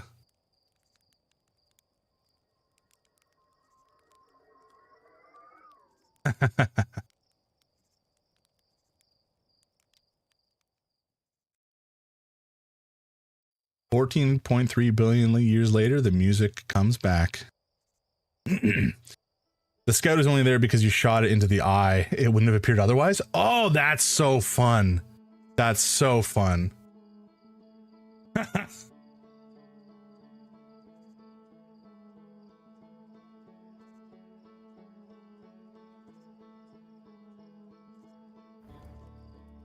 Good golly. Definitely an S tier game. A million %. This is shot to top 10 for sure. Oh God. I played a lot of good games over the last couple months because I started, well, not because I started streaming, but like, again, I started streaming because I wanted to force myself to play games and play games to completion. I was getting frustrated with my inability to focus on and complete a game. And so I think streaming in part helped to focus my attention on a particular game and play it because I didn't want the audience to be left without an ending to games, without that closure. And so it's been very good for me for that reason, for a number of other reasons as well. Like I talked about, you know, I think the community has been, it's been fantastic to meet people and chat about games like this. But just getting the opportunity to play games like this, you know, the people who, I'm going off on like you know, I'm stepping up on my pedestal at the moment, but people who go off on games for not being art, I think there are games that I was about to say, I think there are games that can not be art. I don't know that I would even agree with that statement. I think games, you know, the amount of work that goes into and the amount of soul that goes into most games, I think games are art, full stop. I think there are some games that are incredibly commercial, just like there is art that is produced that is incredibly commercial. But at the end of the day, it's still a creative endeavor, and truly you find masterpieces like this being produced by remarkably talented and creative and intelligent people. And I think, you know, this is the kind of thing that is a hallmark of human achievement, not because, you know, it's life-changing, it's world-changing, but just because you can feel the soul that went into the creation of something that is so delightful, you know? This is what humanity is about. Again, you know, humanity is also about producing medical miracles and advanced technology to better society. But I think that as an art form, video games are, it's incredibly valid. I think video games can produce and invoke really intense and meaningful emotions in people, and can be very thought-provoking and make you be very introspective and just give you something to also turn your brain into absolute mush. And this, I think, did all of that. Oh yeah, someone thinks that the DLC is better than the main game. Woo! I will see if you agree with that. Hell yeah, hell yeah. All right. I can't say that this is life-changing, but I definitely learned something. Yeah, that's what I mean, right? Like it's not life-changing necessarily. Don't get me wrong. I think this game I think maybe there's somebody out there who found this to be a life-changing experience and like it completely changed their perspective on how they live their life. But I think if nothing else, this game just makes you think and makes you consider certain things about your existence. If you read into it that way. And also it's just, it makes your brain work, you know, it makes you work for the game. And that makes me very happy. Alrighty, folks, it is 2:25. I need to run because I think I got some guests either here already who I'm ignoring, or they will be here soon, and so I need to do some cleaning. That's gonna wrap it up for us today. But friends, you have been a marvelous audience. I appreciate all of your insight and encouragement and clues when I needed them. And we will be back next Saturday with more Outer Wilds, diving into the DLC. I'm very excited for it. In the meantime, I'll be back on Tuesday evening at 7 p.m. EST for more Resident Evil Requiem. And assuming we beat that on Tuesday night, I think we may be diving back into Esoteric Ebb on Thursday night, in which case you'll hear more silly voices. See you in the next loop, Hatchling. Amen. See you in the next loop, buddy. All right, folks, I'm going to shut down the Kick and YouTube streams, and Twitch, we're going to find somebody to raid. Thank you so much for hanging out and watching. I'll see you guys next time. Bye-bye.